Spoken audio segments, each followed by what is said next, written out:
attorney for 300, King Leonidas. Strap in, cause it's gonna be a long ride.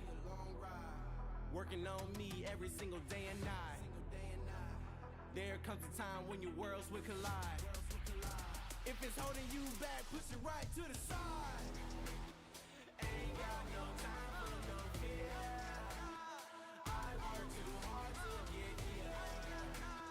Ain't got no time for no fear. I work too hard to get here. I don't got the time, put me in, coach. I've been going hard, time to let it show. Everything raw, give it to me now. Let me have the spot, man, it's going down. Gotta get it here, I don't wanna wait. Take what I want, then I go train. Gotta get a win, I won't lose the game. This is my year, I ain't gonna break. Strap in, cause it's gonna be a long ride. Working on me every single day and night. There comes a time when your worlds will collide. If it's holding you back, push it right to the side. On another level, I will never settle. Mind over matter, get the gold medal. On another level, I will never settle. Mind over matter, get the gold medal. Ain't got no time for no fear. I work too hard to get here. Ain't got no time for no fear. I work too hard to get here. On another level, I will never settle. Mind over matter, get the gold medal. On another level, I will never settle. Mind over matter, get the gold medal. On another level, I will never settle. Mind over matter, get the gold medal. On another level, I will never settle. Mind over matter, get the gold medal.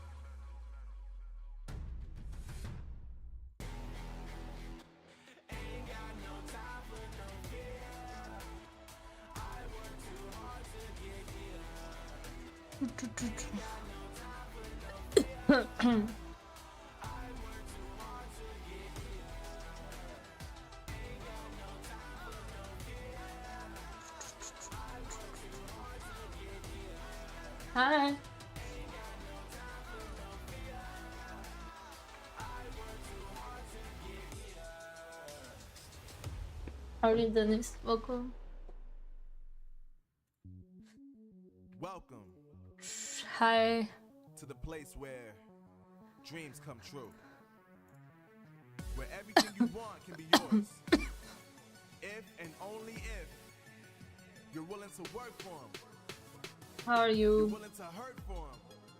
But most of all, you're willing to be first for them. Ha. Look. Hi, Joker. To the top. I don't know how it would stop, like it or not. I got some goals that I'm hitting. You hear what I'm spitting? It's hot. Look what I got. Whole lot of passion and pain. The road to success is insane. Stay out my lane, cause I'm on a mission. I'm getting what stands in my way. Yeah, I'm a beast. Thank you for the sub as usual. Thank you. You have 30 months.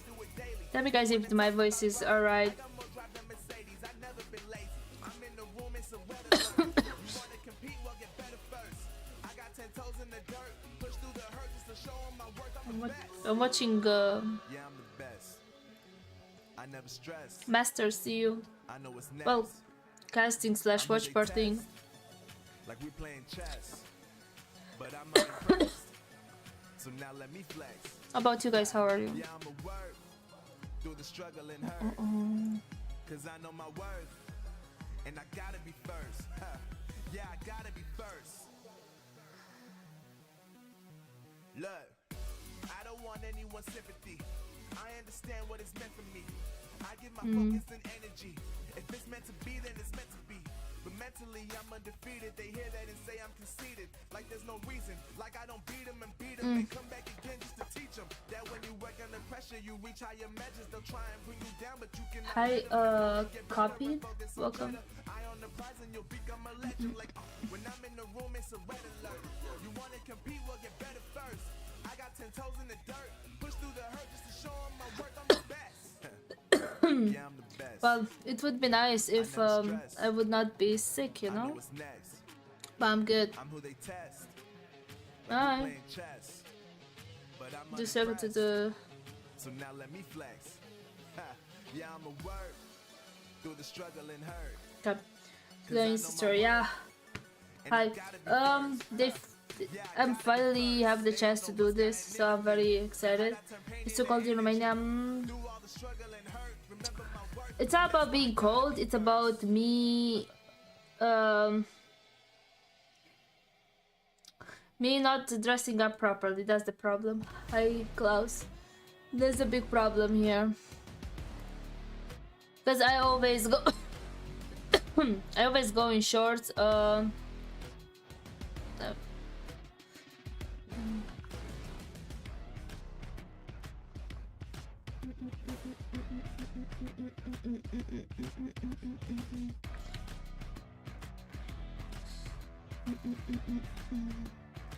I always go in shorts and t-shirt outside, even if they're like it's very cold. Hi, Terminator. That's my issue, you know.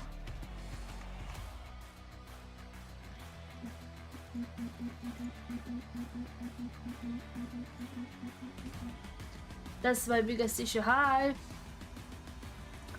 So yeah.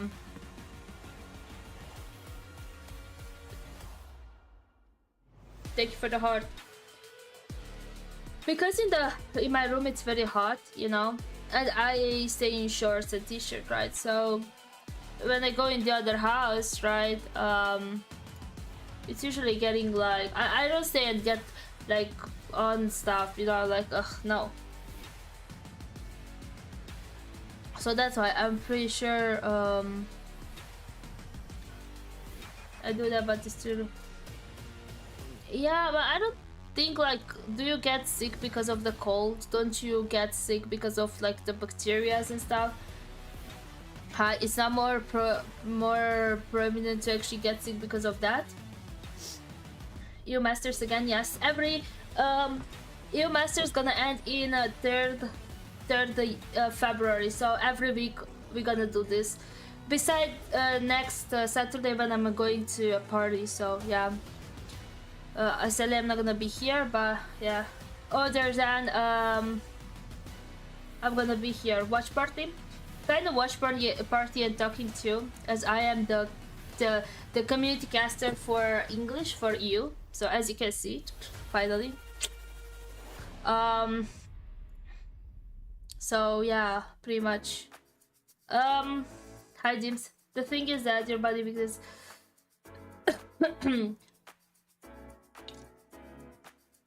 thank you.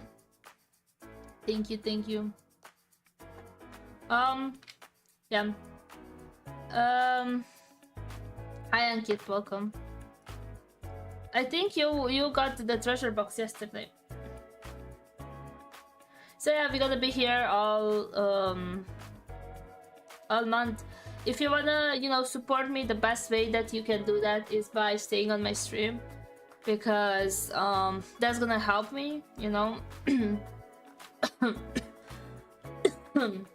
You know, on the long-term run, you know. So yeah.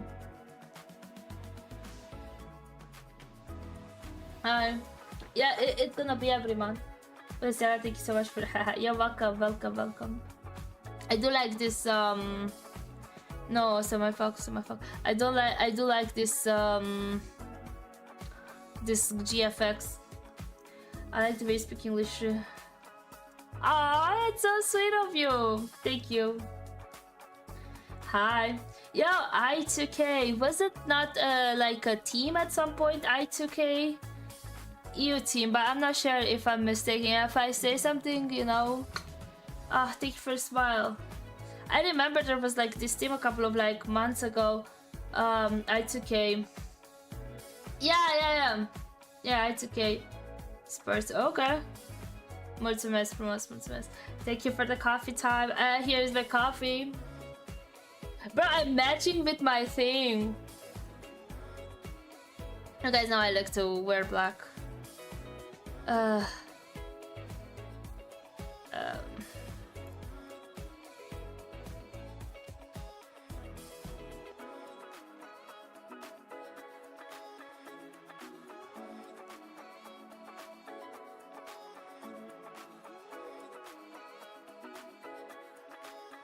Where are you from? I'm from Romania. How about you? Hi guys, if you want you can go over my YouTube as well.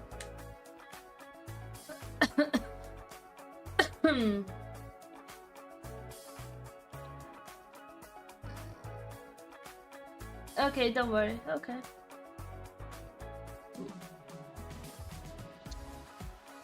I do hope it's gonna be good. Last night it was also. Last night it was awesome. Like, I'm gonna slash watch party slash guest, put my input in this, you know. Obviously when we watch like caster says Bobby, you know, Infinity, right, and the casters that were yesterday, it's very hard to actually add something when it comes to like casting, because they are like already, you know, very into like the game, and you know, it is very hard to add something or like to cast better than them, right, obviously. So therefore I'm just gonna add my input to it, to the reason that I am a little bit sick, as you can hear. I'm gonna cough at some point a lot, so I just want to, you know, interact with you as much as I can, you know, have fun, right, because that's important. And you know, the thing is, being here with you guys gonna be actually very fun. Let me see. Hello. The first one's gonna be Kings versus Xantium, so yeah.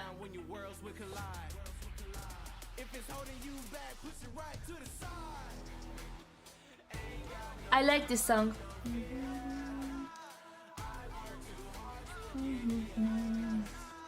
I have coffee.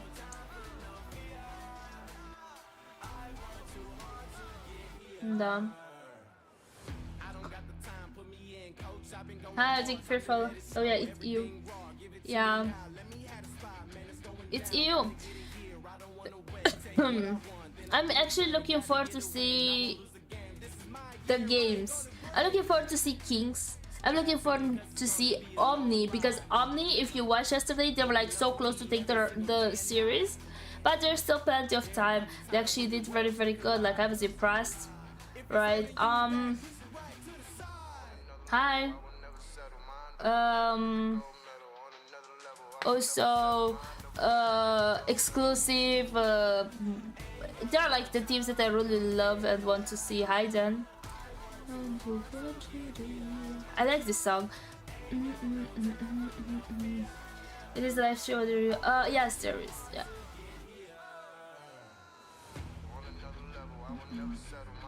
Hi, Jesus.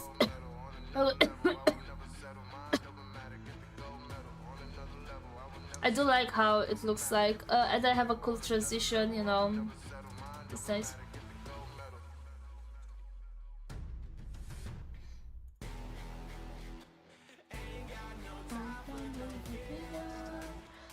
Hi, I actually like this song a lot.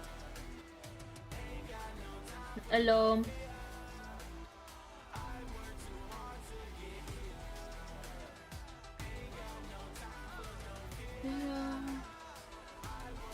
I broke my case. Look, it's broken. Like, I actually broke it. Like, I broke it. I like broke it. But I can't hold my phone because it's so slippery. So I'm gonna wear this until I'm gonna change my phone. Hi. Welcome. Welcome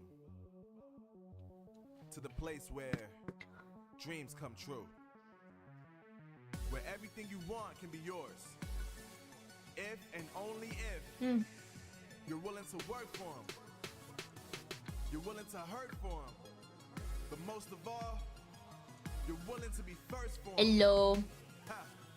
Look, I'm going straight to the top. I don't know how it would stop. Like it or not. Shit, this song is fire. Hear what I'm spitting is hot. Look what I got. Whole lot of passion and pain. The road to success is insane. Stay out my lane, cause I'm on a mission. I'm getting what stands in my way. Yeah, I'm a beast. I wouldn't play with me, baby. The way that I'm training is crazy, and I do it daily. You wanna talk about drive? I got more drive than Mercedes. Hello. I've never been lazy. I'm in the room, it's a red alert. You wanna compete? Well, get better first.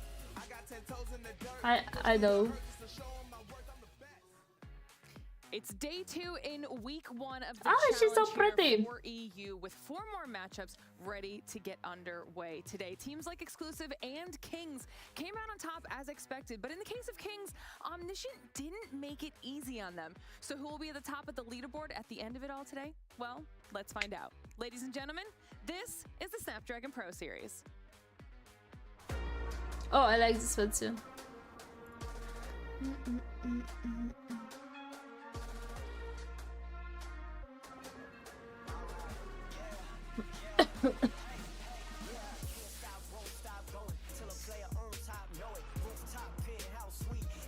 Ah.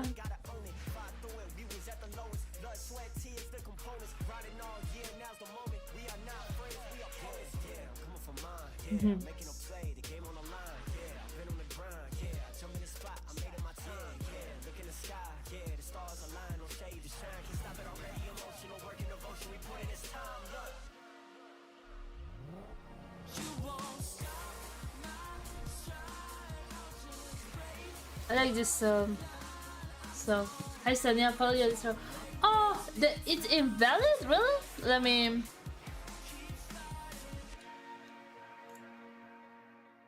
Hello everyone and welcome to the Snapdragon Pro Series, where day number 2 for EU is about to get underway for all things Call of Duty Mobile as we continue through our challenge season. My name is Glitter Explosion and I'll be your host the entire time, and we're of course joined by the wonderful Bobby, Infinity, and Ton to continue on after yesterday's action. I'm excited to get into it. How are you feeling today, Bobby? I'm feeling good. Yesterday got me really excited for the rest of the EU season because it looks like each and every one of these teams has been putting in work. Where are his sucks? I'm sorry. Where are his sucks? I'm so sorry. Even that 3-0 was not a blowout by any means. So I've got a very good feeling about the rest of this season. Yeah, Brody, I'm glad you got the memo on how we were going to match today with the green plaid and the black. Thank you. Yeah, I just, you know, I saw what you were bringing to the party. Just thought I'd go quickly up to the hotel to change again, and it's looking pretty good, mate. But yeah, it's going to be a good day. Really excited for it. Ton, how you feeling? I think you guys are really cute together. I thought it was really nice. No, I'm feeling good. Same sentiments as kind of what Bobby said. Yesterday it was as close as we, well, didn't expect, and hopefully it does continue into today. All right, well, hopefully you guys have recovered after the matches from yesterday, too, because we had some long ones. Hi, Sanya. I'm doing good. Just watching some EU Masters. First of all, go check out the VOD. If you don't want to check out the VOD, go on our social media, okay? X, Insta, and Facebook for all updates, Snapdragon Pro Series related. That way you don't miss out on a single second of what's going on here in our challenge season for EU. Or you can join our Discord, discord.gg/Snapdragon Pro Series. Join the community, hang out with everybody, and talk all things Call of Duty Mobile while also getting all of those updates. Now, let's start talking about yesterday, these teams a little bit, because I mentioned it in the open. Omniscient was a team that really stood out. Oh, you're so sweet. We should do the same. Thank you for always coming into my stream. In their matchup, did not make it easy for Kings to come out on top, and they are a team that we had expected to do well, but maybe it was even closer than we thought. So this first thing first for. Oh yeah, absolutely. Like I said at the beginning of the match, I thought it was. Is the sound good? Everything. Competitive 3-0, but the fact that they were able to take it all the way down to a map number 5 on every single map was super close. Neither team looked ill prepared, and I think it showed that once again, as expected in the EU, there's no definitive top dog. Do you think, Brody, that part of the reason Omniscient was able to find that success was to the roster? The roster changes, the fact that you've got 2 of some of the top teams that we saw in previous seasons getting all their players together into one like massive squad. Yeah, I mean, that's the idea, right? You're trying to build kind of the super squad to improve going ahead of their matches, and they did exactly that. It was actually, to be fair, one of the players I was really surprised by was Rasmo, I think his name is, at the bottom there. He was like a late addition to the squad, I think one of the newest players. I expected Balance to be playing for the team. He wasn't even on it. Rasmo came in yesterday and played out of his mind. Hello. But the entire squad played extremely well. Lucky with the sniper rifle is something else. I'm really excited by this team, and yesterday, you know, Lucky did good after the composition of the roster, I think, is a really good collection of players. Hi, Mucky. Well, we'll take an opportunity now because you brought up just how close the maps were yesterday in the match between Kings and Omniscient. We can probably take a look at some of those highlights from yesterday. In case you missed it, it was definitely one of the top matches that we had yesterday, Ton. What were some of your favorite moments from this back and forth? No. I mean, it was the top match of yesterday, right? But it was just the fact that, you know, you could tell all the way through. Omniscient were very close in the hard points, the only 2 maps that they dropped outside of map number 5, of course. And then from that as well, their Search and Destroy looked really solid. But the big moment for me was in the Search and Destroy. They found themselves 6-3 down, and we've seen the 1 versus 3 from Lucky to keep them in it. They then went and forced overtime, weren't able to close it out. But this is from yesterday, actually. They're more vindicated for you. Oh, really? This one. So we very much have another team on our radars for potentially going and making. Yeah, it's boost projects in Mishta. Masters further down the line. Are Omniscient going to be a team who can push Kings and, of course, the other teams in here? just that little bit further than we have seen before? And I think the answer is resoundingly yes, because when you look at it, they should have won this match. Like, again, we discussed it when we were talking about it, right? In the Apocalypse Hardpoint, which we'll get to in a second, like, they were up by, I want to say, about 70 to 80 points. They got hold of the crucial. They didn't even spawn on the good side of the map, by the way, which is the P2 side. They got hold of the PT rotation pretty quickly with a nice break, and then they just kind of lost it after the second set popped up. So really unfortunate. But this is that moment you were talking about, Tyler, where it's just 6-4. It doesn't even matter. We went to 18 rounds of Search and Destroy, I think it was. It was so back and forth, and it was such a wonderful game of what I would describe as 4D chess, where these guys were constantly pulling strats out of their butts. Just like, and it was working every single time. It was absolutely wonderful game of Search and Destroy. Yeah, that's why we're saying you need to go back and check the VOD if you guys didn't get a chance to watch it. These were it was very close at the end of it all. I actually enjoyed it a lot. For each of these maps, Bobby, we even heard them talking about saying that there was an opportunity for Omniscient really to close it out on the hard points, and they got to a certain point where they kind of struggle with closing it out. So what do you think they could possibly do with that?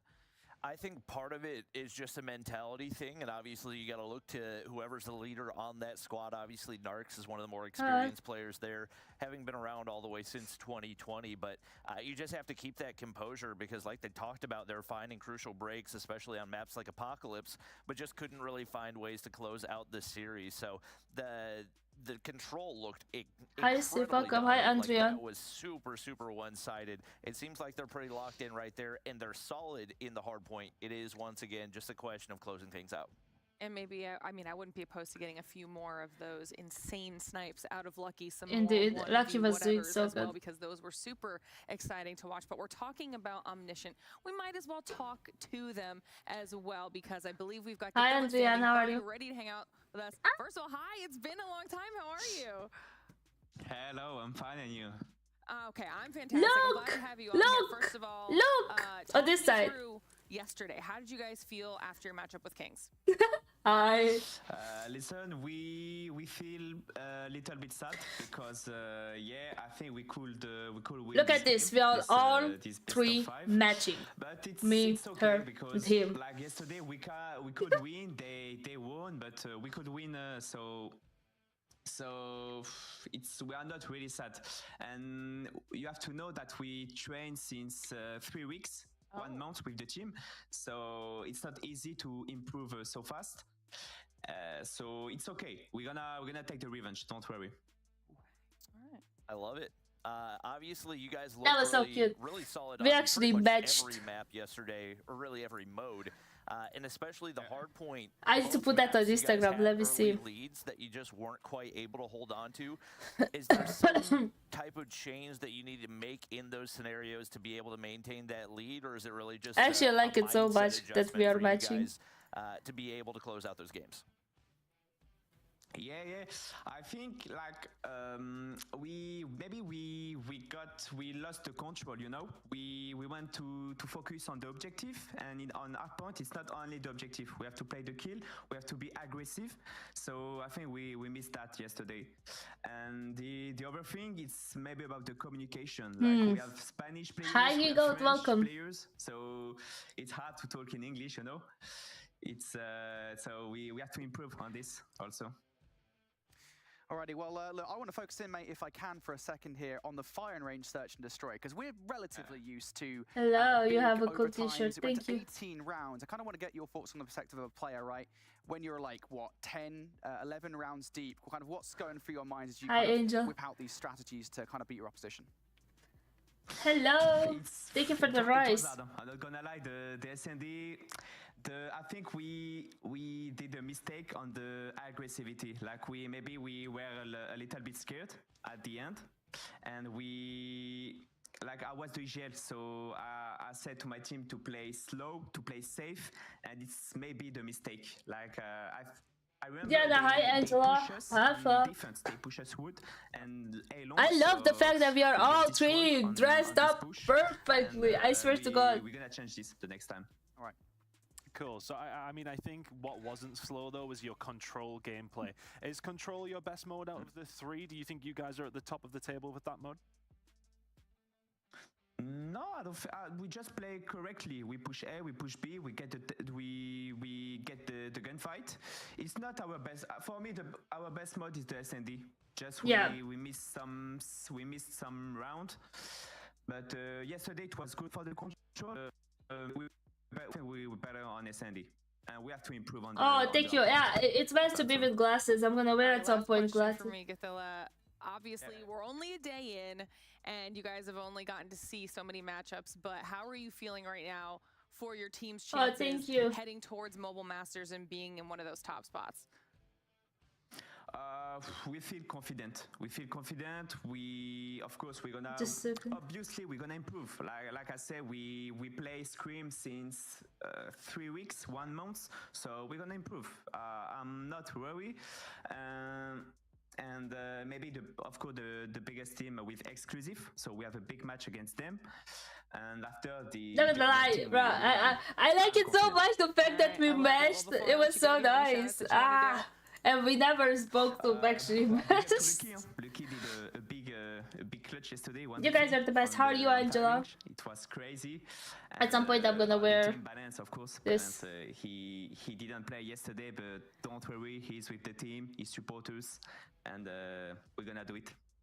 All right, I love it. Well, thank you so much for jumping on and chatting. We'll let you go get ready for the game, and we'll talk to you soon. Bye-bye. All right. I love to do that. I always love being able to chat with him because I feel like he gives you lots of good self-aware insight for the squad, saying that they've only been able to practice together for 3 weeks. In the grand scheme of things, that's not a lot of time, Bobby. Oh, no, not at all, especially given the fact that you look at this Kings roster, they've been together for at least a year at this point. The majority of that exclusive roster has been together a similar amount of time as well. Thank you. So the fact that they've been able to make that much progress in that short of amount of a time, like he said, there's a lot of room for improvement in regards to strategies. Like he said, communication. That was one of the things. I haven't seen. Hi, Sharon. I haven't seen Guitar for a long time. Let's hope. Yes, yesterday he did good, guys. Yesterday he did good, guys. Mixing together French players, Spanish players. That was so That's naturally going to improve as well. Yeah, that's also. I'm gonna put it on Insta. Insta What they managed to do with the text. How are you, Sharon? They can only really get better from here. But we have to start talking about what we've got going on here for today. We do it every time. And this is for anybody who is at home and is new here, maybe doesn't Just give me a know second what's to going put it. on. We've got to talk about how the whole thing works. Okay, Bobby, we had the video last time, but it's got to go back to you when we have the format graphic. Opens. We're playing with friends to get points, and those points decide who's making it to the top 128 teams. We dwindle that down in our open finals to get the 8 teams that you guys are seeing right now. And the top 4 out of those. How about you? Getting ready for? Oh, you're going for work. Yeah, that's true. I've been sick and moody these days. As I told you a couple of days ago, I'm gonna cast, so I'm here. Look, everything is perfect. I love it. And yeah. Hey Ben, what's up? I don't know, I'm trying to get better, I guess. Always happy to see you here. Finals for the challenge season, and they still get to go home with a little bit of money in their pocket from that as well, because we do have a prize pool for Challenge Ton. It's just nice to make a little extra cash. It is. You always get me to talk about the money, Lauren. I don't know what it is, but I like to talk about money, so we'll talk about it again. Look, a very, very decent prize pool here for the guys in the challenge season. First place, 2,250. Even 8th getting some prize pool love as well there. So, hey, you just have to show up and you make money. It's great. There you go. Fantastic way. I mean, they already had to make it through 128 teams just to get here. Yeah, fair enough. You know, top 8 down from 128. So it was not that easy. So That's we have to enough. reward them for just being able to get this far alone. So now that you guys know how it works and you know what's on the line for all of our teams, we'll start talking about what is on the schedule for today. This is going to be potentially maybe a little bit faster in some of these matches. Brody, what jumps out at you here? Actually, Bobby and I were talking about this beforehand, like what matches do we expect to really be kind of the big ones? And I think the one we were talking about was Nexus versus Mont, right? Nexus. Hi, Joker, are you better? Versus exclusive, even though I'm still there, like, but thank you. Well, it says 3-0, but really it was a pretty close matchup. We were talking about like the games from yesterday. Well, they were talking about the games from yesterday. And I'm gonna tell you my predictions. Kings versus Antium's gonna be a 3-0 very fast. Exclusive versus Rising 3-0 very fast. Hopefully, Omni versus Big. I think it's gonna be a 4-1. I'm not really sure. And the rest, Mont. I think. Wait, let me see. Mont versus Nexus, maybe. Potentially time Maybe. after what we saw Cool, in the Kings Masters could will be here a in little Sao bit Paulo. rough for Zantium. Yeah, potentially. I want to go think there one too. thing for I wish me they for would do Kings it in yesterday was it for them. in you know, Europe. they've always kind of come in as one of the more dominant teams. Are they going to want to come in with a hot start here? They don't want to be questioned after. So the game Kings versus yesterday, and Zantium, right? I'm obviously forced it out about looking five overtime. They'll for probably want that. to come out with a statement here today. And one thing I really do want to see from them is a better control game, because yesterday for all I follow you know, Bolo on good Instagram. I feelings saw were he saying is that actually how well in, that they or he played was that. in I Poland. do Is feel as if Zakopane. in general, the control gameplay could be a lot better from all the teams. We're not really seeing any theory. It's very much headbutting each other in the middle of the map, and I think there is actually. Why am I keep putting on threads? A little bit more methodically, Annoying. they will Don't find even some use inroads threads. with that. So I think he's going to have to concentrate on the control, see if they can do a little bit better here today. I But know, think you're the welcome. statement performance is kind of what's probably Okay. going to be needed after yesterday. Okay, Bobby, I want you to play devil's advocate then. I want you to tell me what do you think Zantium could possibly do, if anything, or if you don't think that it's possible with what we saw out of Kings. There were some scenarios yesterday in the search and By the way, destroy where Zantium it's not had over yet, individual but- players who popped off, had crazy shots Okay, that they don't hit, worry. and made some big plays. Obviously, it wasn't enough to win the game, and especially up against Kings. I definitely don't think it's going to be enough to win the game.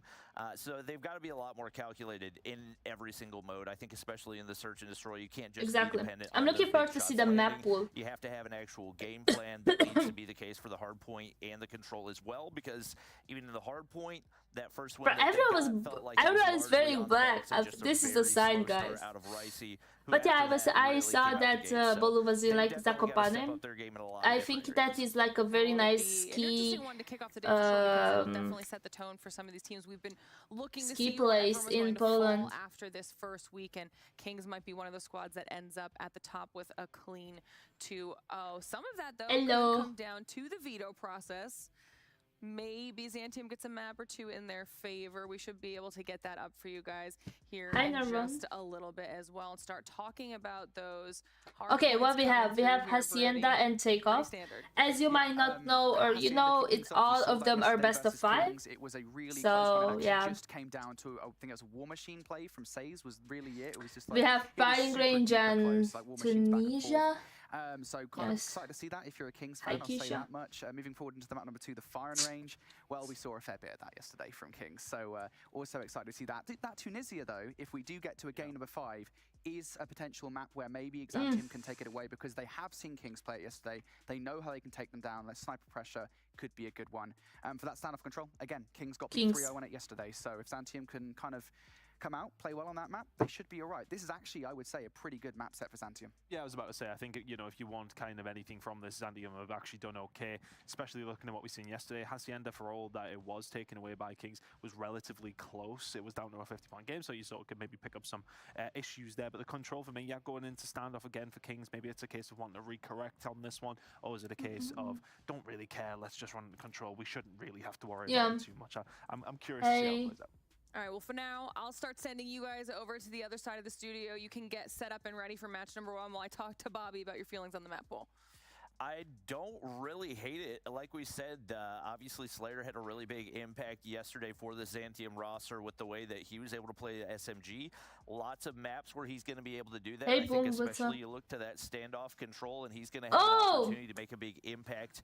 We do have some roster changes for Kings, and Drari didn't look True. especially lethal yesterday. So if that's something that continues as well, he's going to need to step up his game. But overall, obviously, you do still give the edge to Kings. Not a bad job Hey, on Andy, the show map ban up. process for Zantium, but they've obviously still got to show up and play the game. All right, I like it. I like it. We'll have to see what happens for them. They should follow. be about ready to get this thing started, though, so we'll send it on over to Brody and Ton to kick it off. All right, well, thanks, Lauren. Looking forward to this one. Again, Kings, they are one of This our gotta be strongest nice. squads here in the European Challenge season. Zantium, Hello. are they up to par with Omniscient? I think it's going to be very, very difficult to get anywhere near what we saw from Omniscient yesterday, because it was just such a good performance out of them. I'm gonna see.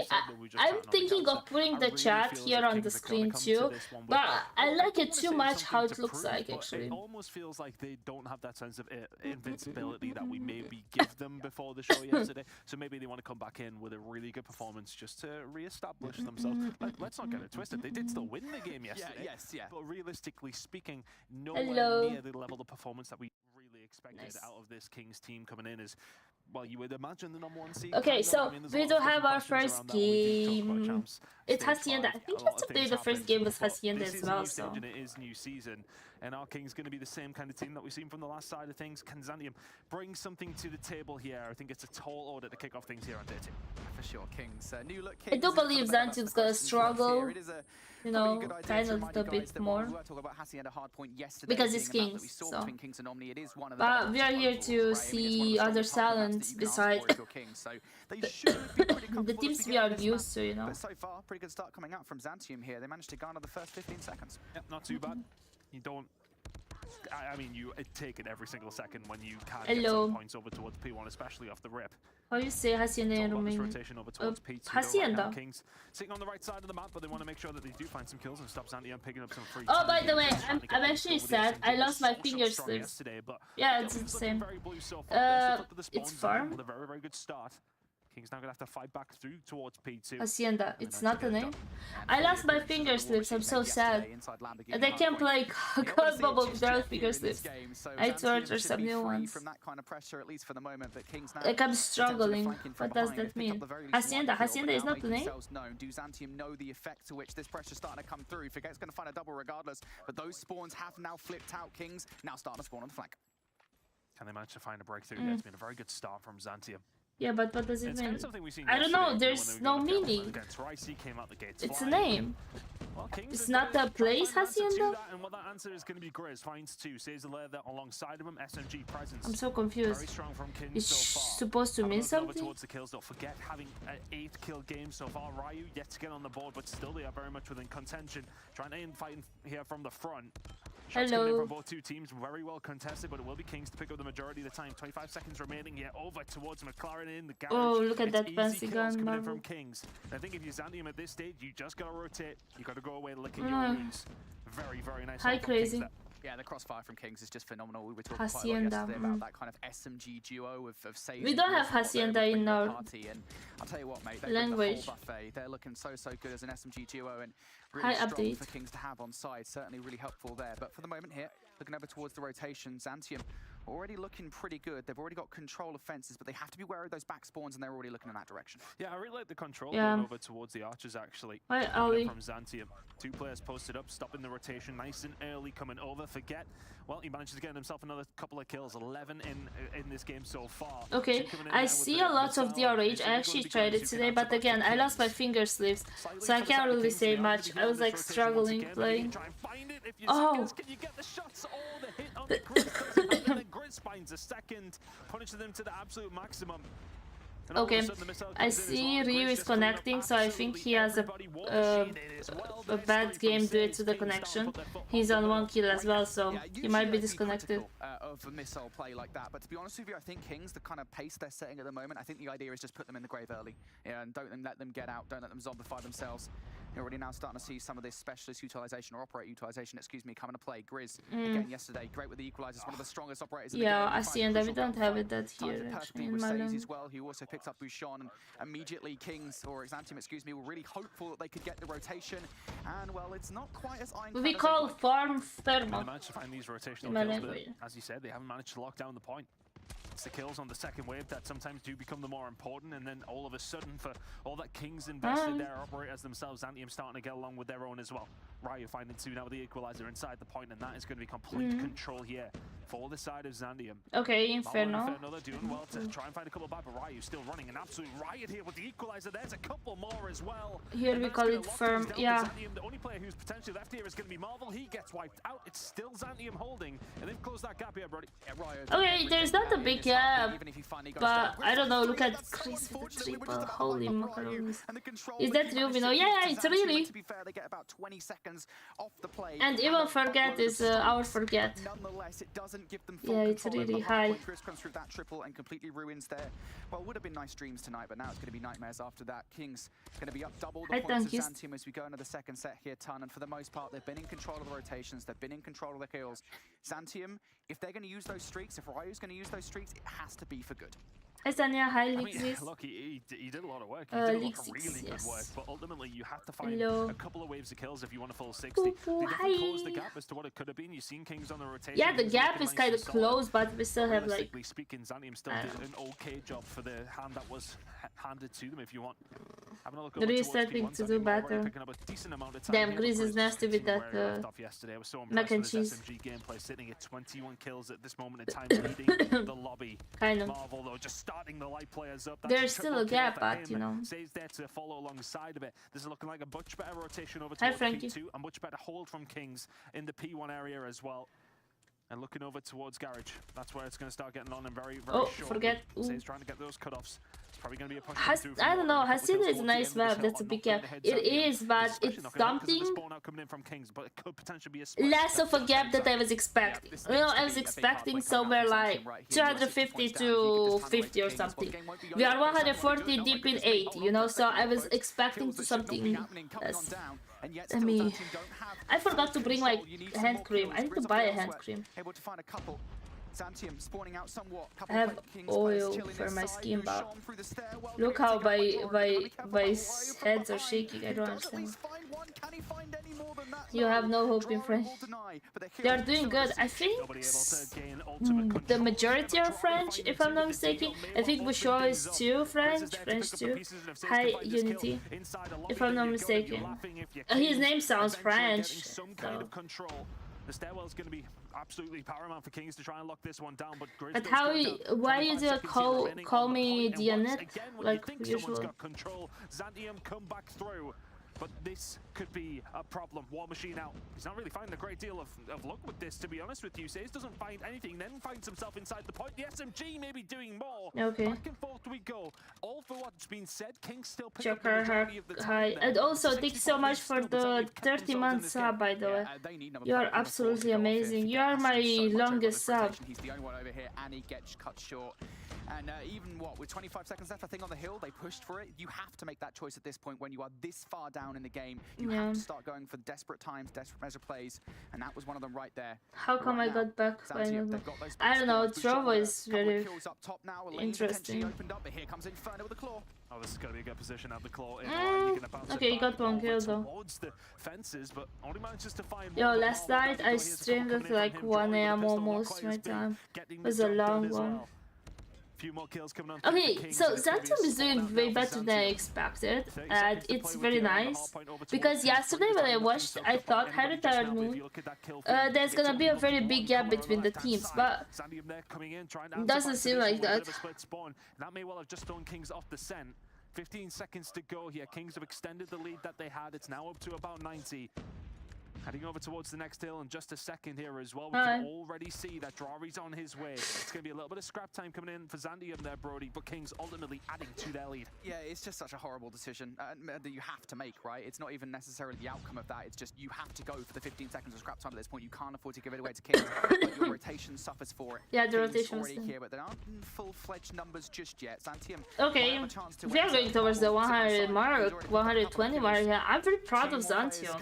Again, because I wasn't like that into like the EU comp, I wasn't really sure about like how teams play, and because like, you know, there were not major like tournaments beside champs, right? Hi Illumis. I wasn't sure to actually, I wasn't sure how they are playing, so yeah. Something long time no see. Hi.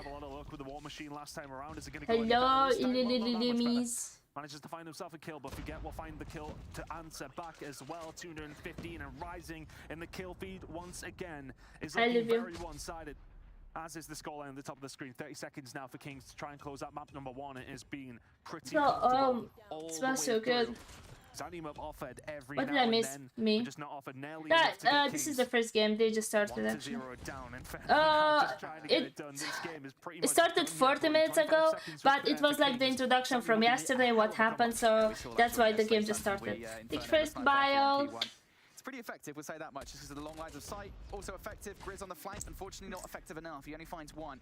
Aspects and forget. So this is the first game. Zantium, you can try and claw as much time as possible. That was not a nice gunfight to take.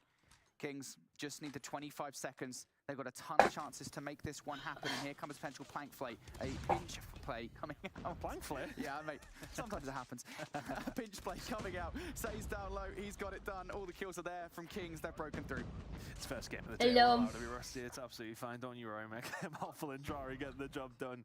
Oh, that made me laugh. Here we are. Kings looking very, very good. It was actually very cute because I was watching Glitter taking an interview from Godzilla, and we were all three dressed in black, and it's actually very cute. You can go guys see it on my Instagram. And it really has looked very, very solid in his hands. 29 kills to his name as we start wait, what? towards P2 in just a second. First one's So as I said, that team it's actually doing quite better than I was expecting, to be honest. King still within the touching distance, but to be fair, it's Antium that kept them off at a P1. Obviously they struggled a little bit, but it's like Kings, you know, it's a very strong team. Claw on the other side gets taken down, and Ryu actually wins. He whips out the equalizers here, and Zanteam are still in the play. They've got rid of the operators from Kings. They've got one in the back pocket from Aspect as well. War Machine now out for Forget. Zanteam are investing everything into staying this game, and yeah, you really don't have any other choice at this point, but you know how predictable these spawns can be. You know where Kings are going to be coming from, and all the reads are perfect. Aspect now with his Annihilator. Things looking so good here on the defense for Zanteam. Yeah, that was really good because Sayz pulls out the War Machine and gets taken down pretty much. Guys, you play COD Mobile with or without finger sleeves? That's my question. I tried to play because I lost my finger sleeve, one of them, somewhere in my room.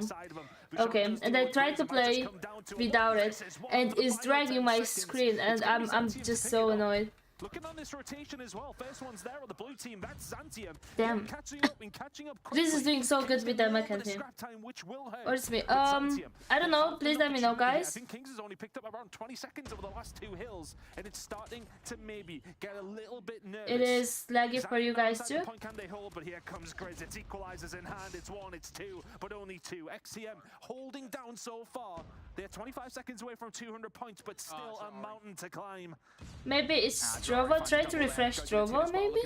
Cannot win that gunfight, and Aspect gonna save it, but he's on low HP I'm not for the next seeing one it. versus Sayz. Not ready for it. Grizz now down to help out his teammate, but no, Bujon goes huge for two. Can he find number three? No. Marvel now next one through. Forget, all in his lonesome. Zanteum, they're going one by one, and they get shut down. Just 1 point away are Kings from getting this one done. Because I'm trying to figure out on YouTube, but on YouTube is good. Strovo is usually buggy sometimes. Kings somehow cannot find this last point that they need. Somehow, Zanteum are holding on. Oh my god, but it's just denying the inevitable. That's the problem. Drari, is he popping off again with the pistol? How on earth is this game still going? Looking on the rotation though, and this is going to be Zanteum's problem. Are they going to be there for the final second? Hello? Yes, they are. We go to another hill. How on earth have Kings not closed this one out? Yeah, that's very weird that they did not close this out. They're inside the point. Drari's the only one here. They deal with Aspect with Yeah, it Sayz on should the not other be side. bad. XTM still locking this down. Ryu's on his own. He needs some help right now. Trying to check if Drari is here too. the internet is good. But Kings still only need 1 second, and that was the problem. Kings was so close to the win for so long. I mean, look, honestly, no stage did I really think that Zanteum would bring that one back, but they made that one go a lot longer than Kings would have liked them to. I mean, I'm not Is it laggy? Oh, interesting. But it's... okay, I've seen this before. We've seen this one. Yeah, Kings though have 1 Yeah, second. it's your stream. It is? Somewhere along the lines. I think the problem was towards the end there. Zanteum, if they would have had maybe one operator, even like two would have been nice, but just one, they might have been able to do something. They had no utility whatsoever on that final hard point. But fair play for almost bringing it back. I will say, because my Kings, CPU is good. Stat lines in a minute here. A lot of this came down to what the SMGs were bringing to this game. Sayz and Grizz, just like yesterday, were playing out of their minds on this map. I think it must be like 90 kills between them or something silly like that. And I think that's never been more apparent than the Fence's hard points. Both in the first and the second set of rotations, Kings had basically full control, and he just okay, let me see. Wide open. Hi guys. Kings feeling themselves now, and I think now is the time where Zanteum need to pull a different strategy out, do something a little different. Please let me know if it's the same. Now it's better, I think. Hi, I'm sorry. This time because you're all around the A-bomb site. You do need to be careful of Grizz inside trade. Please let me know, because now it's better. Like the frames should be better. He can. Aspect the only one left alive. He's already found 1 kill, so he makes this a little bit more powerful. Yeah. Okay. I didn't realize. I'm sorry, guys. I'm sorry. Very difficult position to be in now, but the SMGs are the ones running. Yeah, because it has 0 drop frames. For some reason, I think I don't know what happened, but yeah. Just trying to run around, just trying to play with his food, just that My bad, guys. He has made it now a potential 1 versus 2 for Aspect. Becomes a little bit more doable, but bomb positioning is going to be the big problem here. I need just to clean the frames. Aspect has got the angle, gets the hit marker as well, and Marble has to be careful. Oh, I know. It's just like something from throw, yeah, throw implicit the YouTube because I'm doing both stuff, right? So Can they get this job done eventually? Hello. Aspect now in the 1 versus 2. It's good. Scott's got another hit marker. It's got to sting. That's 2 different ones. You automatically have a 1 versus 1 if you find that bullet in the right place. Not going to happen. 3-0 to Kings now. Yeah, problem for Aspect there in that 1 versus 2 was the fact that the bomb was down. And hello, one tap. They knew exactly how to play that. Even though they were playing it a little bit individually, they still knew. And at the start of this one, first blood, he's doing it again. You cannot let Grizz get away with this. Move through the mid-map every single time. Zantium at the very least are doing that same strategy. I don't know how you're not ready for Grizz in that position, though, to be frank. Grizz going to take an easy kill. Right, forget last one's after life. Ooh, that was nice. Absolutely nothing. Hello. It is just the fact that they haven't quite adapted to where Grizz is coming from. I don't think they realize it. And I think, you know, what would surprise maybe some, and speaking from experience here, players who are watching from the more endemic Call of Duty Esports side of things and watching Firing Range and thinking that it is, I want to say over the past couple of days, maybe a little bit slower than you'll potentially think it is on occasion. You know, you will see players maybe playing that pick game. Yeah, Grizz ain't doing that. He isn't doing that. He's just playing very, very aggressive, which is what you would maybe come to expect from Firing Range just a little bit more. The aggressiveness time not paying off. 2 players dropping from the Kings. Okay, I don't think there is a chance. Over towards the B side. The first one to find a kill from the outside. Oh. It's the player inside the bomb site that you're really gonna have to worry about. It's another kill for Marvel over towards the back. Do not give him a third, but here's Says taking out the potential trash as now it all of a sudden. Now it's better, right, guys? Please confirm. Hi, Eva. Should be able to find this kill and to Says it's an important one at that, and Inferno is left on his own. He's got the sniper. Okay, thank you. So he can just kind of keep an eye on the site from afar. Has to get lucky with it though and get some good timing, and that hasn't happened. Now, the rat behind. Forget's going to get that bomb down. Inferno now back to his original position. Think about how he wants to take this. The last 2 remaining Xantium players are going to split up here actually. So Inferno might have a chance. Okay, it's a 2v1. Yes, he did. The oh, Inferno, 1v1. A wealth of time to oh, I like this when they're doing that. On the clock. We're trying to keep an eye on it as it ticks away. Maybe this one's gonna go in favor of Zantium. To find Bouchon. He's looking in the right direction. Can he get the kill? A pre-nade. It's going to land into the cubby. Is Bouchon going to fall foul to it though? Yes, he is. What a nade coming out from Inferno. Holy schnittles. Yes, he does. Nice 1v2 from Inferno. Really good play from Inferno. Just ascertained exactly where Bouchon was based on where he wasn't. Hadn't checked the cubby, didn't want to check the cubby. He's going to sniper, he doesn't need to push that. He's just playing out the angles over towards the back alley side. Doesn't see him around. Just eventually nominates exactly where he potentially could be. The grenade. Oh, de multe ori jucam ăla Geo, nu știu cum. Geo It's been very, very dominant from Kings, and even when it isn't, the clutch is there. Aspect is there to find the first ceva cu Geo, nu știu cum. Dar le-am învățat super ușor. Hi Rex, welcome. This is looking more likely to be a Zantium. Ooh, was Riley playing with like the pistol? He's close by. Can he stop the plant? No, he can't. And now Bouchon's, I'd imagine, is going to get aggressive for this fight. He's going to get aggressive. Says it's going to happen for breakfast, though. And now he wants dinner. Dar sunt cele mai ușoare, adică la mine au fost cele mai ușor. Damn, finally we have a round in favor of Zantium. Zantium, they're on the board. Hello. And I think it's just, you know, maybe reading a little bit more into what Grizz has been doing. He definitely has slowed down. I say that 7 kills in 6 rounds. Atunci nu știu. He has slowed down on the aggression front. Has not, and that has maybe been the problem. But Geo. Now for the other side. GeoGuessr? Nu știu dacă făceam GeoGuessr. Nu GeoGuessr. Up the watchtower, down the watchtower, and down you fall if you are Bouchon.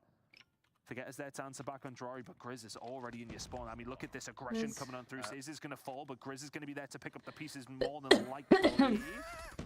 playing with his food. Grizz gets the bomb and is now in a position where he can get this one down. The bomb was down in not a favorable position, but when you don't know where Grizz is, you can always kill the bomb. Yeah, I was very concerned there for a second that Grizz was not going to win that fight, but he does in the end. Okay, is a 3v2? Make it 2v2. That's again what I meant when you get aggressive, and I think he's feeling himself just a little bit too much. TVT, like, not it's arrogance, Brody. It's arrogance. I'm not gonna call it that. I'm not gonna be so rude. Grizz though down for the count. Inferno now another 1 versus 2. 1v2 he probably didn't expect to take on, to be honest. Trying to get it with a jump shot. Oh, really? Inferno will find that was nice. Second, nicely paid from Ryu here. To be honest with you, and I know they probably don't care at this point because they are 5-1 up. Throwing. That was a throw. Yeah, throwing. Absolutely. I think Kings at this stage look at this game and sort of say to themselves, yeah, okay, let's have a little bit of fun. That time around, though, the fun isn't paying off. Zanium turn this into a 3-round deficit now. Hi. Kings really were away with this one, it seems that way. Being well still, come away as victors, but aggressive. Everything is so fast. And forgetting because this time around are going to actually deal with these. So 2 kills to the 1 to kick off things in the round. It's a 4 versus 3 in favor of Zantium.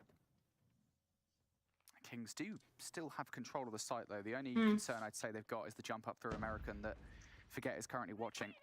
So a smoke or a nade would serve well to cover the teammates in that particular problem.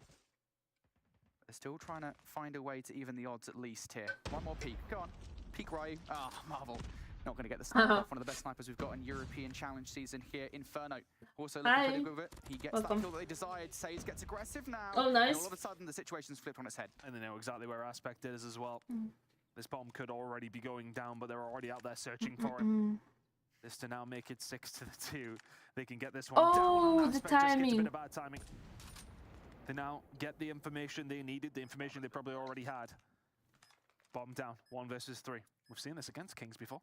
What? Aspect, nice. There's one. Surely 1v2. Surely. They're about to assassinate him. Oh, assassination. See you later. See in the third person as well. Bro, the disrespect. Nobody doing the assassination. And Marvel, why? Come on, man. Come on. That was nice. That was nasty. For anybody. Baines and now Aspect. Who is next, guys? Who is next? Just maybe a little bit too much of anything. 6-2 now. I'm to do a clip. One-sided search and destroy. I'm gonna forget. Point to kick things off. Actually, I'm gonna do it tomorrow. Again, it's similar story. Yep. That's not necessarily the best grenade I've ever seen. For XTM, yeah, they're being given a couple of routes into the game now and then, but then Kings just once again step the level up, find another gear when they need it. Hello. And right now they haven't necessarily needed Drari finding the kill onto Bouchon with a machete as well, and this is just going to Drari is using melee. I'm not sure because he's been using like the pistol in hardpoint as well. At this moment in time. Hello. Well, one more round. That's all that Kings need here. They've even the odds in this one. Yeah, I think, or he's going for like slash some people up. It's a slash battle. Drari's going to win it. Now, those two players, do they think that it's a B hit? That's the question for me. They're certainly looking like that's the case. Drari from behind, not another one. Bro, Drari. Drari is getting away with murder and tags Ryu as well. Ryu's dead to rights. Damn. Sniper. Oh, dearie me. That's disrespectful. The execution, though. It did really feel that way. Very, very dominant from Kings in the search and destroy there, and very just one-sided. I think, you know, you see the aggression, you see the gameplay, the plan, at least from Kings, is to be aggressive in the middle of the map. XTM just never really dealt with that. When they did, they became close to winning rounds, but even at that stage, it was never signed, sealed, and delivered by any stretch of the imagination. A very, very good performance from Kings. Honestly, if it hadn't been for a little bit of foul play, I hope you're gonna see the execution because it was funny. For Aspect. Aspect and Phoenix execution. On this one. Really not working out in their favor. Nice. Control coming up next.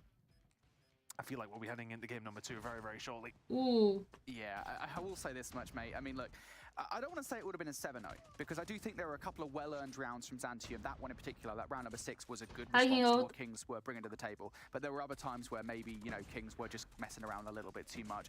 I will speak to the first 4 rounds, though, in that we did at the very least see some form of adaptation, even if it didn't necessarily work, in that they took 5 rounds to recognize that, hey, Grizz is running at us, we've probably got to deal with him, and then he stopped doing it after round number 5. But too little, too late, and this is something I've been saying, I think, on the whole. It's too late you to apologize. After a game 1 win, by any margin, the team that beats you, if it's a top 3 team in Europe or even North America, they're probably just going to run you super aggressive. You have to adapt to that fast, and we didn't see it. Regardless, stats, Marvel, Grizz, I think the players that we kind of expected after what we saw in that game to be atop the leaderboard.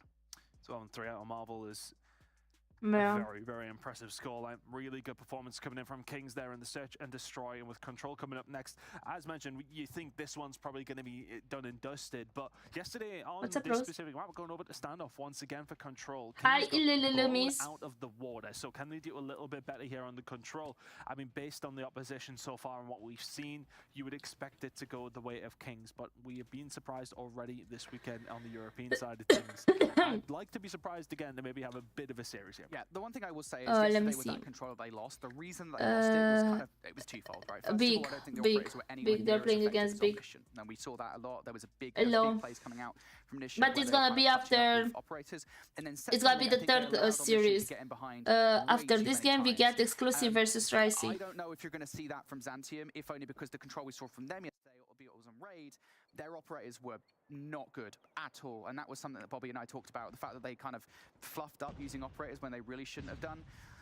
They've got to be better here. They've got to have seen improvements from yesterday. Let's see if they can get it done already off the start. They seem to be pulling a play out of the Omniscient playbook. They sent a player around on the flank, and then he decides to retreat towards we won. Hi, Sydney. Drawing out over back alley, and this will be the initial couple of kills that you kind of need for the setup for that spawn trap. I mean, that's realistically where Kings are probably going to try and get this defensive round done.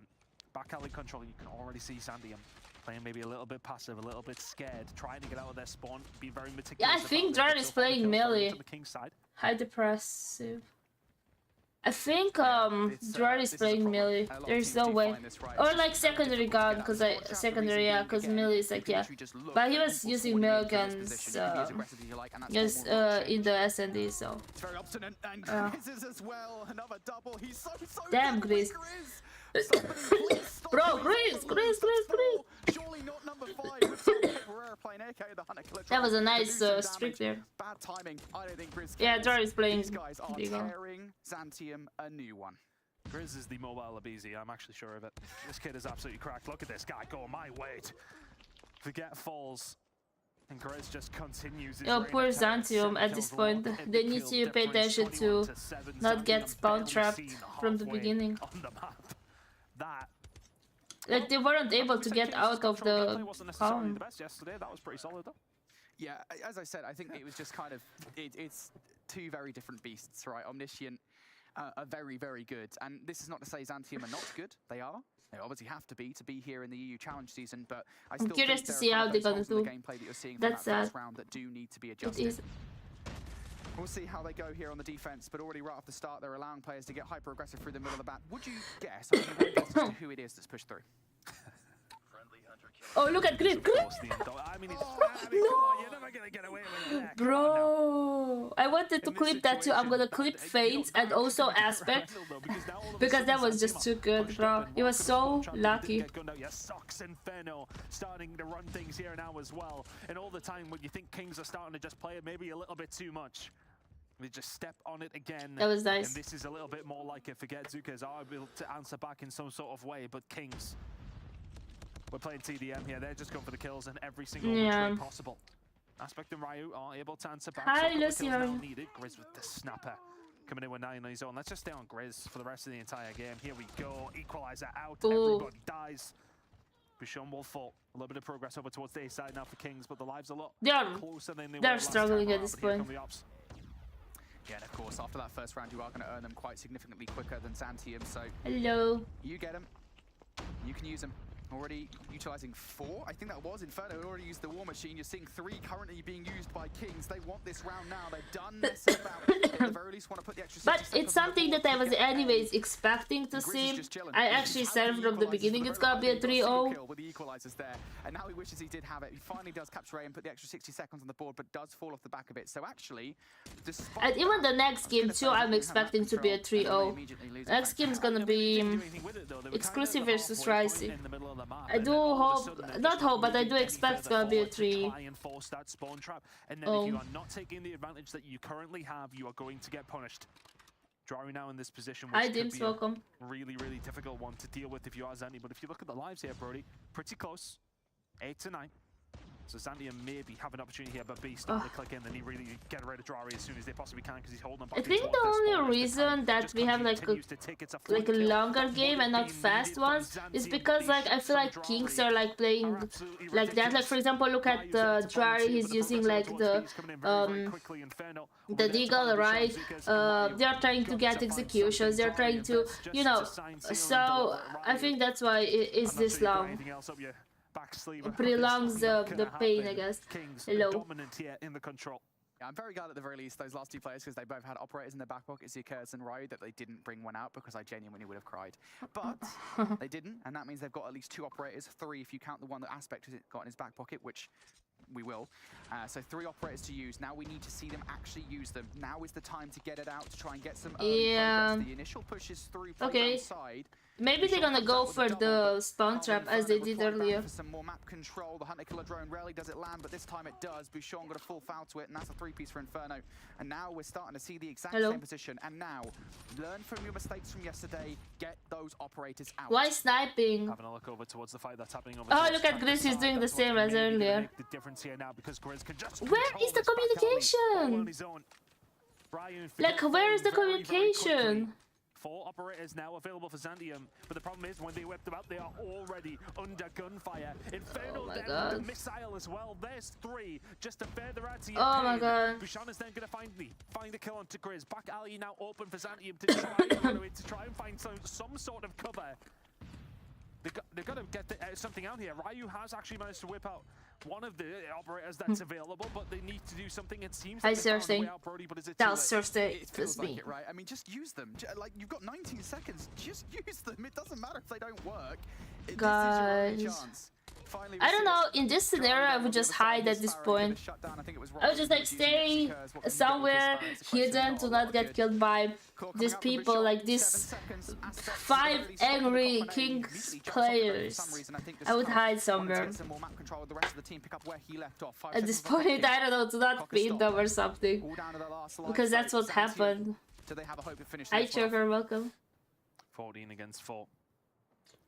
I'd like to say we've seen Stranger Things, but I'm not 100% sure that we have. Inferno will find the kill. Hey, hi! What's up? 3 members of XTM now in a position to do something about this. Still inside the point. It's going to be Forget.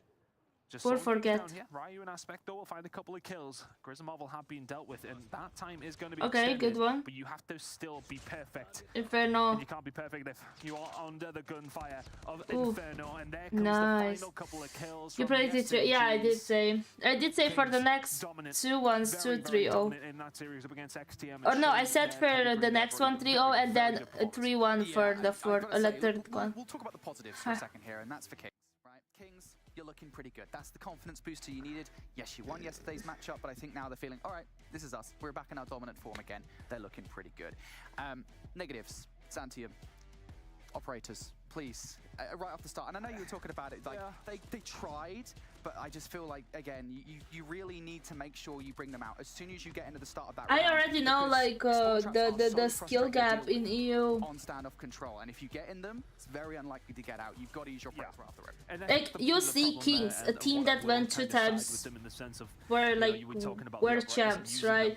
With, oh, local almost, with the very good players in EU, talking about like strictly in EU, not when they go LAN and so on. So yeah, it's gonna be very hard. Just honestly, Kings, they're just so much better. I mean, there's just no 2 ways about it on every single level. Slaying ability. knowledge of when to make the right pushes. Search and destroy, they were a lot more clinical. They played the bomb a lot better. Just every single facet of their game was better than Xantium's, and it shows in the scoreline 3-0. Yeah, like Reese It was. absolutely did. I don't know if you guys noticed, but Drare was doing a Deagle only challenge for that entire match. Yeah, we noticed. Yeah, we noticed. I wasn't too sure if he was just like, oh, maybe we'll see how good this actually is. Yeah.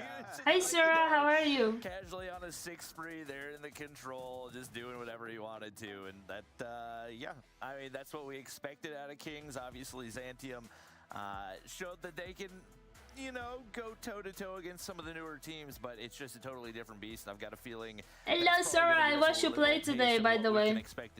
I was watching my friend P and you were playing against him. Oh, okay, all right. Yeah, I was going to come in with the positive being like, you know, I think there was at least one positive for Xantium is that they were really close on the hard point to kick things off, more so than or closer than I think anybody would have guessed going up against Kings. Is that due to the mistakes that Kings were making? Is that due to Xantium just... I think Kings were getting a bit cocky, to be honest. I think things were maybe just going... I mean, we've seen this. We've seen every single map, didn't we? A little bit of gamesmanship here and there. So I think, you know, the scoreline... arguably maybe flatters Xantium a little bit more than it possibly should. So yeah, I think it's going to be a tough pill to swallow, that one. Listen, Kings want to make sure they're at the top of our leaderboard this entire time. They don't want to go anywhere, and that means that's their last match for this first week, so they'll be one of those teams that is 2-0 heading into week number 2, and that's going to start to become a really, really tight battle when we get down to that top 4, but strong performance on behalf of Kings. We knew that they were going to be a team that everyone was going to be struggling with, regardless of how good they were, and they close out week number 1 on a high note there. But you're saying that we might see something similar with exclusive, if you're wondering what Bobby's talking about, and you didn't see the schedule. And even with Omni. Oh, thank you for this word. Thank you. Versus thank you so much. That's the next one that we've got coming up. Brody, do you agree with Bobby on this one? Yeah. That's it. I surely can't be that bad. Not as bad as that. That was as one-sided as we possibly could have seen. Ricey aren't a bad team by any means. I mean, they literally won yesterday over Xantium, right? So like, I'm expecting big things out of Ricey, but I think part of the reason that they won yesterday was because Xantium were making mistakes, right? Thank you for another story. Going to make mistakes, and I think this is the big thing. This is the problem. I don't know, man. It's going to be a real tough one. Exclusives are a very, very, very good team. So yeah, I'm with How are you, Mice? It comes down to polish, is what I'm getting here. And Exclusive was one of the teams we got to talk to already in an interview, hear from their perspective, a team we also expect to be at the top of the leaderboard. So if you are a fan of Exclusive, stick around because they'll be playing. You see, I'm matching with her. We're going to send it to a short break, so don't go anywhere. We'll be right back. You're watching the Snapdragon Pro Series. Exactly. Hi, Navalio. Navalai. Oh, I like this song. Oh, that's so nice. I like this song. Everything you want can be yours. If and only if you're willing to work for them. You should have been there. Well, it's not that far away, guys. I can just fly to Poland. If you guys did, I could just fly.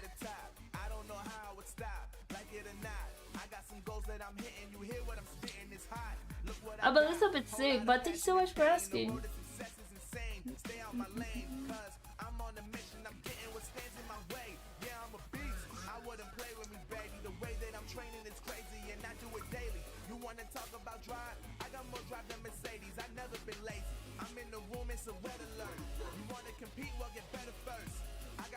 Hello. Yeah, I'm the best. I never stress. I know what's next. Oh, thank you for the fire, guys. If you are, thank you for the rice, guys. Thank you so much. If you have a fire, mana, everything would be very. So now let me flex. Yeah, I'm a word.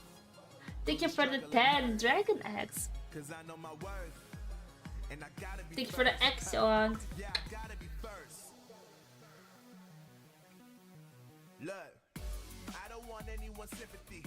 I understand what is meant for me. I give my focus and energy. If it's meant to be, then it's meant to be. But mentally I'm undefeated. They hear that and say I'm conceited. Like there's no reason. Like I don't beat them and come back again just to teach them. Hi Vladimir. I like this song. They'll try and bring you down, but you cannot let them and only get better and focus on cheddar.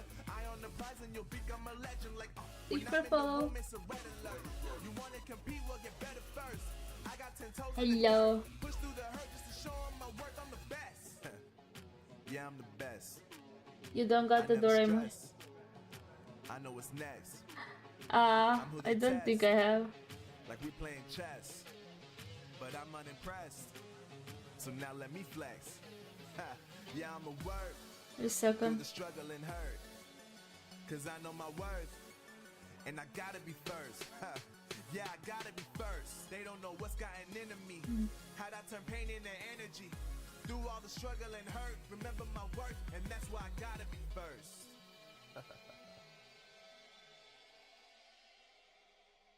Hi Export Cosmo. Hi Lucy, what's up?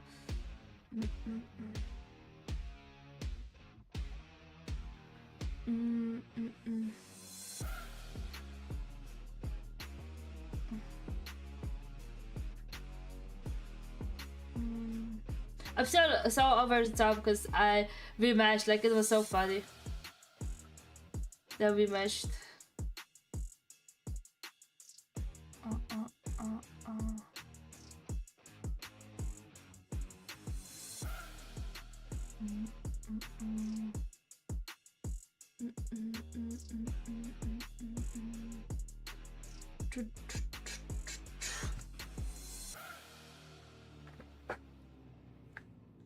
Yeah, I like that it's not a very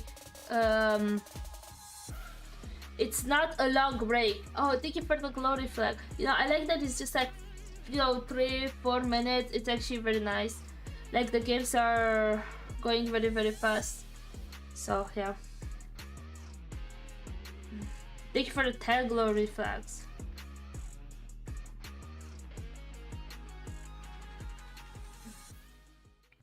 The Snapdragon Pro Series powered by Samsung Galaxy is brought to you by Snapdragon Elite Gaming, Samsung Galaxy S23 Ultra, Monster Energy, and DHL. Do you guys like Monster Energy? All right, everybody, welcome back to the Snapdragon Pro Series. We're about to get into match number 2 of day 2 here in the challenge season for Call of Duty Mobile. Match number 1, it was Kings who came away in a 3-0 fashion. Hi guys. Solidifying their place on that leaderboard for week number 1. And now we're going to be turning our focus onto exclusive versus Ricey. I never drink the energy drinks. What do you expect from this match? 3-0 guys, I'm calling it. Seen in the previous one, but realistically, I would like to hope that Ricey maybe make a bit more of a game of this one than we just seen from Byzantium going up against Kings. Exclusive yesterday. I never really had the energy Ricey drinks. also found themselves a window. Hi, so, Ronoa. The ability is there to a certain degree. Ronoa, are you not a beer player? Exclusive are. It's not likely that Ricey are going to come away with this one, but hopefully some of Yes, my brother does. My brother loves, like he has like this thing with like lots of monsters, all the colors. I mean, it feels a little bit closer. Like if I were making up the leaderboard in my brain, Brody, it feels like these two would be Europe only. Yes, I'm gonna be here all month, and in the first week of February, before my birthday, it ends is 3 in 3. And 4 is my birthday, so I'm gonna be here. It's gonna be really tough. Beside next week, I'm gonna be here. Beside next Saturday, I'm gonna be here all Sunday and Saturday. So yeah. Exclusive, we saw it in the Open Finals. Exclusive destroyed them. Now look, it's been a couple of months, okay? It's been a little bit of time since then. Maybe Ricey have made improvements. Maybe they've had time to scrim. If they've got. Thank you for the dragon. But it's a really, really, really big ask. I don't know if they're going to be able to do it, to be honest. Let's focus on exclusive specifically for a second here, Bobby. We talked about their roster yesterday, and we got to talk to them directly too about the roster. You know, obviously everything coming into this season. Is this an opportunity for them to work on any improvements that need to be made for their roster when it comes to focusing on putting themselves in like a top 2 position? I would say so based on what we saw yesterday. I feel like they should have been able to handle Nexus a lot more easily than they did, and especially looking at the Express Search and the Crossroads Strike Control. Those were maps that I felt like they should have been able to pretty much run away with, and that wasn't the case at any point. So I'm hoping to see them, like we said, handle business a lot more cleanly. It is interesting to see the swaps that they've made as now they're effectively running 4 SMG players. They've given one of them a DRH, which is effectively like a hybrid AR SMG anyway. So the existing meta for comp, the fact that that's pretty much the meta AR now, does give them a little bit more flexibility to play with that more aggressive play style. They've also been known as a team that in the past has played like 4-man flashes, so it's just full send everything and hope that it sticks. We'll see if that's a game plan they continue to run with. Obviously, it got them to the World Championships last year. And right now, they've got to see if it will continue to refine and maybe get them a chance in Sao Paulo. I mean, everybody wants to be in Brazil. That's where everybody wants to be right now. Well, we'll take a look at Ricey's roster as well. We'll at least get that pulled up and just kind of refresh everyone if you are just joining the stream and you don't know. Okay, Ricey actually did good yesterday, so. We did see some moments, though, from Sushi yesterday, Ton. So there are opportunities for some of these players to really stand out. Yeah, I mean, look, you need those solo players to be able to do something against teams like Exclusive. Sushi's really going to have to bring something to the table here. And I think, you know, one thing that you can always point out towards in terms of these underdog teams is, you know, you think about the operator usage. We didn't see much of it out of Zantium. We've seen flurries here and there. So it's one of those things that if they can use the operators just a little bit better, then maybe they can find a route into the game, but it still is a tall order. All right, well, we'll get the picks and bands pulled up here so we can see what our teams have chosen to go with when it comes to these. Okay, so we have Summit. Finally, the Summit hardpoint. Holy macaronis! I'm looking forward to see that. I will say if it gets and the takeoff. These two maps are like the maps where people usually drop the most kills. I understand Summit for some reason. You know, hi Korea. It's like a small, you know, map, and you can get a lot of kills. But on takeoff, I don't understand how people drop like 60, 70 kills. We did see a Slums S&D again yesterday with Ricey, and they did win it 7-3 over Zantium. For the raid control.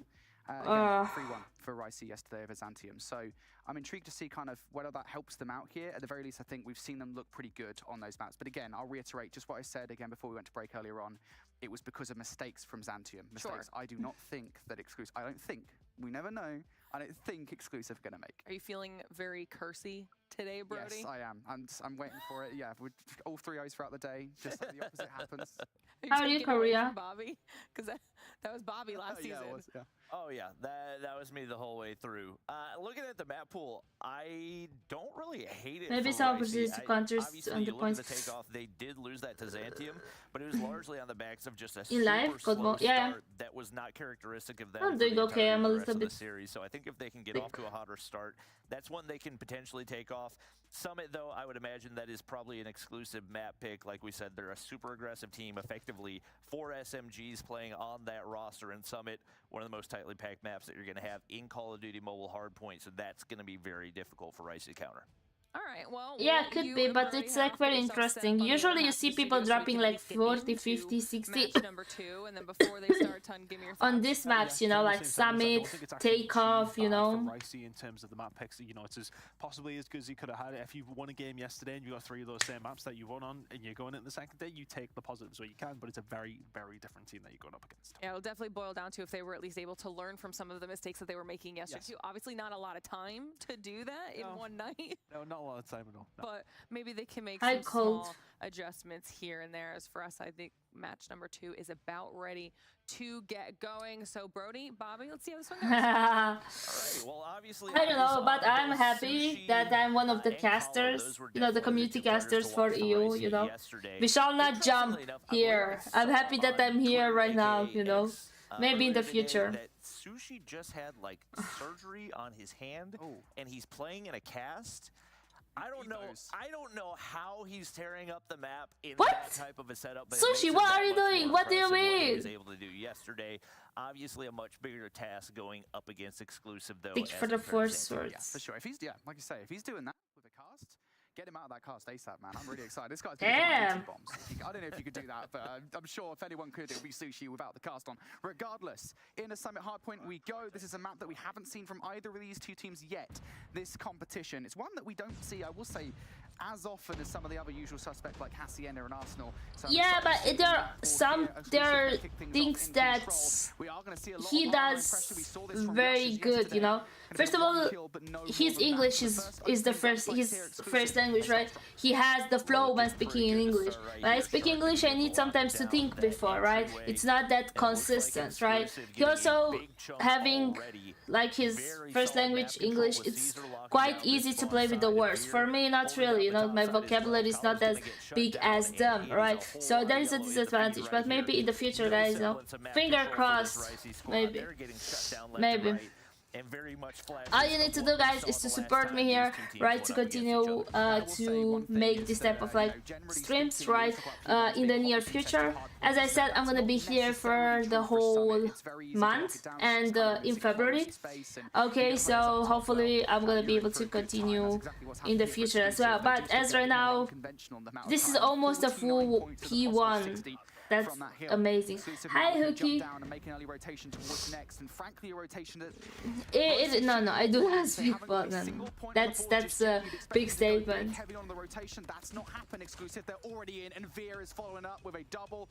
This is gonna be a massacre. But I appreciate it, Sora. Poland is not that far from here. I could just take a plane, you know.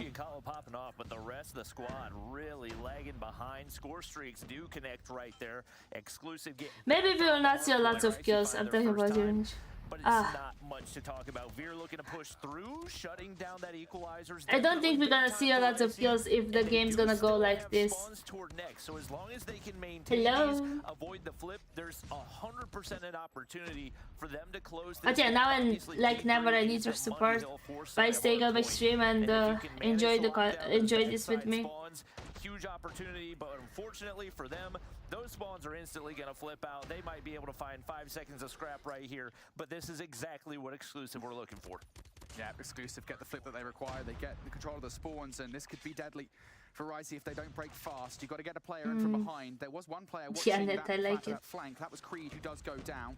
That should be picked up by a teammate coming off the spawn pretty quickly, though. Ricey, here comes the attempt from them. Shark around the front, going to take 2 and make it 3 players down. Creed finds number 4. Only 1 player remaining. It is a 2-2. I don't even know you can go on top there, then. Where a player is, though.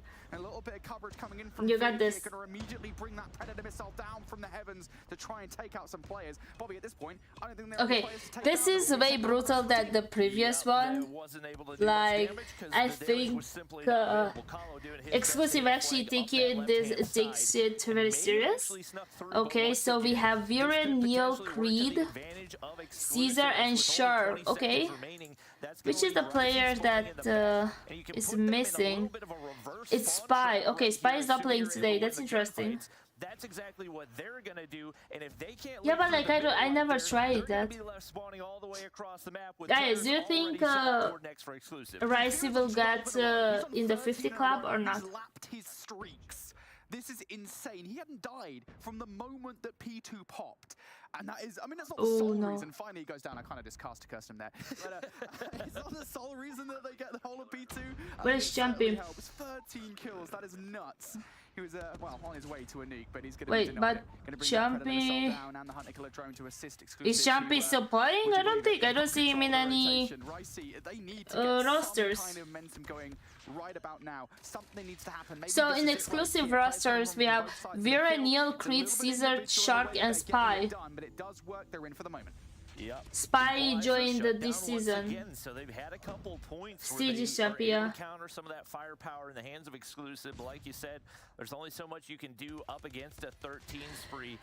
That we obviously didn't so many DRH in for Spy, so that is one of their main ARs. Does give them a little bit more ranged ability. Summit not necessarily where you would expect to see that, but obviously it has paid dividends. Ricey do finally find their first chunk of hardpoint time. They're on P4, and they do get the shotgun set up on the lower side right here in the Well, hands of Spy Rush, so maybe joined. an Spy was opportunity in for them to find another Kings. chunk, but just like that, Veer slides on through. He's on a 2 spree, and Neil does the rest of the damage. So from the Spy top joined. Yeah, I would say And we're on the trapped side for of a Kings, 50-50 here, and that might we still well have be the case, but the way that Exclusive are playing this game at the moment, I don't know if he's gonna have the we have opportunity Durari to who get joined. 50. This is insane from them. Okay, We saw they might full get. P1 control 50 points or so off the back of the first rotation. Exclusive look like they want to get it done again. Look at Viri. I don't know what he was eating today, but give me the recipe, please. Find it. I'm unsure as to how that player got away and if someone took it away from it regardless. Yo. Caesar now going to get that kill with a Sparrow. It is yet another frag. Switches back to the DRH for the second. Hello. Exclusive just looking so strong. Every single lane is being watched. The communication for Exclusive, you can just tell, it is just beyond incredible. And they've always been a phenomenal respawn team, really showing out right here. 200-point mark, and there's Caesar getting an EMP himself. So Oh you know my he's God, working on some no. straight. Shark tries to hop up, does get shut down, but once again, such a large gap. We have for Rising rushes in the Close right here next that you gotta point, question but if there's any chance they can make it happen. We do have another operator get shut down, and that's really the only thing that they got Exclusive 50. have not been able to do well, is we've seen a lot of these Hello, operators go to hello, waste, but hello. the fact that they've been able Se to kill termine. them this much Oui. with those operators Okay, going away they're says starting a that little much bit. more They are about how well cooking. they're playing the map. Yeah, they don't Maybe, No, not really. The operators might not well be Okay. there, to be honest, and I think they'd still be doing this. They're just doing it fully with their guns. The team play is insane. Ricey, can they find a way through? Not when Veer's finding doubles like that. Sushi gonna find a way Yeah, I'm through. telling you, Also we're gonna gonna see a add to the tally 3-0 there for Ricey. They're not across spawning in a the good place board, whatsoever. I think. 25 seconds left on this hill. I don't think you can exclusively And finish I'm it gonna here. Ricey, dare they to say don't that have there's a control of chance rotation. This we're is gonna not have good for them like whatsoever. 7-2 in Gonna pop the SND. Annihilator right here, seeing what value he can find, mainly just trying to keep things Look locked at down, Viri, and 42 another kills, operator holy does go macaronis. to waste. Not sure what's happening on that side of things, but obviously business still handled. Only 3 seconds needed, but a nice setup right here for Ricey. An opportunity to Hello. close this gap a little bit and maybe avoid the 100-point club at the bare minimum. Neil's going to push up the side with Shark right here. They should have an opportunity to pinch if they can find one on the back side, but there's Kahlo able to pop the Annie right there, and he's able to find 3 before getting taken down. Rush does go in with the equalizer, but no value to be found for him. And right now, a lot of pressure as Exclusive collapses. Okay, I was close. I said 50. Fear with 43. Yeah, Ricey with a couple of good moments there in that game. I think notably the P3 hardpoint, I want to say, and then when we got to the second set, they actually got a fair bit of time off of P2 there, or P3, excuse me, P4 on the first.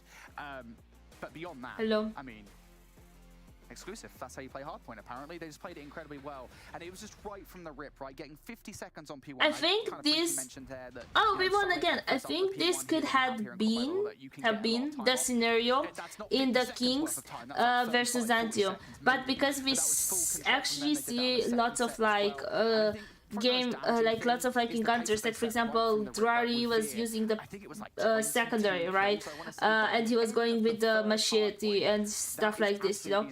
So I do believe that this could have been the result from the first hardpoint as well, but due to the fact that they were like trying to, you know, probably making it a little bit longer, you know. Especially when it's an AR doing it to you on Summit, it's just ridiculously impressive in every way possible. So you gotta imagine if Exclusive are able to find any value out of the majority of their operators, that one is even uglier than it already was. But obviously, 100-point club it is for these guys, and struggles across the board. Honestly, impressive for Kala that he was able to go only -3 given the state of the map and the lack of map control that they have right there. We get ready to head into the Search and Destroy. We know that Ricey started off a little bit slow yesterday. That was what we saw out of them on takeoff as well. So maybe an opportunity for them to bounce back. Thank you for the heart. Was where they took their first map. Thank you for the smile. See if they can find some momentum and maybe make this one a series here. I believe if my memory serves me correctly, which you know my memory is terrible, I think it's a Slums Search and Destroy that we've got coming up next. Yes, I like Slums so much. Between Ricey and Xantium. Ricey were pretty good, I think, just in terms of getting really aggressive through the middle of the map and holding control of it for pretty much the entirety of their defensive rounds. Their offenses were kind of where maybe the question would lie sometimes. Okay, I like this map actually. Different kettle of fish to Exclusive. What strats do they pull out? on the defense. Well, it seems 3 players stacking on towards B Кратко, was да, the initial примешивал look of things. бонус. 1 player over by A. That's going to be Veer, of course, who just had a stellar. I'm curious to see how the S&D will be, because obviously hardpoint was so fast-paced, right? And now we are like going a little bit slower. So maybe there's gonna be more chance on the side of Pressy. Season will remember him dropping a 20 bomb versus Kings on this map. Can be extra lethal here, but exclusive getting it done with the SMGs on the outskirts. Shark and Creed find a couple more to leave it twos all alone in a 1v5. Quickscope not going to connect right there, and they desperately want poor the guys. execution. No. Oh my. I've seen this before somewhere. No! No! What? Oh my god, Creed, I wanted another execution. It's a sacrifice to the gods. Oh, Hi, goodness Most me. Wanted. All right, well, that was a start and a half. Oh, Ricey. That's unfortunate. And to be fair, I don't think you necessarily expect many offenses on Slum Search and Destroy. It's very difficult. I would not even be in Ricey didn't, so Yes, sir, are you in my Discord server? Try to see if you can join if you're not. for him to kick things off. He gave up at this point. Sent reeling off the side of this one. It's a triple stack. Okay, Callow, that was good. Nicely played from Callow to pick up the first. Veer going to snipe back elsewhere for a trade. So 4 versus 4 scenario. Creed looks into the graveyard and adds another body to the set. In favor of exclusive, and they're starting to feel themselves. Hello, Cray. Right here. Can't land the shot I mean, did you watch the other point? It was a massacre. And Ricey find themselves with a man advantage right here. Bomb is in hand for Sushi as well, but maybe a little over-aggressive. So the bomb drops now into a 2v2, and obviously Exclusive are going to know exactly where that bomb is. We'll see if they look to group okay, it was... They want to see it as to be... Yeah. Could potentially find in Caesar, it was like he's going to be able to make his way kind of quite a tragic to that B-bomb moment. site safely, but an encounter right here, Kahlo not ready for it. An Exclusive back with the man advantage. Well. It was fast. It was 78 to 250, I'm pretty sure, something like that. From the high ground, and it looked like for a second there, to be fair, that Ricey might actually end up taking that round, but big clutch from the last 2 remaining players to stop okay, I said at the beginning it's gonna be 7-2, but I don't think Ricey will take any exclusive. What do they pull out this time? Any rounds. 4 players through bricks. Hello. Hi, Liam. And they're very lucky that Etudes doesn't no, it was 87 to 250. When the smoke is gone, though. 87 something, I think. 87. Once again, this was a move Hello. that we saw a decent chunk of the time. Ricey with the sniper, Ricey with the snipers, able to open things up and alleviate some of that pressure for the offensive pushes. Unfortunately, the next 2 not going to connect as it's Veer doing the damage. Trades back and forth, rush, okay, finds Creed. another, but my gosh, nobody can seem to stay alive for another kill. Creed's already got 7 to his Happy New Year's to you too. It is very interesting because we have teams, as for example, Exclusive, where all 6 players are solid.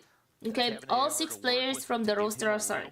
We have Veer, Neil, Creed, Caesar, Shark, Spy, and I'm very curious to see how they choose to when to put a sub or when not, you know, because they are all solid, you know, like yesterday we did see I think Spy playing, and today we see Creed, right? So yeah, the information off the flash as well. I like to see. As perfect as you can ask for. Yeah, the bomb. I was going to say, I mean, that was the problem, right? It's the fact that you got the bomb now going about to meet heads. Everyone is using... Oh, okay, 1 round. Okay.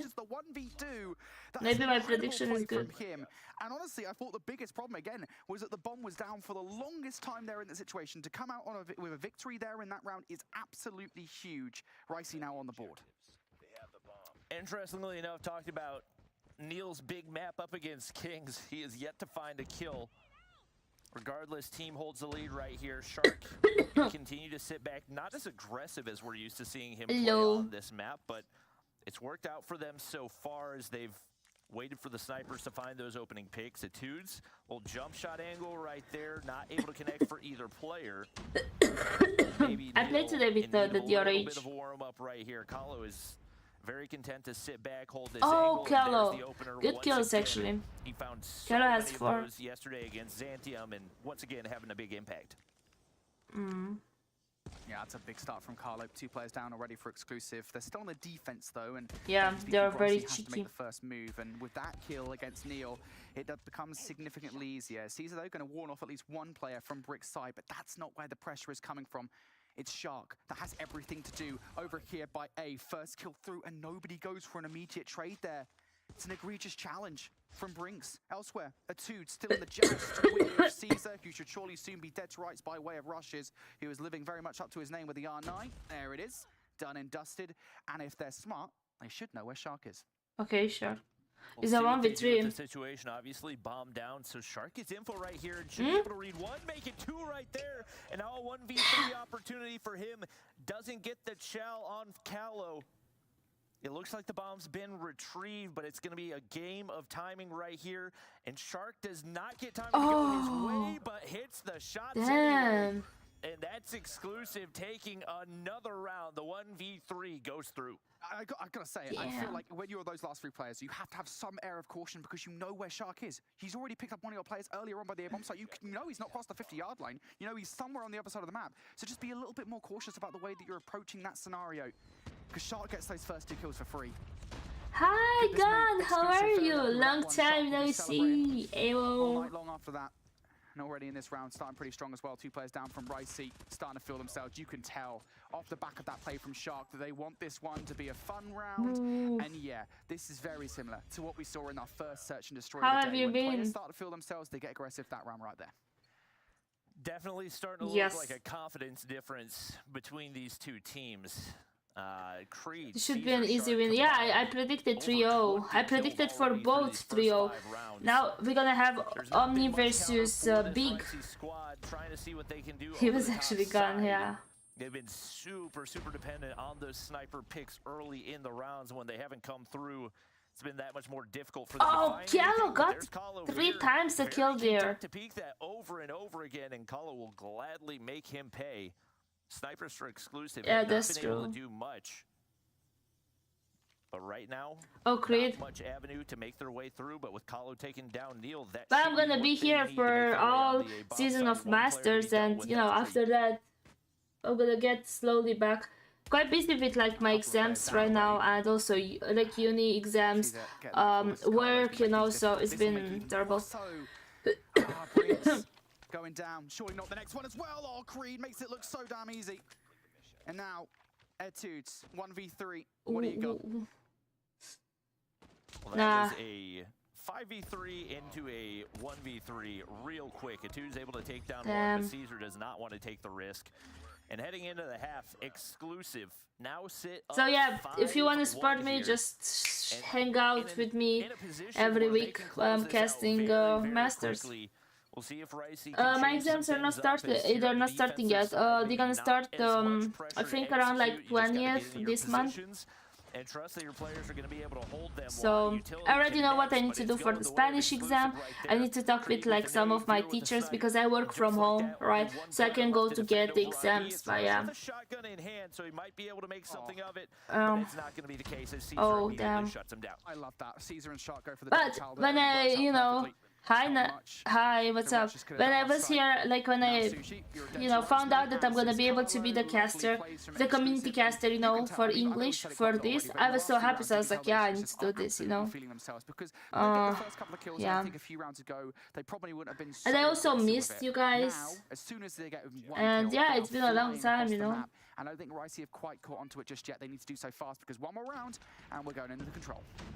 Yep, Ricey gonna look to sit back, not quite as aggressive here. I think One last player time when we pushed up talked the through that gun, front you side, destroyed me in but Shark chess, is so. there to counter. Etudes able to find one, make it 2-3, and just like that, Ooh. we've got an advantage. But Creed fires back. They're getting And schnitzel at least keeps it live. semi-even right here. One player right around the corner. Take That a should round, be a please. freebie Take for one more Russians, and time. indeed I it see is. online a lot So again. now it's Yeah, gonna I be am. I real actually in a am. 1v2 right Especially in here, the but evening.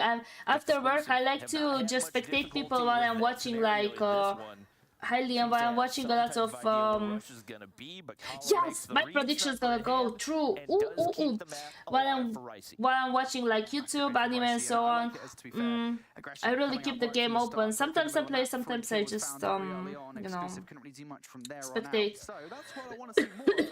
But I lost my finger sleeve, so I'm gonna spectate more. Start setting the pace yourselves. Don't let exclusive get away with it. I wanted to, you know, order those finger sleeves, you know, that we all know. But they were like, I don't know, $9, and the shipping was $30, and I was like, nah. Carlo playing this one really passively towards this Stumpster's side. I think he's waiting for these players to come towards him. They're on the other side of the wall. But look at Neil on the minimap. He's on the hunt. Kello gonna get. Yes, I knew it! They're gonna be able to do it. Fluffing schnitzels, look at this! Vera gets Kello. Third.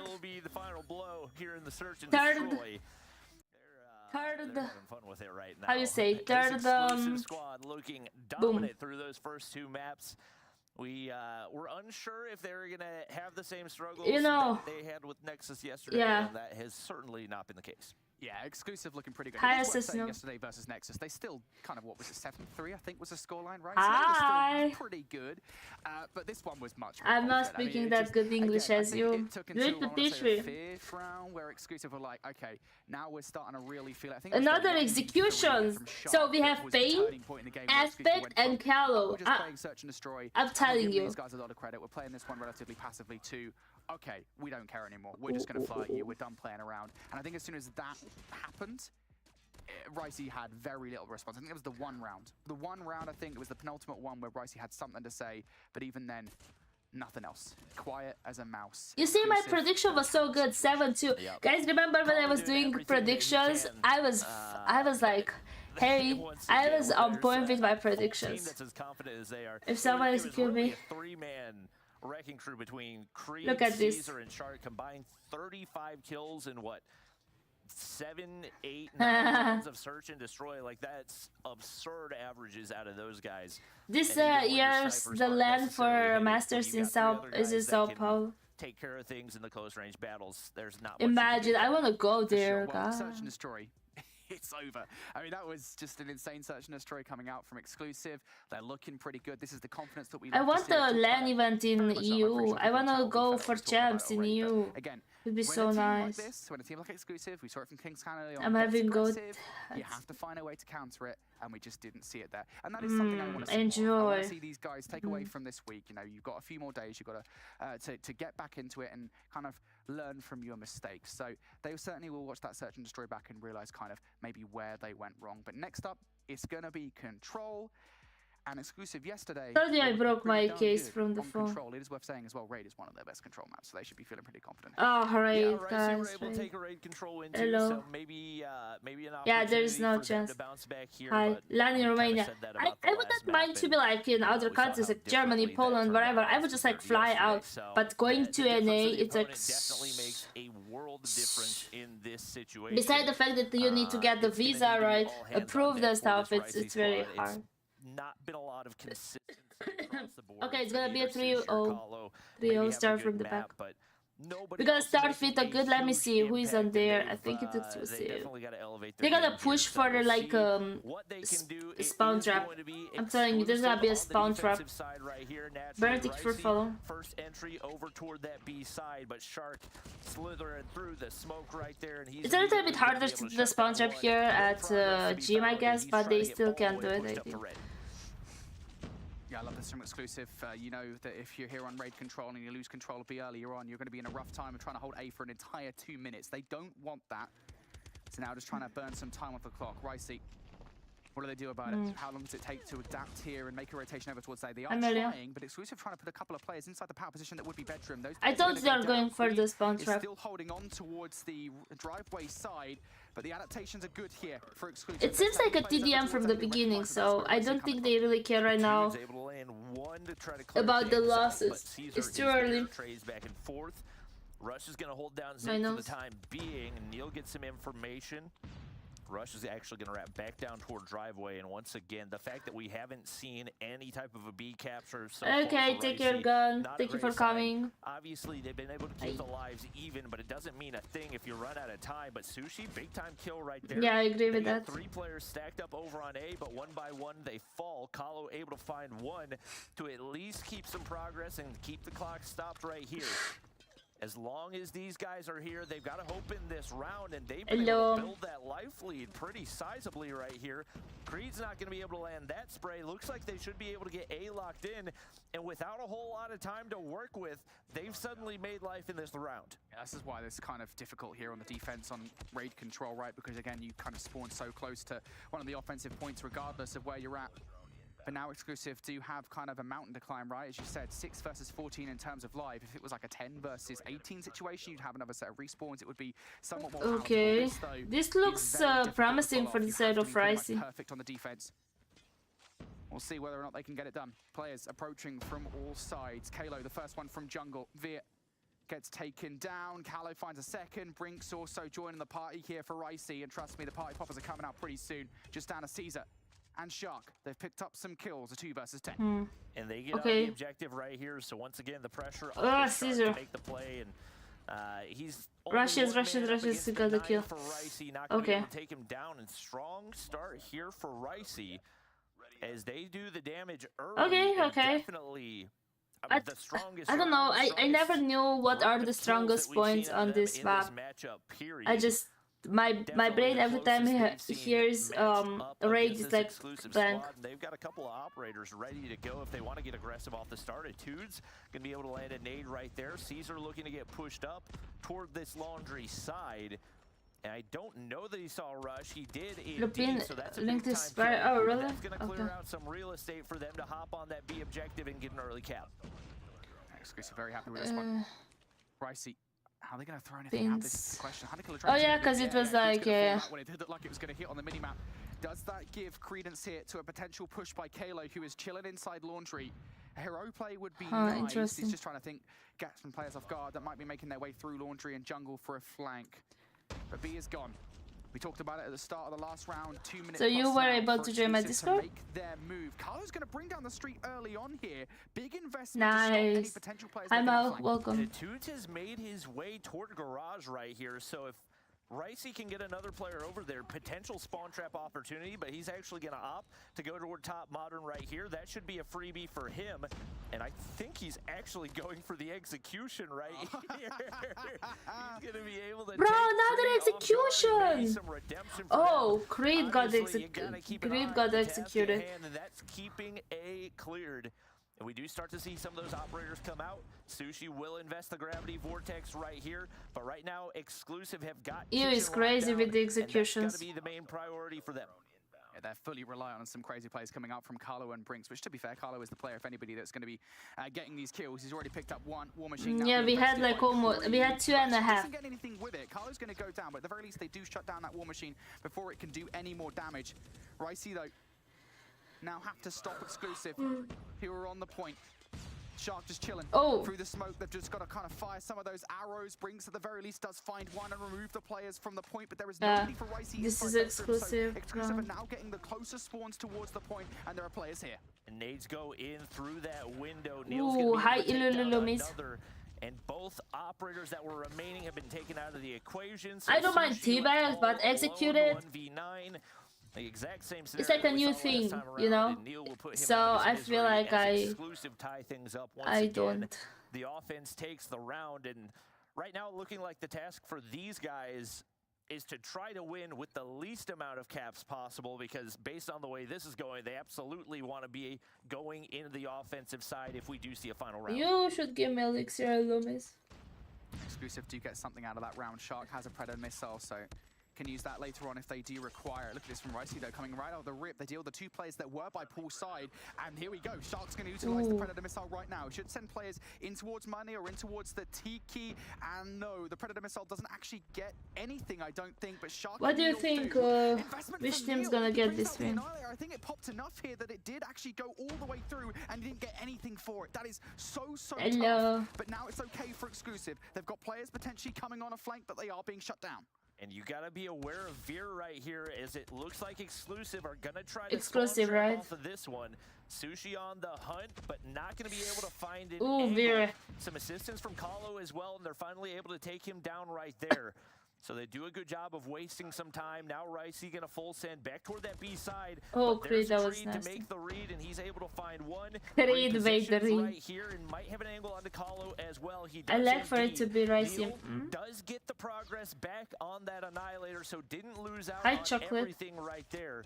That's gonna be big time. As It he's would be able to find two it right would be there, interesting and to see nowhere that, but for I this don't think they Ricey have squad like to a go. chance. Exclusive now here on the defense, taking care Like, of look, it's business. 8 to And Ricey 19. one last panic push over toward the A side, but they have nowhere Bro, to go. Neil, Yeah, there's a place stop. to deal with inside open stairs and by the money window as well. You've got to be careful of this. And Neil is continuing to apply pressure inside the spawn. He's distracting players from what would otherwise be a Bro, very that Jax concentrated takes the kid so attack. bad. Sushi has to take some time to deal with those players, and indeed he does. But look at the positioning from Exclusive, and look at the time on the board. There is nothing. Exclusive just wasted so much off the clock. They eroded it.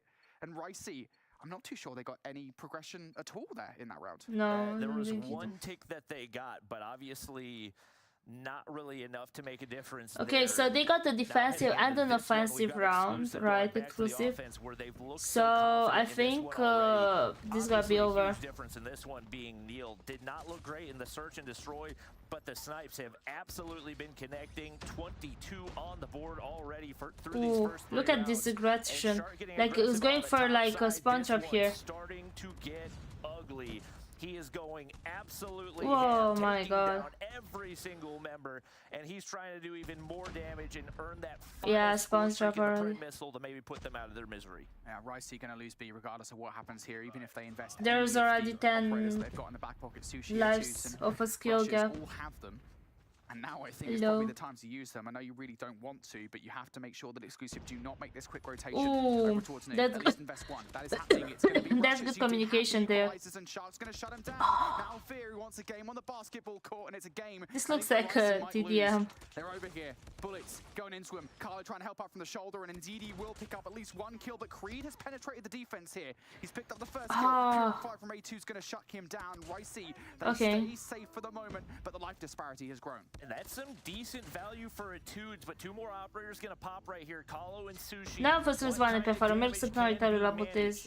Zoning off a little bit right here to make Unde îți faci sure that no practica, by the way? players can hop the objective. He's able to pick up one, but I don't think there was any value found for that. Who is the top frag?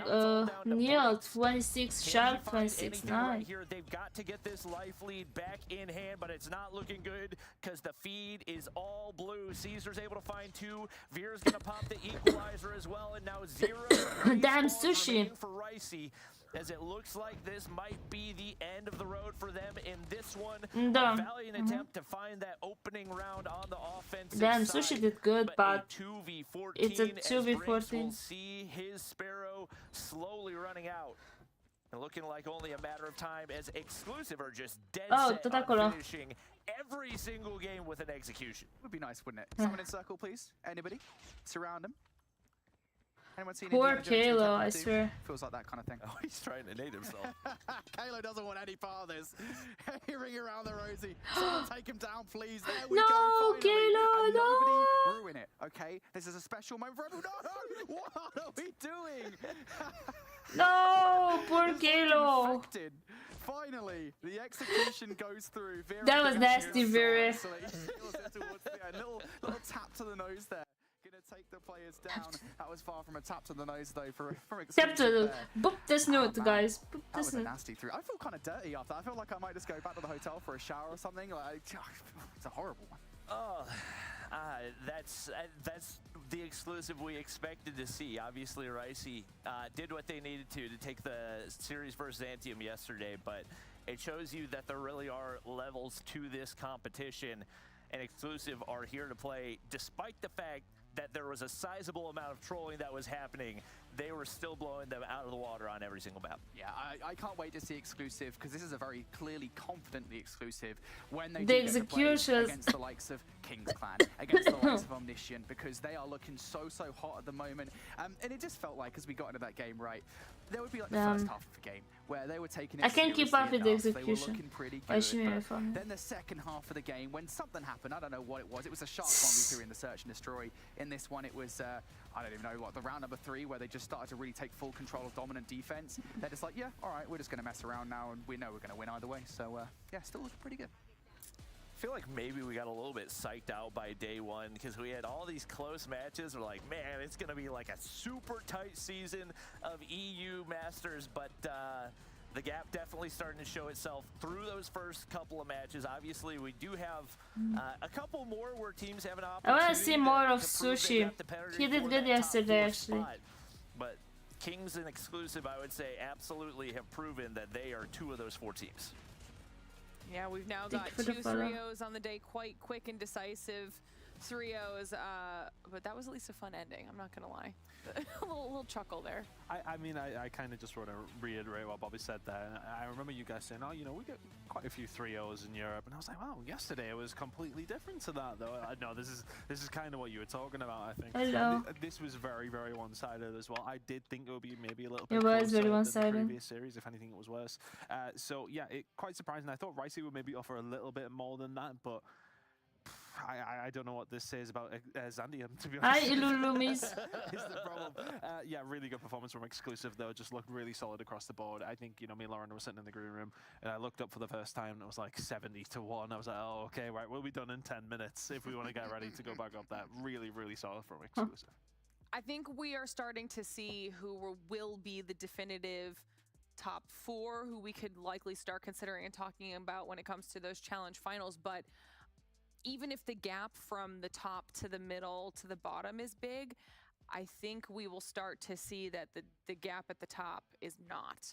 And that's where things will start to get really interesting when we head into those finals, Bobby, because that's going to be a battle. Oh, yeah, absolutely. Exclusive Kings versus 2, exclusive. Kings 2, Realistically, 1 Kings 1 versus 0. Exclusive versus Ooh, Omniscient. Omniscient 7. Hoping versus that Mont squad as well can be a good challenge. Obviously, Mont had some shaky points yesterday going up against Big, which is a team that I thought they were going to handle business against very, very easily. So they've definitely still got something to prove. But even with Omniscient taking the L yesterday, I think that they are definitely a team to be feared, given how closely they were able to play Kings down to the wire. Yeah, absolutely. And we see on the leaderboard now, both Kings and Exclusive, 2-0 for their first week in the challenge. There's still 2 more matches on the day, which means some more opportunities for our teams to at least get a win in one of those columns. Omniscient being one of those next teams. You just mentioned they had that rough matchup against Kings. Still phenomenal for performance out of Omniscient, but now we get to see them go up against the likes of Big in our 3rd match of the day. Ooh, and, this it's gonna be Omni, right? Be what starts kind of leveling out that leaderboard. Yeah, right? Omni versus Big. Okay, Yeah, that's gonna be interesting. If the first 2 matches were 3-0s, this one is probably going to be a 3-0 as well, to be honest with you. Yeah, I'm leaning towards a 3-0, but I feel like maybe 3-1 could happen too. I would be very, very surprised if Big come out here into this next matchup and win a map, to be honest. I'm trying to be confident about it, but it's just like, I look at it like this. If Omniscient were able to take Kings Clan, who were the Season 3 champions, to a game number 5 yesterday, and Big versus Mont looked like they were really struggling in the first couple of maps, I would be concerned if they don't come out swinging, at least. Yeah, it's on Omniscient to come out there and put in performance. But, you know, we had a couple of flurries, I want to say, yesterday from Big here and there. So it's not necessarily out of the question for some sort of maps, I want to say. But yeah, Omniscient, I know we'll be talking about it a lot more, but it is obviously their case to put themselves up towards that top end of the leaderboard with Kings and, of course, exclusive as well. Of course, exclusive. That was a little bit harder to get out than I thought. You got it. I'll shut up. Okay. You got it. You got it. You know, we're going to give you Thank you. a few minutes here to reset because it. it's time for another break on the show. We are also going to give an opportunity to our players to get themselves set up and ready. Like I said, match number 3 right around the corner between Omniscient and Big. It should be a FOMO, so don't go anywhere. We'll be right back. Okay, we have a 4-minute break. Okay, that's a nice one.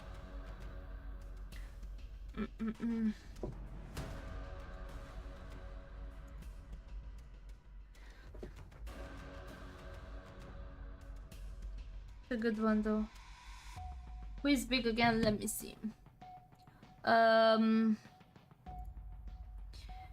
Okay, so we have Vat, Zaka, Mirage, Starik, Rondo, and Slayer. Hello, Deems.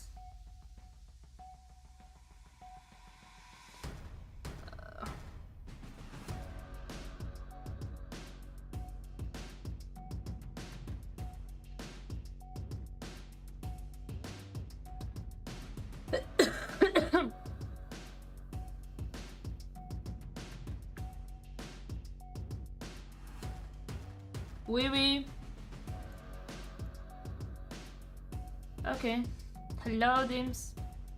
Bonjour.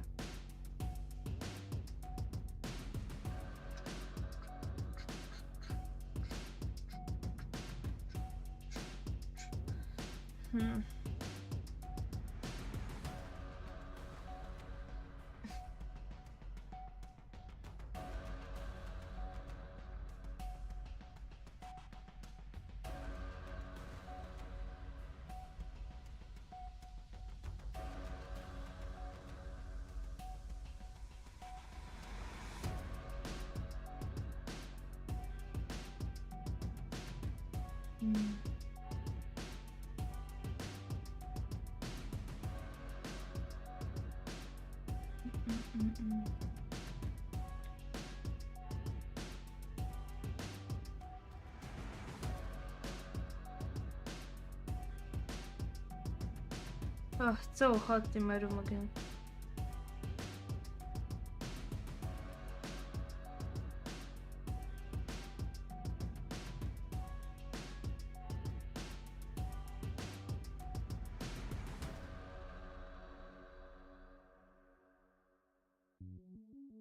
Welcome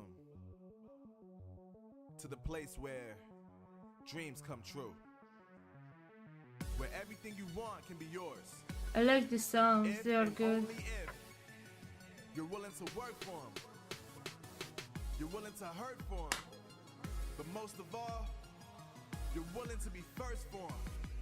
Ha! Look, I'm going straight to the top. I don't know how I would stop, like it or not. I got some goals that I'm hitting. You hear what I'm spitting? It's hot. Look what I got. Whole lot of passion and pain. The road to success is insane. Stay out my lane, cause I'm on a mission. I'm getting what stands in my way. Yeah, I'm a beast. I'm with a baby. The way that I'm training is crazy, and I do it daily. You wanna talk about drive? I got more drive than Mercedes. I never been lazy. I'm in the room, it's a way to learn. You wanna compete? Well, get better first. I got 10 toes in the dirt. Push through the hurt just to show them my worth. I'm the best. Yeah, I'm the best. I never stress. I know what's next.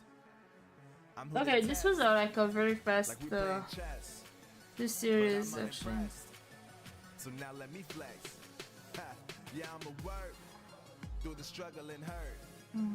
Cause I know my worth. And I gotta be first. Ha, yeah, I gotta be first. Look, I don't want anyone's sympathy. I understand what is meant for me. I give my focus and energy. If it's meant to be, then it's meant to be. But mentally, I'm undefeated. They hear that. The Snapdragon Pro Nice. Series powered by Samsung Galaxy is brought to you by Snapdragon Elite Gaming, Samsung Galaxy S23 Ultra, Monster Energy, and DHL.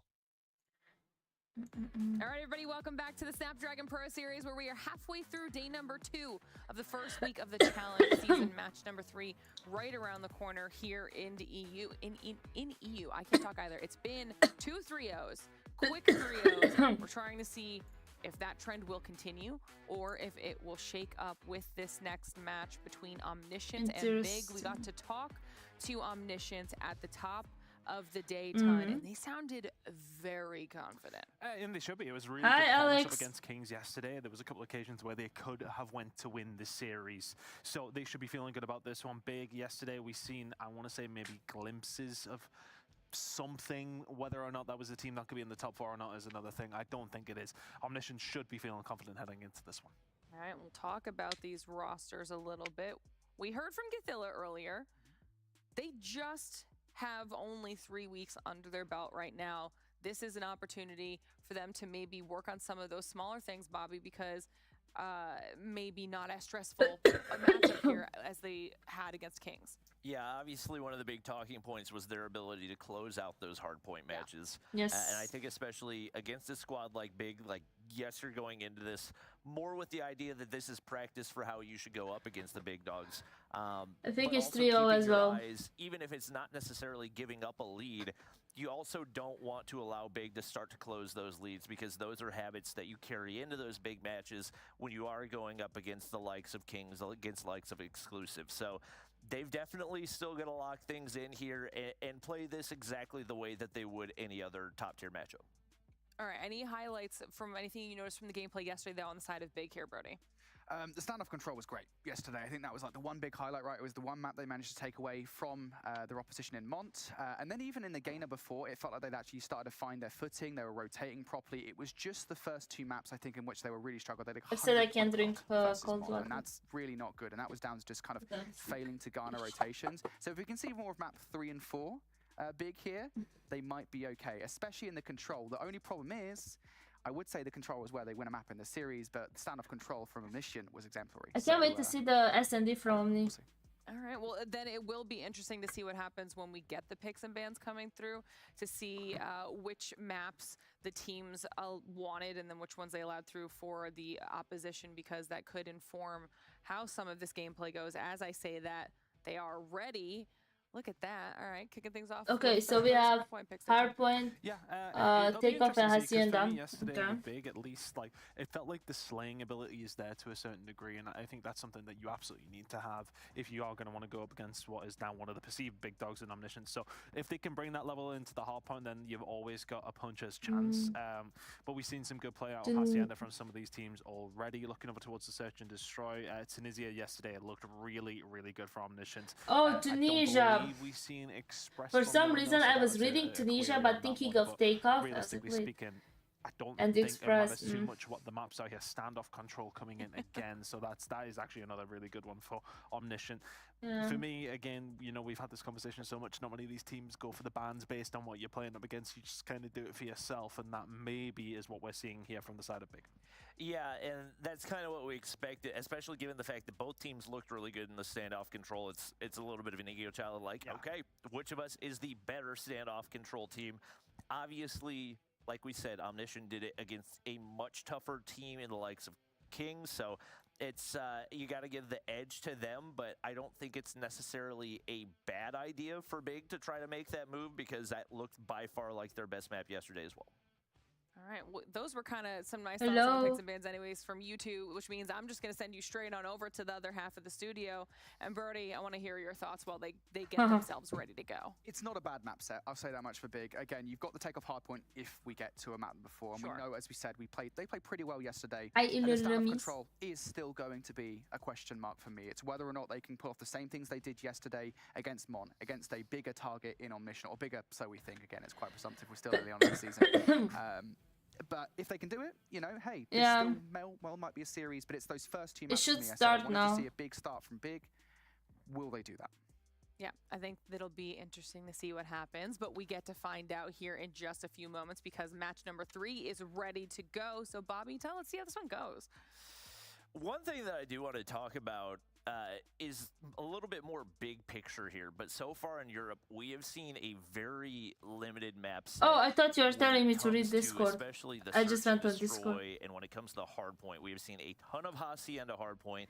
Nah, don't be that harsh on it, because it's been just like 10 minutes and max. that's something So that can potentially work when you're just within your region, but looking towards Sao Paulo Masters, max 15. you can't just have 2-3 maps that you can play in every single mode, and that's something that's going to come back to bite you, especially with Europe being a region with something to prove. So I'm curious to see if we see some more expansion in the future, but obviously Dude, focusing I think on Big has potential because of the players, but to see if they can go I don't big know. and take down who appear to be the Giants in Omniscient, who had a solid start yesterday, and that's a pretty solid start with Saturn's finding 2 with the early nade. And just while we go through the opening breaks, I kind of want to back you up on that point. Especially for some of these top teams, you're going up against Big if you're Omniscient. Is this a time for you to start testing out some other stuff, or is it maybe a little bit early in the season for that as well? You know, you want to establish where you are. It's not. It could be a potential banana skin for Omniscient, but you know, we're putting a lot of stock in that performance up against Kings yesterday. Could they come out flat in this one? Are they as good as we think Volt, they are? thank you for That's the a question they're 40 gonna have to shield. answer in this Thanks game. so Big much. may well not be the strongest of opposition that they will go up against, of course, in this league, but they're still going to be a tough team. They got through that open bracket to get to this stage. They will know what they're doing. Omniscient cannot underestimate them, and so far so good. It is a slender lead. And thinking about P2, it's already going to be Big who are setting up there with 10 seconds to go. Omniscient now on their way. Well, Gathilia was just on 0, but moved up to a 4 spree, so he's working on streaks right now. What is he using? Bounce back after we saw Big take some early hardpoint control. Oh, it's using the DRH. That's interesting. Top side of P2 ready to go. Lucky does not make the read right there. So even with a couple of kills, like I tried the DRH today, but a lot of people playing it, especially in rank, and the screams. Onto Rondo, but fortunately for him, teammates ready in the top side of the hard point. We've seen a lot of P2 contest time in the games that we've watched on this map so far. Expect to see that be the case again. Crossbow kill does go through there for Omniscient, and no real progress right here, as it's been very, very back and forth P2. It's always quite difficult with both sides of the stairs, isn't it, to get complete control. Very hotly contested. Yesterday, though, Big, I want to say, didn't look too bad on this map when we did see him. I believe we've seen them on this map at least. So can they Oh, the double there. Be a problem for Omniscient. It's only 10-second lead now. Omniscient already on the rotation over towards P3, though, and this is the first time we're going to see a team with a decent enough setup. It's kind of close. I was expecting to like a bigger gap, to be honest. They're now picking up 6, make it 7. The AR player coming on through. A little bit of scrap time being fought over by Nox. Now, is that going to impact him on the spawns that will come through? Yes, it will. You can see the closest spawn now coming through for Big, and that's going to be Starwrecker in behind enemy lines. Finds the kill onto Lucky, and now the rest of the big players can start to collapse, but you've got to win that gunfight. He manages to find one. Satins is the only one who I don't know, it's closer than I was expecting. Big have completely broken it because of maybe some, I want to say, too hard aggression for some of the scrap time on the previous hill. Yeah, that was a huge kill to be able to take down Gathillo right there. Trying to play cutoff man, but it's not really going to pay off. And Omniscient having a tough time locking down P3 right here. This is one that you've got to find good value on if you're going to be able to chain it over toward P4. Looks like Zaka is going to have an opening up toward the top side. Rondo pops the equalizer right there. Doesn't realize a player slid past him, but I don't think either player realized the opening for Big, and they're going to be able to lock in some time over on P3 right here and get the setup toward P4. Absolutely beautifully played. Okay, this is interesting. Going toe to toe with the Giants of Omniscient right now. Yeah, we've seen a decent enough performance from Big yesterday in some of the hard points, or at least some moments. Oh, damn, Mirage. Can they continue to do so here? They're keeping things nice and close, and as we said, this P4 rotation looking. Did you have dinner? It is going to be Omniscient who start to fly on through, and that was a real standout for this Big side yesterday. And what was a game of not many standouts? 15 kills to his name, Annihilators now as well from him. So can he get something going? Whether it gets taken down pretty much dinner, because it's like. And that just seems to be what separates it's 8 p.m. for you, right? Oh, okay. When it comes down to COD Mobile is the usage of the operators. Right now, Big not getting a lot of value, if any of it, out of their operators they just used. And it looks like Omniscient are going to be spawning close right here. If you don't have control of the hard point, it's not a good spot to be, but if you do, it's going to allow reinforcements to arrive very, very quickly. They're going to remain on the hard point. I hope you enjoyed it. Locks down the top side. Big Zaka doing his best to at least keep this contested right here, and they evacuate the hard This player, I remember him. He's a good player. Omniscient finally I think. able to get somebody back on there, but not really very consistent with their presence there. Would love to see them pick up more time. Oh, Vat, the force. This is nice. nice. Allow Vat to pick up 3. Big find the scraps right here and do a good job of mitigating the damage there. Okay, it's closer than I was expecting. Extend that lead ever so slightly. It's now sitting at around 30, but with the control you had, you're very, very right. You would have expected that to be a little bit more, but I don't think they'd be too deterred by that. I think Big did a good job to try and combat against what was going on there, and as we head over towards P1 once more, where is the control going to be? Got to be thinking about the setup over towards P2, but the kill's starting to fly through now for the side of Big. It's Zaka who's going off where he can, and again, that really has been the standout. 21 kills to his name, and across the board for Omniscient, it has been a shared load, so to speak. Satins and Rasmo now starting to combine. That 30-point lead after the first rotation remains after 30 seconds over towards P1. And Rasmo's just going to remain on the outside. I don't know. It's so awkward seeing always DRH, or DRH. Let me see.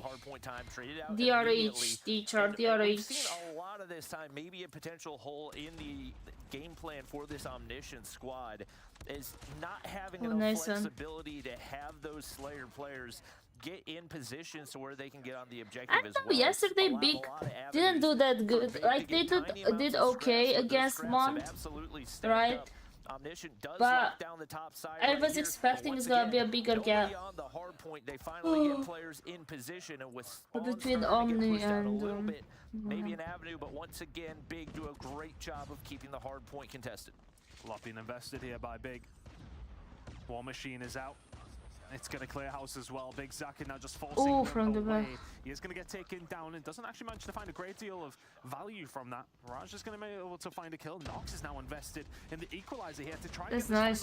Ooh, the double. Oh, triple. As well. Fantastic work from Omniscient and really good operator. Ooh, the info. Nox. Calling the spree immediately, wants to solidify this 18 seconds, doesn't hit a goddamn thing. Nice. But nonetheless, looking good for Omniscient. It kept that good one, bad kills from the back. That's investment there for late time from Gatila.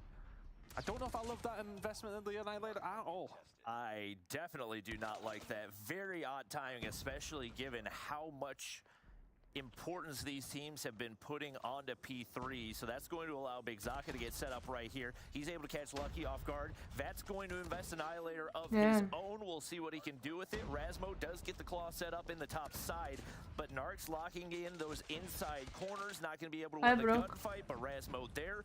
And finally, Omniscient, an opportunity to build on this lead, which is kind of stagnated to a degree. Rasmo, no angle from that top side, but the players on the inside of the objective doing the damage. Omniscient just chipping away on there. Just chipping away left, right, and center. You look at the kill feed, and it looks as if it's relatively close. Good thing I got back to the kills. I mean, across the board, it's a pretty close game. LMG. But ultimately, the important ones are falling the way of Omniscient. That lead starting to extend, starting to feel just that little bit more comfortable. 15 seconds to go here. Heading over towards P4 in just a second. It's going to be a bit of a foot race. There is one player over there from both two teams. I say that as Starricker gets taken down. It's a quick transition over towards the next hill for Omniscient. That lead was around 30 after the first rotation. We've got one more hill on the second one. It's building towards 100. We have seen a lot of rush pred missiles out of Omniscient that have not found any value. Obviously, you get the information there as well, but small mistakes that once again are going to come back to bite you against these tougher competition. Gathilia trying to control the mid-map with that Holger in hand, and they have just not been able to sniff him out. Nice little three-piece out of him. He's sitting on a 5, make it 6 right there. Nearly got a pred in a matter of seconds, and Saturnus is going to be content to wait on the inside of the objective, but no big players able to get in position to contest. Finally, Omniscient getting things locked down and having those reinforcements on the objective to make sure you get every single second, and they have blown this one wide open. Just seem to have gotten some sort of advantage and ran with it. Oh, really? But I think he's always playing Holger, isn't he? 15 seconds to go here on the second rotation, and Omniscient are going to be within touching distance. Last time around, the Annihilator investment for Gatila was not good at all, but it's already 2 in a row. How many kills? He has 31. 3 for this small amount of scrap time, just trying to solidify exactly where Omniscient wants that was to a be. good one, Really good shot on the Zaka before he does fall, but of course that is another investment from Big. At this stage, they need to make every single operator count. But I think he started with DHR at the beginning, I think. I saw he had like, or maybe he picked it from the floor. I don't think so. And Omniscient still sitting back. That's I was even like confused why he finally get hopped on. That's about the worst possible place you can call in an equalizer. But also when you have like a that big of a gap, you know, you're like why would I even like try to change the gun, you know? This is going to be a hotly contested P1. Like there's no way Big is coming back. Remaining around the hard point, they do win a nice chunk of gunfights right there. So it looks like they might be able to eclipse that 100-point mark. but the bigger task to get another 150 points following that might not be quite as feasible. And the problem is that it's kind of what you said, this 10 seconds of scrap time, they cannot let it go. So the P2 rotation, will it suffer? Well, not if you're finding all the kills. They That's spawned definitely back. helping Ooh, out that was long a good one. distance. Coming in there to find two Unlucky and Nesmo. Fantastic work coming in from Big, but is it going to be enough to get themselves in a position heading over towards P2? Starrick He went beside him. The kill starting to fly on through for Big Zaka as well. Big starting to show up, but is it too little too late, Bobby? He slides under the pre-fire right there to secure the two-piece, and would have loved to see this effort through that second set of rotations. Oh, good there, but we... As much of the lead as they were. Hardpoint does get cleared for a second, but Big, once again, not You're quite them fast. to get that final 15 points. They may not be covering. I think they woke up kind of late, in my opinion, Still Big. got an opportunity in this. They've been finding big value out of their operators, as I believe that's Rondo finding at least 3. Vat's going to invest the equalizer. Obviously, once again, typically you would like to see these guys wait and invest them on a P3, but with how important it is that they do not give up a single second of time, nice. I don't really hate it. Mirage is going to be able to connect. Yeah, at this point you need to work for P3, but... And somehow Big are still alive in this one. They've done really, really well with their operators. High side, please. You know, they kind of have the fallback plan of we can just rotate, we can just... Why do they still contest that one? I don't don't you understand. need to stay alive. For all that Big may have been outclassed throughout the majority of this game. They've got some pedigree about them themselves, though, haven't they? Some fight in this old dog at this moment in time. 5 seconds left for Omniscient. They've eventually found the break. They've eventually found the hole. Eventually, they will close out map number 1. But Big try to bring that one back. And not too bad of a performance from them, considering how bad it was looking at one stage. It was still a 100-point difference towards the end. Let's give the credit over towards Omniscient. But things that I want to say got necessarily scary, but for a second, Big looked like they were able to hang on a certain level. But is it just too little too late? You see in these moments and it almost frustrates you to the stage of like, where was that over the entire game? I think once again, you gotta look back at that inability of Omniscient to close out hardpoint maps. We wanted to see them come into this, handle business from start to finish, and they didn't do that. Once again, in the mid-game, they stumble pretty significantly, whereas they were in complete control for the entire rest of the game. And that's something that they have got to continue to work on, because once again, the likes of Exclusive and Kings are not going to be as forgiving, and you're not going to have as much breathing room to work with like they did heading into the final rotations of this one. So definitely still some work to do, I would say. Once again, we know they haven't been together nearly as long as the rest of those squads, but the fact that that is a very obvious, glaring issue for them. What would be the results if the matchup was Zantium versus Tracy? Devil's advocate on that point in terms of Omniscient. Wait, let me see. They were always I think they played yesterday. Zantium versus Ricey. It's always the case of like, okay, well, Big have to do everything. They have to be so perfect here. We just need to be good for 10 seconds. I think Zantium, I don't even know. Shift when you get to this stage, and you do see it quite often. I mean, we see it in the first series they did, didn't we? I think it was Kings were above and beyond. And Ricey, I think, won yesterday. In the last sort of minute or so, you did see somewhat of a comeback, but I think it's that comfortability of we only need 15 seconds. Let's look for the perfect they moment. played yesterday. Still a decent performance, I want to say, though, from Omniscient. A good 100-point difference when it does come towards it, so I don't think they'll be too disappointed. But realistically speaking, we have seen some decent little spurts from Big, but almost to their credit, why is that again not happening more often? It feels like, you know, in terms of how the operators are used is solid. But is it at the right times on occasion? And for both two teams in that scenario, especially, you've seen Gothila pulling out the annihilator for like 9 seconds or something like that. These are things that teams are going to have to brush up on if they want to do well internationally. It's just straight facts. Yeah, and a lot of that, I think, is maybe a communication issue. Obviously, that's like a personal choice to call in the operators. I'm disappointed. But if you're also commenting on when that happens, teammate can be like, nope, don't do it right now, not worth it.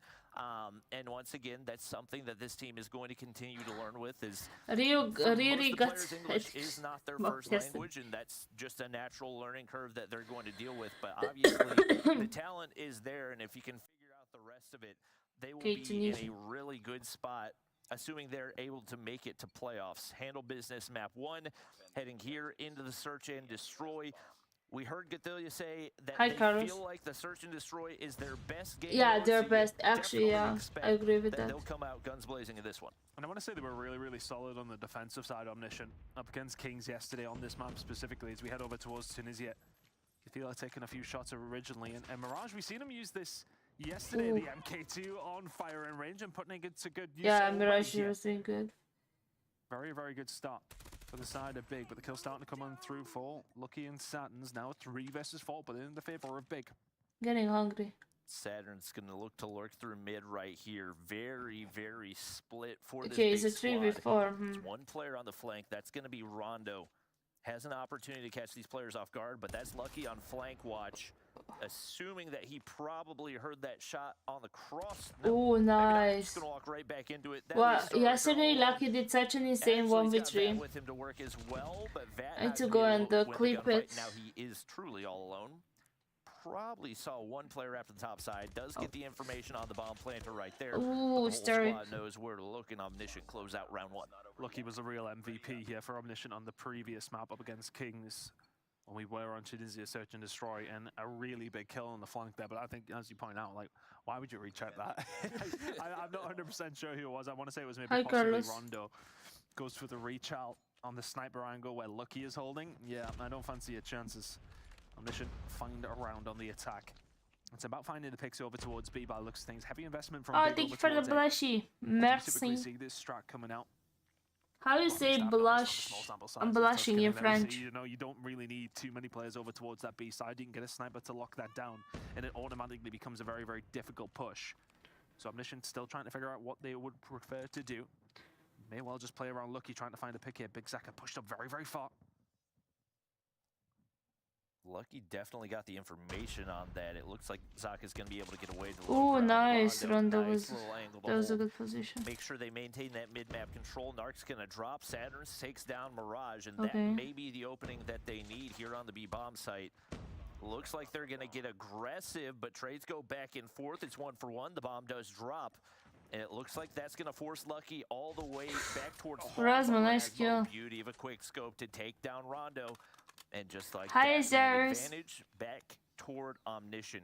Vat hoping he can get somebody off guard. What on is the that use of lurk that? through the bottom side of mid, but it looks like no It engagement helps me opportunities so to far. promote And my I think channel. the thing is here, though, they know that Vat is over towards B. If I get a certain if you're amount Rasmo of You already have the spawn. Mana, It's now time to I can close the promote net my onto channel. Vat, and there you So go. thank you. Eventually does come around to help Stop, his team. Now moving very, very quickly over towards that B bomb I'm site. getting tired, so I'm thinking to Star go again. to get something Maybe to didn't eat have as to much actually information move as a he would have little bit. possibly liked. Rasmo running Merci, shots away you know. towards him. That bomb will go down. And you got a feeling Starika's life is just very, very short-lived in just a second. But good shots coming in over into Lucky. Survives and is going to get some of his health back in just a second as well. But the shots have already been solid. Saturn's here with the MK2 may well finish things Oh, off. you But Starika doing nice. a good job at surviving. But only 25 seconds to go. Needs to get something done very, very quickly. And Rasmo eventually the there. net will close. Omniscient 2 to the good. And that was a little dicey for Omniscient. That was a gunfight that should have been dealt with a lot sooner, and especially with the way Rasmo chelled that. Not So the a lot Rose of skin is HP. not banned Things anymore could have gone in wrong comp as very ours. quickly, but they are able to clean things up. They extend out to the 2-0 lead right here. And once again, going to be a somewhat split for the defense, but the offense very, very united right now. They full send on to A, but this could open an avenue for a flank right here for this big squad if they keep players alive. Mirage is going to drop. Hi. Same for Rondo, and only one left to defend right here. Ooh, damn. Starraker is going to be able to find one, but can't Okay. make it any more than that. So now they got to bank on this flank. and Lucky. says not today. That gets shut down as well, and that is calculated aggression out of this Omniscient squad. Very, very well played. And as soon as they find that first blood onto A, they Thank you for the do not blushy. relent. Very Thanks so much. aggressive for Omniscient, and it works out for them. We heard Gathelia say today, that yesterday they were maybe a little bit passive on certain of the search and destroy rounds, maybe just a little bit scared at times. Didn't seem scared there whatsoever. Trophy system very quickly dispatched of, and all of a sudden Lucky and Co have got to slowly find this Ooh, angle. Lucky is Big so Zaka good actually. broken a half player springs to mind. Rondo not this time. Saying though, that then will he find the gets shots killed, on the but yeah, Lucky, and they're he is. solid at that. That may well just back down Omniscient, but they've got numbers over towards B coming in through the mid. You got to hold tight here if you're big, and if you're Vat, you need to get over to help your teammates out very, very quickly. Didn't think Saturns was going to have the read on Rondo, but picks up the kill. We do see one go through for big. Oh, we won again. Drops, but instantly traded out as Starraker, and once again, Vat left all alone. Only one kill to his name. Gatilla, bomb in hand, should be able to get it down over on B. And Vat might be able to find some timing, but not prepared for the slide peek out of Saturns as Omniscient continue to roll in this one. And I just want to say, you know, I don't want to be too critical of them there, but you look at Vat, like, chilling over towards A, just making sure nobody's coming through that way. There's plenty of action going on over towards B. Sometimes you've just got to move. You've just got to get over there to help your teammates out, because right now Omniscient are running through big. And then Spot now coming on through. Is this going to set up over towards the A side again? That would have been a really good first blood for Lucky to pick, but all of a sudden you do have Mirage in a tough spot to deal with. Gathila just above him. Looking to try and find the picks themselves. Trophy system stopping any sort of utility coming. I want to get something to be honest. Big Zaka is dealt with on the flank.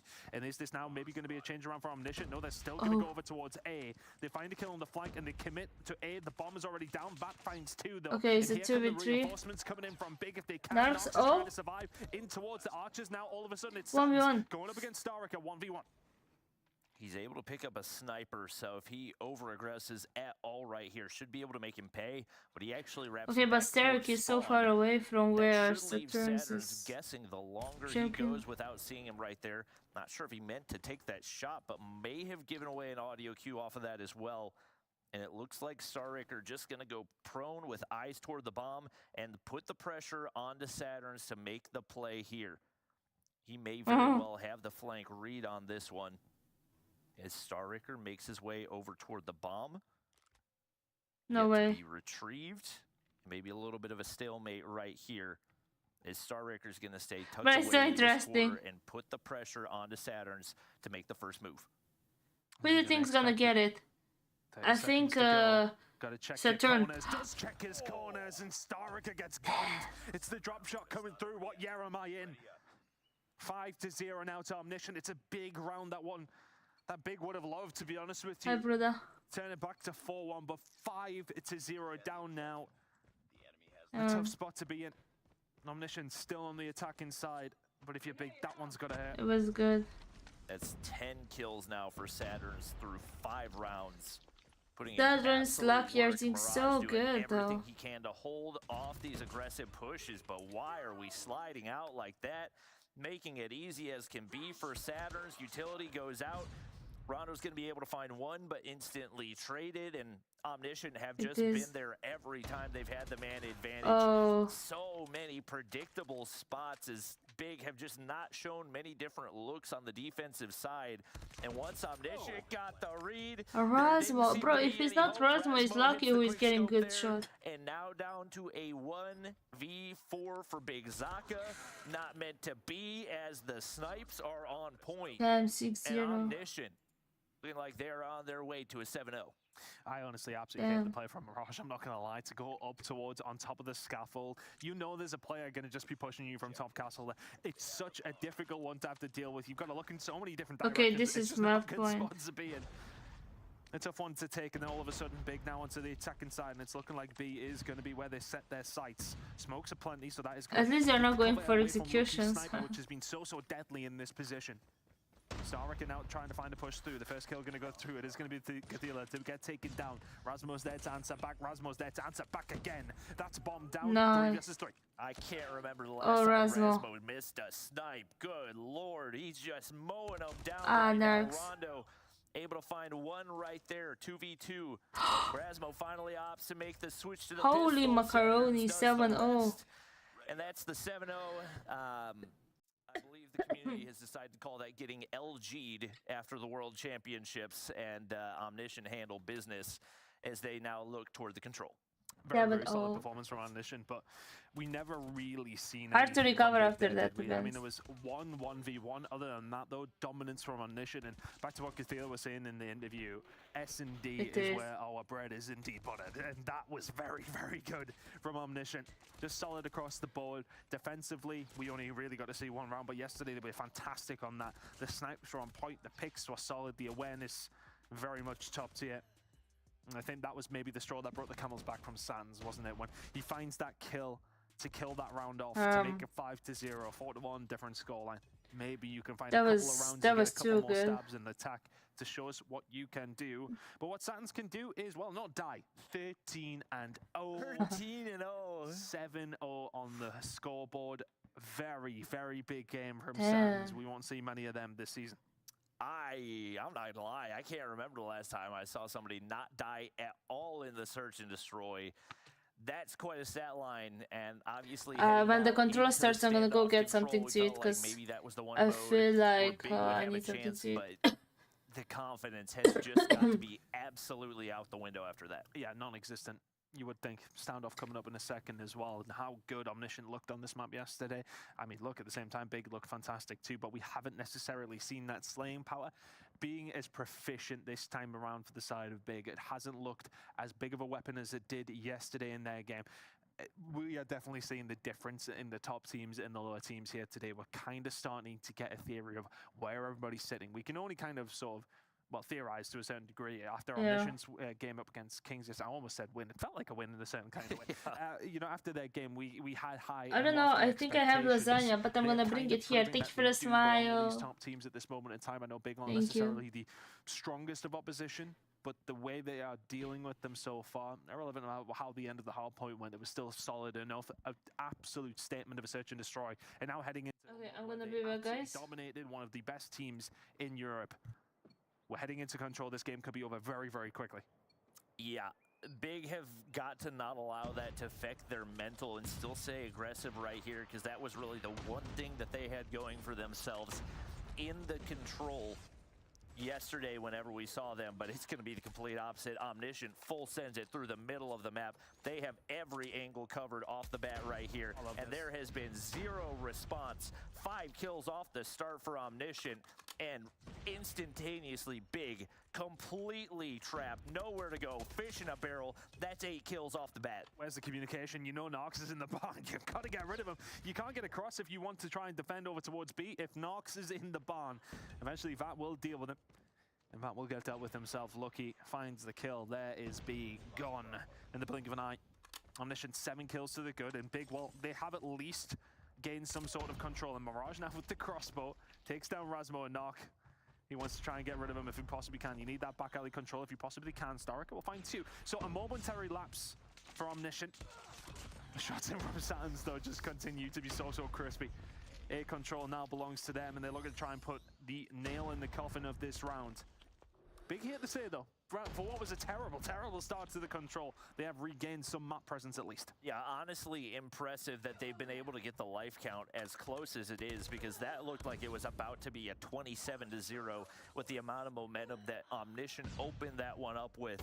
Phenomenal regain out of this Big squad. I believe we saw one player sitting on a 5-3. That may have been Rondo, who just got shut down.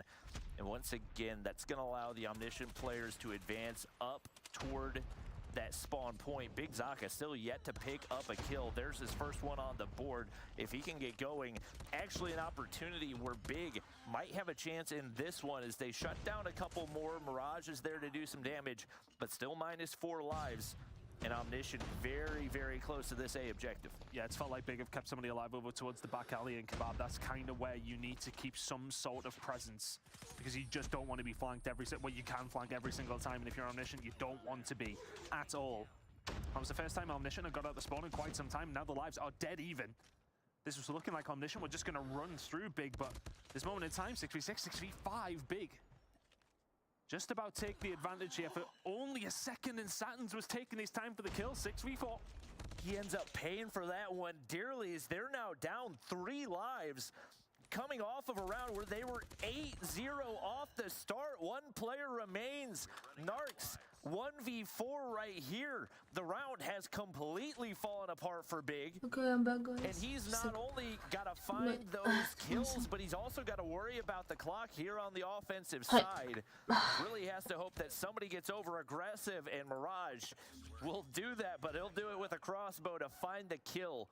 And Big find I would say at that point, a miraculous round given the start that we saw. And I want to say that on Omniscient, what they did wrong there, from my perspective at least, a brilliant opening break, absolutely fantastic. But then once they got a hold of B and then they lost a wave of kills, they went very staggered. It was one by one by one by one. Sometimes you just have to take your time on control. I think the problem on this one though, and the kind of the double-edged sword with that, is that you can get spawn trapped, so you want to get out as quickly as you can. I have That was lasagna. just on their mind a little bit more than it needed to be. Big with a good opening run here, to be honest with you, to try and get a hold of something. Sands though just so quick with this SMG, can't quite get it done up against Mirage, and they will eventually clear them out, but it's been a good start from Big on this attacking round. Omniscient with some work to do. It was either this, either Schnitzel, but Not going to be able to cross right there. That allows Gethilia to get aggressive right here and finds at least one with the Annihilator. Razmo spins around to find another, and Starricker's there for the trade. The investment of the operators right here going to be crucial as Vat pulls out his Annihilator as well. And neither team able to do a huge amount of damage. Narcs is going to invest the equalizer. He gets shut down. And we've seen a lot of wasted utility, but Omniscient at the bare minimum have been able to get that life lead back in their hands. Oh, big kills coming in from Sands, and if he can get his top grandmas, yeah, this is where things become a big, big problem. For the side of Big, Razmo just lining them up off the respawn. Lucky is there to further cement the position that Omniscient are in, and this is looking very solid now. Not a single point capture, not even a single segment coming up from Big, and finally they get themselves onto the scoreboard in terms of these kills starting to ring in, but the damage is already done. Surely it is. Razmo, Lucky starting to combine, only 2 players left from Big. I just don't like in the previous round, Winter. really good comeback from Big. The difference between because these two teams in this round I can't was drink rather that much large. water. Left on his own now in a 1 versus 10, no time. Je ne parle français. And I don't want to be overly But yeah, critical I don't of like teams here, but Omniscient, they initially put a lot of winter, cause I don't have the I'm not thirsty as much as I'm in summer, obviously. So yeah. That sort of stage is where you've got to temper your expectations and just sort of say, okay, well, we don't need that. We should be confident. I don't know what that means, Joker. They choose to use a couple of more, so will that come back to bite them later on in this game? We'll see as the equalizers do come out early for Rondo, and he's able to take down 2 before the trades come through. Razmo's going to opt for an early investment on that Predator. I don't know. That'll get him some information. Not a lot of kills to be found, but Rondo on the inside is not going to be able to win that gunfight. I just don't feel like it. Openers right here. Mirage applying that pressure towards spawns. He's got to be dealt with if they want to find an easy avenue toward the objective. It looks like Saturn's with a That'd be so explosion sick. right there to take down Rondo to do some additional damage. And it is going to be Starricker, Mirage, Vat, all dropping right there. And finally, I still I can drink a allow lot of Omniscient water. onto that B objective. We've seen this before though, haven't we? A nice early break from Omniscient, a push over towards B. That works out well, but you couldn't quite close the round. A big investment coming in here from Big Zaka himself. Can't quite get more than 2 kills with the War Machine, but eventually will clear them off the A point just in time before it does get taken. So that timer now starts to tick again.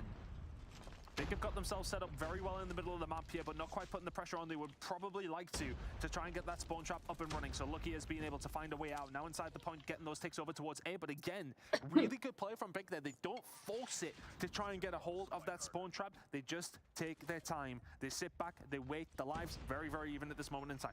We've not really seen any It's big interesting. value out of the operators outside maybe that claw that Razmo is able to spawn trap Big with to go ahead and end the round. I'm curious if these teams start to get a little bit more calculated as we get closer and closer. But right now, we do get 1 player on the objective. That is going to be Saturn's. And 1 player on the inside of Factory as well.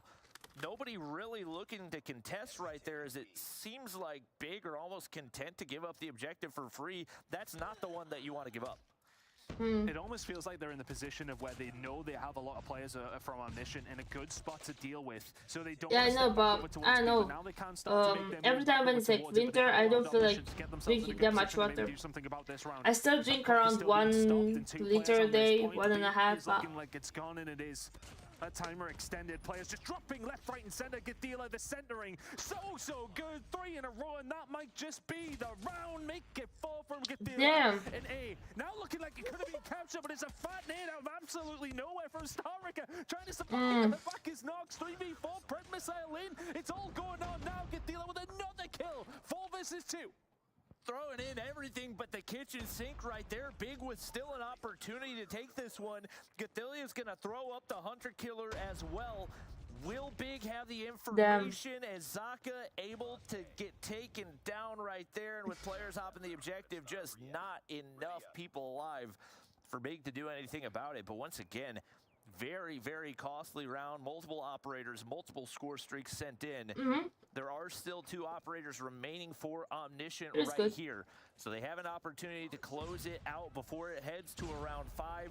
Not sure what the tick captures are looking like, but I would assume they go the way of Omniscient based on the way that they ended that round. Yeah, 100%. The attacking side is looking very, very solid for them. And this defensive side, they found themselves in such a good position over and over again. They really, really did punish Big every single moment that they were stuck in their spawn. Gathila, if he can stay alive here, will be absolutely massive for the Omniscient team, but all of a sudden, he is going to get pressured. Arrow being used over towards that side as Rasmo will find 2, but just continuing to put this pressure on. And for all that pressure, though, Big are not down on the live count. So accurate with that lucky. Phenomenal work. And then just throws his life away. Big very much still in this one. Omniscient haven't been able to find themselves in a position to really punish them.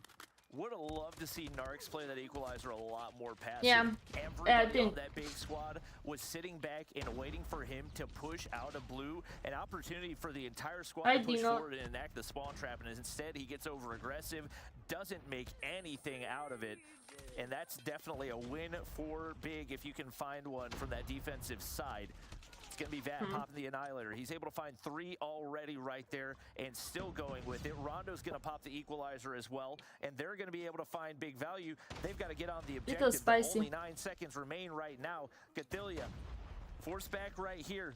Big finally get players onto the objective, but they've got to keep them alive. And Narcs is being what's up? The spawn trap Mirage. Claw on the top side. They're going to be able to shut down another as well, and they remain on that objective as the lives get closer and closer.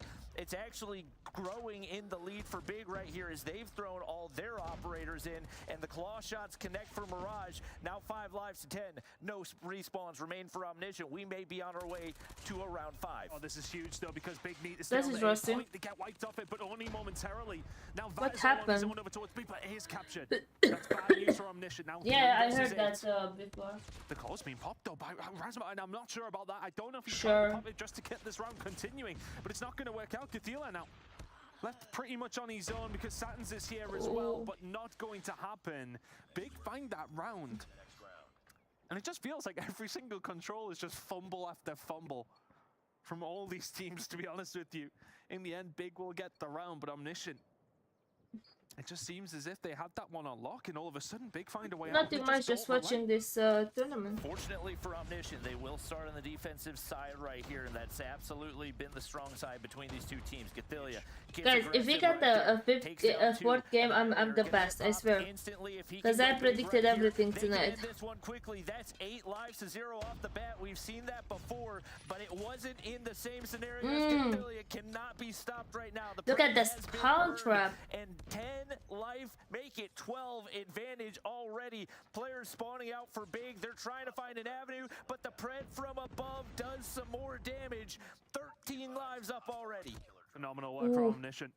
Big only momentarily saved by a spawn out over towards the back alleyway, which has actually allowed them to find a route out. So maybe the push from Omniscient was a little bit aggressive, but has the damage now been done? Well, so if you look at the kill feed, it absolutely hasn't, because all these kills start to come back from Big now. Omniscient needs to fight back. It feels like they get a lead and they're just like, you know what, screw it, we'll throw it away. Every single time. Mirage will find the double, damn. And now it's just been broken wide open, and Rondo ain't missing. Omniscient have got this back down to 5. How on earth were they in that position and looking so good to potentially throwing this one away? But still, a lot to be done here from Big. Nox will find an easy one onto Zaka, but still, that time has been stopped. Big on the A point, getting a lot of good work done. A, capture starting to go through right now for Big, but they've got to make it happen quickly before those respawns run out. Narcs, the big two-piece, one for Lucky, and there's the equalizer. Oh, Angela, thank you so much for the rise. How are you? Unfortunate that it looks like Zaka, a last-second disconnect that was maybe what Omniscient needed to avoid that comeback. But man, did things look dicey there for a team that had opened things up with an early 13 life lead. And that is sometimes the worry, isn't it? When you do go into these control games, you can have these streaky moments. You push teams back into that spawn, but as soon as they get out, because everyone's pushed up, if you lose a couple of gunfights, all of a sudden you're coming off the respawn, you're far away, and then you're kind of on the back foot a little bit because of just map control. We talk about so much in terms of real estate that you have on that map. You want to be pushed up past that halfway point if they're attacking team, and if you don't win a couple of those gunfights to keep them in that spawn trap, you are in danger of losing quite a bit of map control. That's what happened on a couple of occasions there for Omniscient. I think honestly, yeah, they look the more tired. I'm getting a little bit tired, but yeah, they look the more in control. But realistically speaking, they still have some things to tidy up on in terms of the control gameplay. Just tempering it sometimes, using some of their operators in moments where you didn't really need to. It was definitely a weird one, and once again raises a little bit of a question of their ability to close out games, because we saw multiple rounds right there where they have these huge leads, and I don't know if it's they have the life leads, so they stop calming, and then because they stop calming, they start losing their gunfights, whatever it is. But that's something that's absolutely got to get tidied up on. And you look at the stat line, obviously Gatalia had some crazy feeds with the Annihilator, and that was a big reason that they were able to close that one out. Honestly, if maybe you get a little bit more of an effort. Usually in the evening I start coughing a lot. Honestly, just looked like maybe there's some connection issues on his end. Thank you for the double sword. 3, 4, 5. A little bit more in the game, that could be a different outcome. All right, well, the performance that Omniscient was hoping for, at least here, Brody, as they now at least go 1-1 for the first week of the challenge. Yeah, I think we expected a 3-0. I will say, just like yesterday in Big's matchup, Big's previous matchup, excuse me, they had a fight. You know, they had some right decisions being made across all of the maps, but Omniscient, yeah, I mean, they were still going to come out on top, especially with the standoff control. That was the map that they probably would have wanted, and they played it extremely well. They played it significantly better, I would say, just on the whole, than Big. Omniscient will be feeling really, really confident, I think, after that game. And now we have one more game to close out the day. This one could potentially be the closest out of everything we've seen so far. We've mentioned it a few times throughout the day. If you're just joining us, match number 4 is going to be Nexus versus Mont. Bobby, tell me why I think this one could be a little back and forth. Mainly just because of the way that Nexus played up against Exclusive yesterday. The stat lines weren't necessarily close, but when it came to the search and destroy, there were a lot of rounds that were super winnable that just came down to tiny decisions. And then coming into the control, obviously, Nexus were able to win a round, and the fact that they're able to do that and keep the majority of the rounds that they lost fairly close as well gives me a little bit of hope that they can put up a solid fight right here up against the likes of Mont, who struggled more than I expected that they would up against Big. All right. Well, we've got all 3 matches now in the books. It's time to start preparing for our 4th and final match of the day, which means for us on this side of things, it's time to send you to another short break so you guys can have a little bit of time to reset. Our players can get themselves ready. Our casters can get themselves a few minutes of rest before we dive into the final match of week number 1 of this challenge season. So like I said, quick break. When we return, Mont versus Nexus to close things out.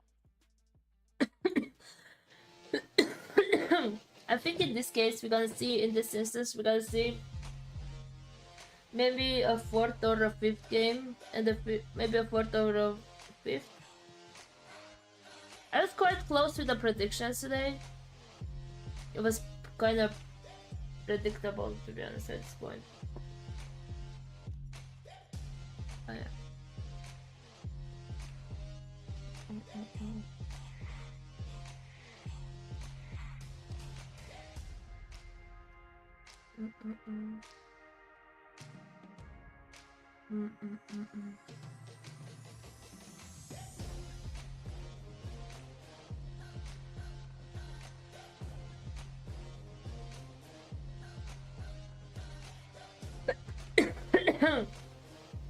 Hi, Alex.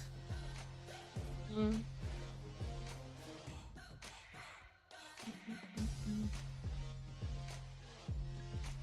They were very predictable, so.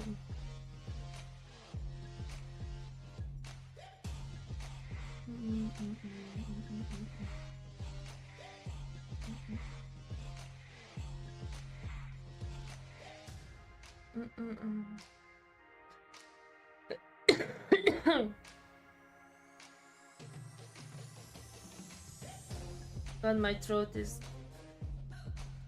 throating me.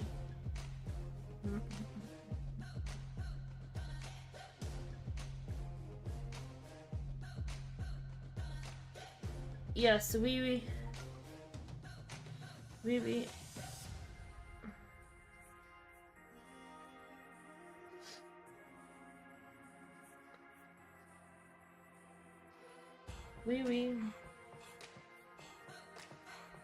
Yes. It's about to.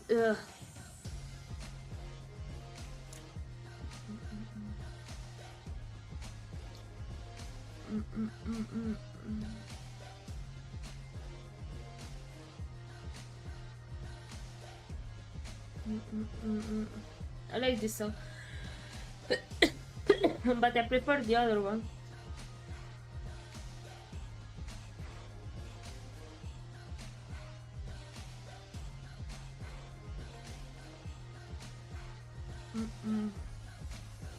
Yeah. Oh.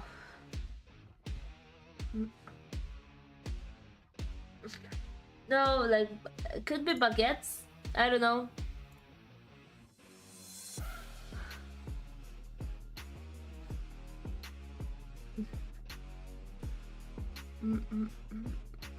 No, okay.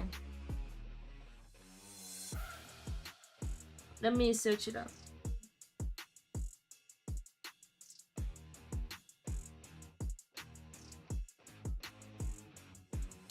I can't find. I find just jewelry. Yeah, ring. I don't wear rings. I don't wear neither rings, neither like bracelets. Just like this gold. How do you call it?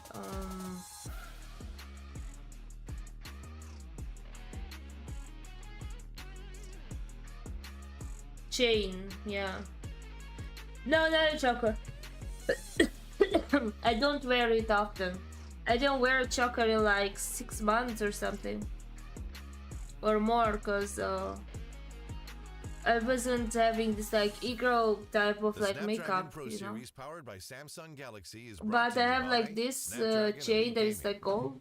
Samsung Galaxy And I never S23 remove Ultra, it. Monster Energy, and DHL. Yeah, the necklace. Yeah. All right, everybody, welcome back to the Snapdragon Pro Series. It's time for our last match of the day and our last match of week 1 here in the challenge season for EU when it comes to Call of Duty Mobile. This should be a fun way to close it out. What we're talking about is this matchup between Nexus and Mont. Yeah. If you're just joining us, you're managing to catch this last match of the day. Ton, tell me your thoughts on this one. Well, this one shouldn't be a 3-0. I don't think so, at least. You know, every other game so far has had a clear favorite. We kind of understood where it's going for. But for me, looking at this one, yeah, okay, a lot of people look towards Bond, but Nexus didn't look too bad yesterday at all. All right, I love it. This is We're gonna see Legacy. one of those things where we were talking about how potentially we'll be looking at the bubble, right? The bubble for the top 4, who's going to be making their way through to challenge. If we can see a Nexus that has learned from their match against Exclusive, moves forward, and then does well up against a team like Mont. Like, I have a couple of rings, but I never wear them. Nexus could be a little dangerous here, Brody. Yeah, for sure. I mean, need their like you say, we've been bracelets. talking about a lot of teams. I think we've had conversations about Omniscient. We've even had conversations I about have Mod. this I think too. maybe we haven't talked enough about Nexus after yesterday. They've been looking One really, is a really gold good. one, one yes, is like again, it was a 3-0 versus Exclusive, right? Or against silver Exclusive, but one. still, it was a pretty close 3. I It was like this 250 to chain. 222. It's I think it actually wasn't a really hard cute. point, a 7-3. And then this one is more of like a nicer one And it with was like just the small emerald. errors, I would say, right, that really kind of costed them. It's You look very, towards like, control, for example, and cute. you know, not getting players out from a Yeah. potential spawn trap situation, search and destroy some maybe bad positioning. But this is what I If you wear fix those usually. mistakes, you know, again, It's not only resembled did you to do that my first like exclusive, but now you've got a necklace, much better right? chance So I against teams wear. like Mon. And you had mentioned it before the break as well, Bobby, too. There were also some small mistakes on the side of Mont. Maybe you had hoped, I think everybody hoped they'd be a little bit more dominant, so they can fix those mistakes and then be even better up against Nexus, or it's something that maybe Nexus has learned from and will be able to take advantage of. Yeah, I would say the big thing for But they're Mont so is hard they to need put more on, I SMG swear. presence. Obviously, the ARs were very, very dominant yesterday, but when you get to that standoff control, you need your SMGs Mace, to be what's firing up? on all cylinders, and that wasn't really the case, and they struggled as a result of it. So a lot of it, I think, is going to come down to the map picks and bans as to whether or not there's any chance for Nexus to take a map off of them. Oh my god, I these think are so cute, realistically, look. Mont are the stronger team, but I think Nexus, me show you. depending on what maps we end up seeing, can give them a really solid fight. All right, well, let's get them pulled up here. Look see how what cute they are is that. working with, 'cause those picks are ready. All right, we're starting off with takeoff here, Ton. Take off and start. Mimon! You all did the same Ban thing. the map. You all did the Oh, same Arsenal thing. didn't even get banned. That's interesting. And they didn't go for it? All right, okay. Well, then we get Express and Fire and Range. Again, like pretty standard across the board. And I think, you know, we were kind of having the conversation to take us in a small segue in terms of like, you know, teams are going to have to start Okay, so we have Takeoff and Hacienda. But maybe week 1 isn't the time to do it. But we get map 3 raid control, so maybe something a little bit different. Yeah, like We the have raid thing is gonna Express be a really interesting firing one. I will say the Express again, we did range, see that and we have yesterday raid. between exclusive and Nexus, and Nexus just got destroyed, I think, in terms of the initial pushes, right? Every time we saw those initial pushes coming out from exclusive, they won them like 90% of the time. I think if they can kind of learn from that and be a little bit more ready for teams to push them on the offense, I think they'll actually be okay on that map. So I'm kind of interested to see kind of what that one looks like versus Mont. Okay, all right. I'll send you guys on over to the other half of the studio so you can set up for the last match of the day, Bobby. I want to get your thoughts on this one. I think as far as the hard point, I still got to lean the direction of Mont, even though it's not Arsenal. The Takeoff is very AR oriented, and it's one that we've seen them handle business on before. I do also like for Mont the fact that they're able to get raided there as opposed to standoff. Once again, a little bit more long range. The Search and Destroy, I do think, could be interesting, though, because they didn't look phenomenal there in their matchup yesterday. And that's one that I'm assuming is probably a Nexus pick because we're seeing it back-to-back days for them. Obviously, they were not able to take down exclusive, but in the rounds that they were able to keep close, they didn't look too bad, and I believe the final life count was not all that bad for a 7-3 loss anyway. So that's one where I'm anticipating they could potentially extend the series. All right, I love it. I love it. Well, it's time for the final match of the day, Mont versus Nexus. This one should be a good way to close out the week, so let's get into it, guys. Alrighty, Nice. we're looking for not a 3-0 here, please. Something competitive. We got a lot of competitive matches yesterday, mate. It's been all 3-0s all throughout the day. I've been enjoying the Call of Duty that we've been seeing, but I would just like a map 4. Something tasty Yeah, just give me to something. end the day. Just give me something back. That's what we want. Like, you know, for all that, you know, we can accept there is a lot of teams who are looking really, really strong. We haven't really seen too many close maps either. Just some close maps will be good. Honestly, give me a 250 to 230. Give me a 7-5, something along those lines. Okay, we've seen one close-ish. Yeah, I was going to say, you just saw the end of the control, which is around 5. Yeah, I know, but it was a weird one. It was a weird That's one. fair. I felt like Omniscient were just like, you know what, you want 2 rounds, you can have them. Yeah, for sure. Well, regardless, we're going to take off hardpoint. This one is relatively close, just given kind of the nature of the map, right? You've only really got one Kinda like set of things, I rotations, was so it's saying. really dangerous, and you can garner a big lead off, and that is, of course, P3 to P4. My brother likes Great them too, start coming actually. out of the week I from bought him a Daytale. I think couple. He just naded himself coming off. Not where he wanted that nade to go. Not the greatest start to this game, but it is Nexus going to be striking first here on takeoff. We had some name changes. What was Lydia's tag yesterday? I want to say it wasn't this. Yeah, it was like, what was it again? Oh, God, hang on. You're testing my brain. Yeah, well, Testing my brain. Nice. somebody has to. Yeah. It's not that good, mate. It is Lydia anyway, and Lydia is very, very good. I'm really happy that she's on this squad. Lydia is a player I don't think we really talk about enough, because I think a lot of players, a lot of people talk about Daytal or Jay right as kind of the players to watch. I got him a couple. Very, very good. He was so I'm really very excited to see what kind of she brings to the table here for this Mont roster.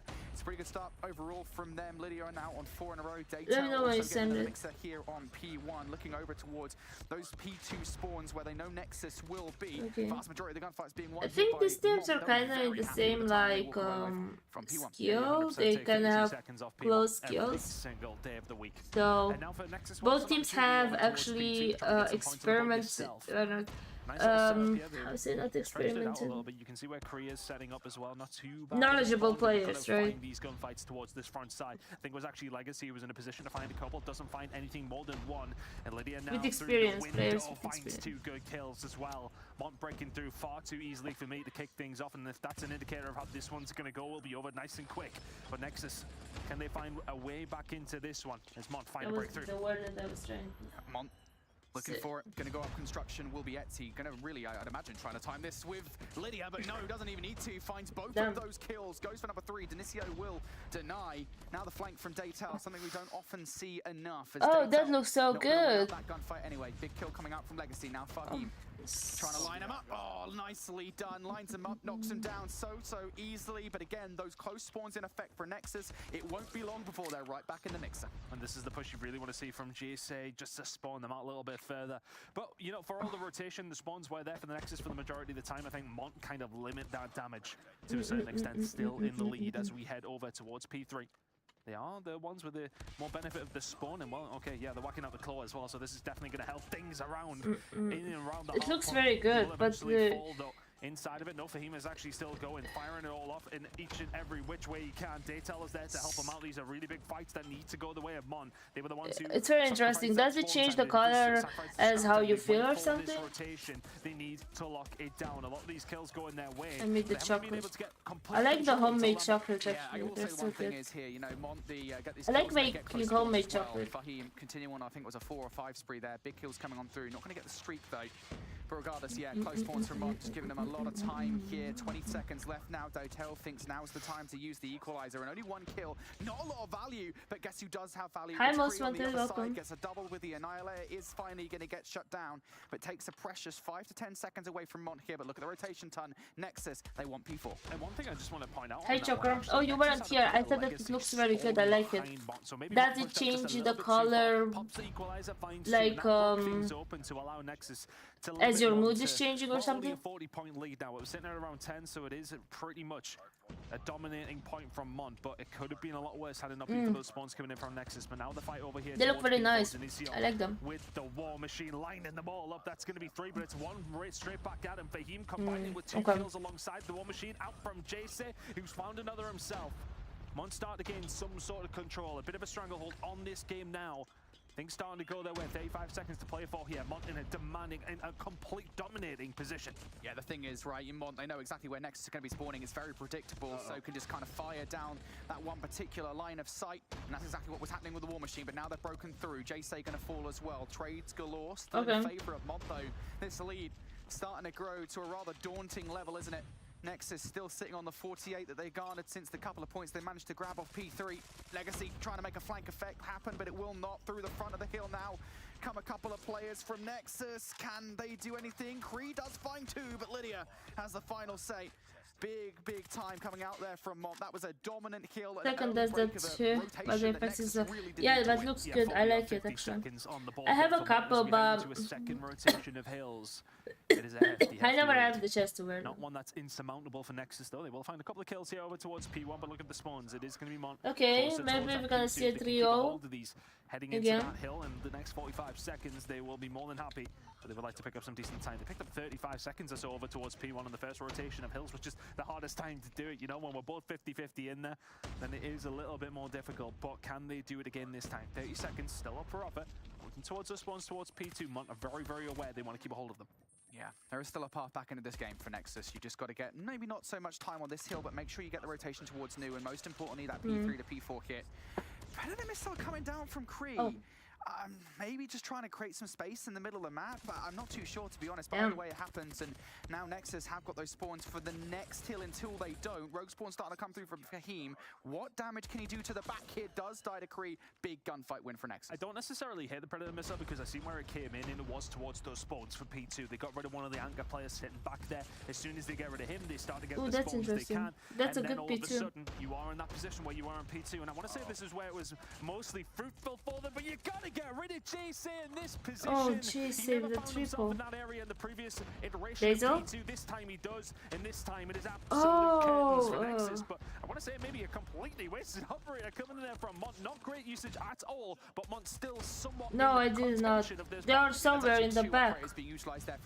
Because I don't really use them. Lydia brought out a Purifier, and then of course you just saw the second there. 4 in total from Mont. This is a big investment coming in. They've now got nothing on the back burner whatsoever. So a really good opportunity for Nexus to dig in here and actually do some serious damage. But right now they're not. Mont are just chilling in the hill. A lot of cover is being provided by Fahim in the middle of the map. He's now rotating away towards I got some huge like earrings this big with like a cross.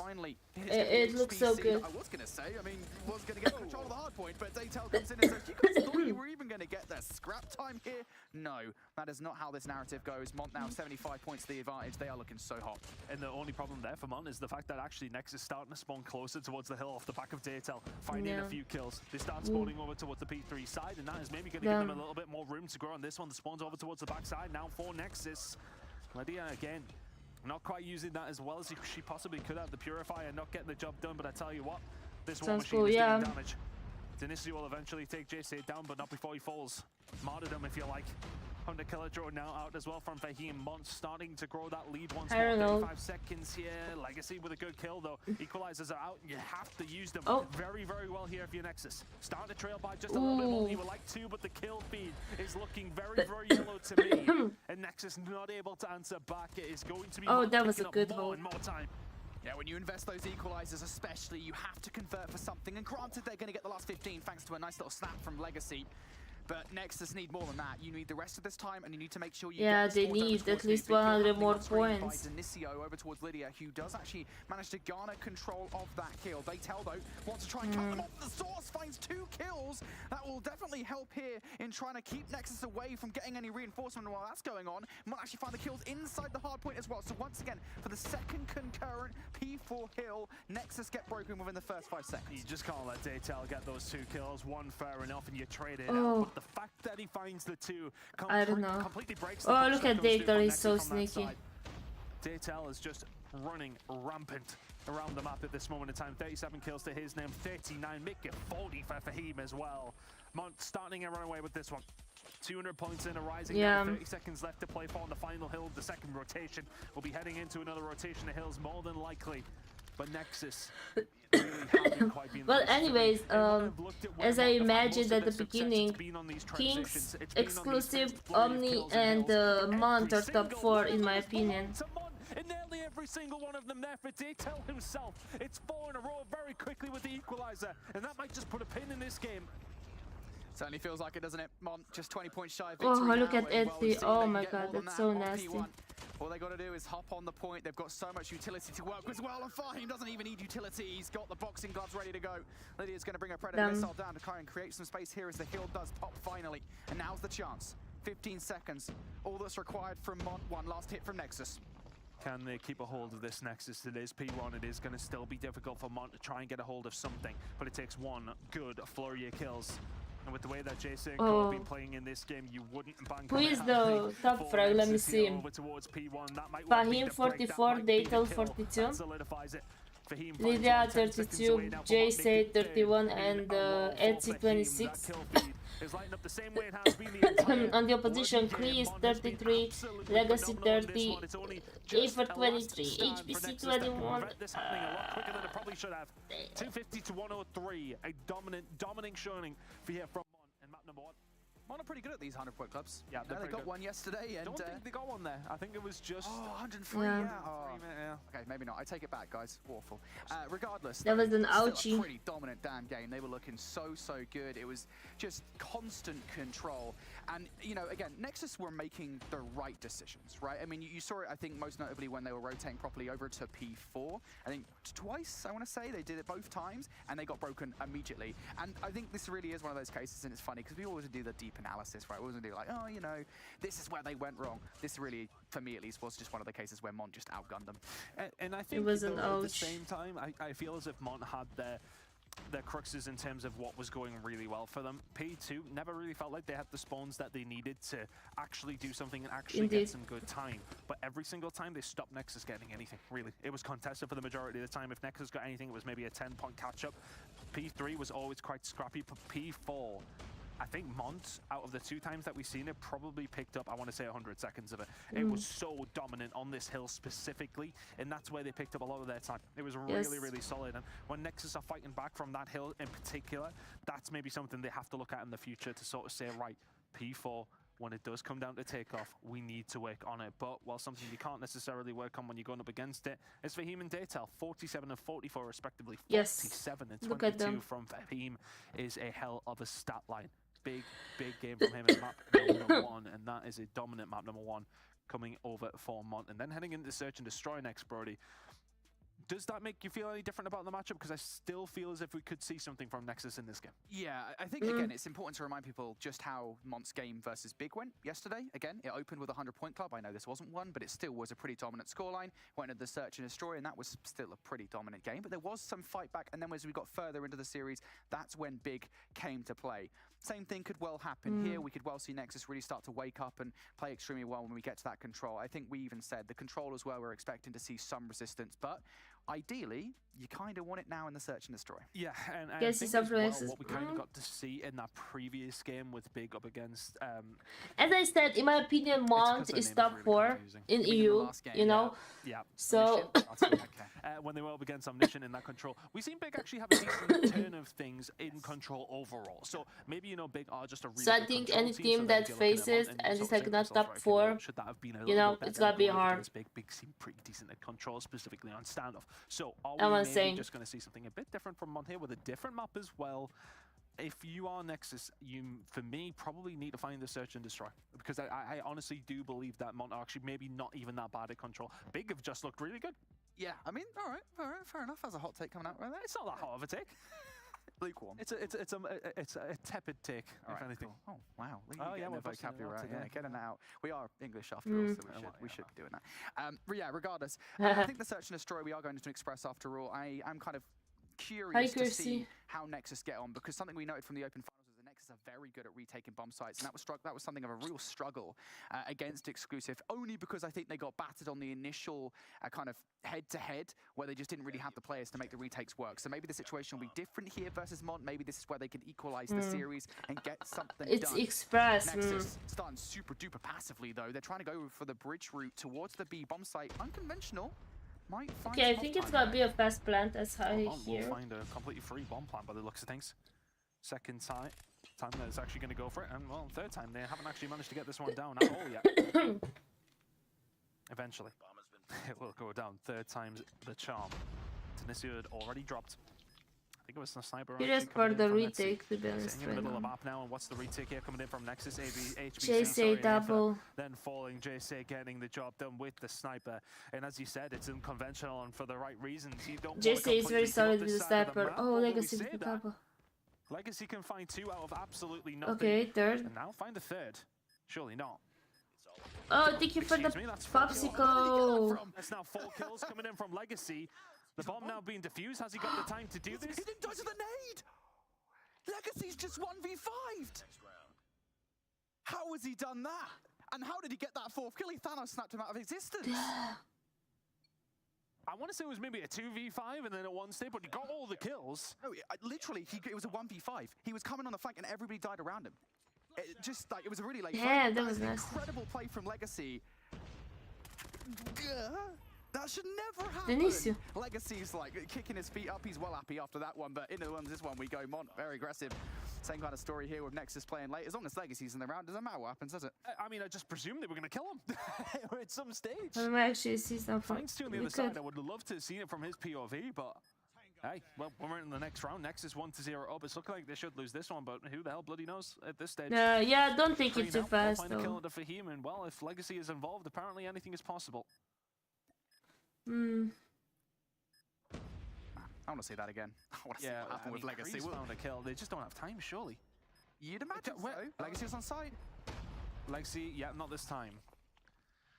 Hey, I'm still bewildered, to be honest with you. It was very confusing. After these sort of things happen, to be honest. But it's okay. Mont have recovered at the very least, right? I mean, again, same kind of look, right, where they're getting on the bomb early on. And I would kind of like to see some kind of adaptation from Nexus here in this round where they do start to get a little bit more aggressive with it. And hey, would you look at that? They love me. They're giving me exactly what I want, straight for the middle of the map. A 3 I like the Nexus sniper players. that Again, bit of a JC different has. look here from Nexus, but they actually have to win the initial jousts, and well, Aether and HBC unfortunately not able to give us that. Oh, One player in JC with response another from kill. JC, so now a 4 versus 2, excuse me. Bomb down. 3 versus 2 is Legacy will find another kill. Legacy got JC. Nice. Well, I mean, he's got 6 kills to his name within the last 2 rounds. Can he continue this here in round number 3? The attack over towards this B side is just being so consistent for now for Mont. Legacy looking to try and find something going over towards the ticket office. Can he find the break kill? He got a kill. Good shots from Fahim, and he will back on down with a little bit of support Dinicio. from his team. Dinicio left all alone. Now this will be something else. This will be something else if he manages this one. Finds 2, but the time has been played by Nice. For all that Mont have dominated the first 45 seconds to a minute of these rounds, they've made the last, I want to say, 20 very, very That was a nice interesting double. by just throwing it. They should be 3-0 up here, bro. I don't know what's going on. I did tell you they were good at retakes. They're very good at retakes. There's been good at retakes, and then there's Mont just not locking it down. Yeah, I think there is a certain element of kind of whoopsie-daisies from Mont pretty consistently. Next, continually evolving their strategies, though. This time getting a little bit more in-depth in towards the B site. We're already down to a 3 versus 3 scenario. Nexus still a little bit pulled away from the site here, with a couple of players in towards that control side. But Legacy, the closest player, moved away from the R9. Okay, Legacy switched to an SMG. That's Now he's more looking for kills interesting. elsewhere. Dinicio going down. Legacy pops his head up, heads. He's like, oh, somebody's in here. I'll have him. It's a tough gunfight to take, though. Legacy going for the slide. challenge. That was a He's good gonna push, round down Legacy. 2-2.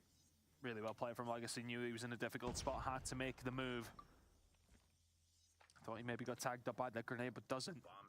2 versus 2, and then gets caught. JC through the ticket, but have they got any clue where Kree is? They're about to. Oh, the shot rings through, and it doesn't hit. The second one does, though. With a minute to go, what's the move here from Lydia? Should have the bomb. Choosing to go for the plant, or doesn't. Now going to turn it back around. And it's just a game of cat and mouse at this stage. Yeah.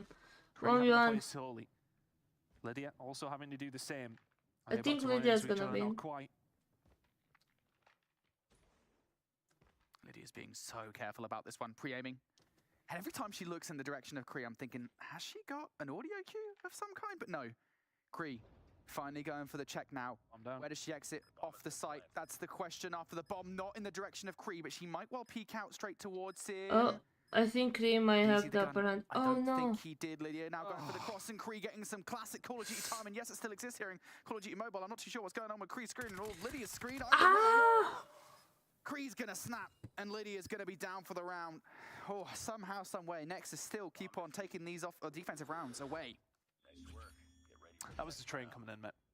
Yeah, I'm not gonna lie, I kind of forget they keep that on Yeah, COD same, Mobile, because it's been a while since I've casted Express on COD Mobile. I was casting with Bobby yesterday, and he was like, oh, the train's coming through. I was like, they still got the trains on? We turn those off, by the way, back We in usually Black Ops 2. We usually do. Well, here we are. Mont will probably be looking at this and thinking to ourselves, Why so shaky playing gyro? Could be. I think could be. I think a lot of players in EU use gyroscope.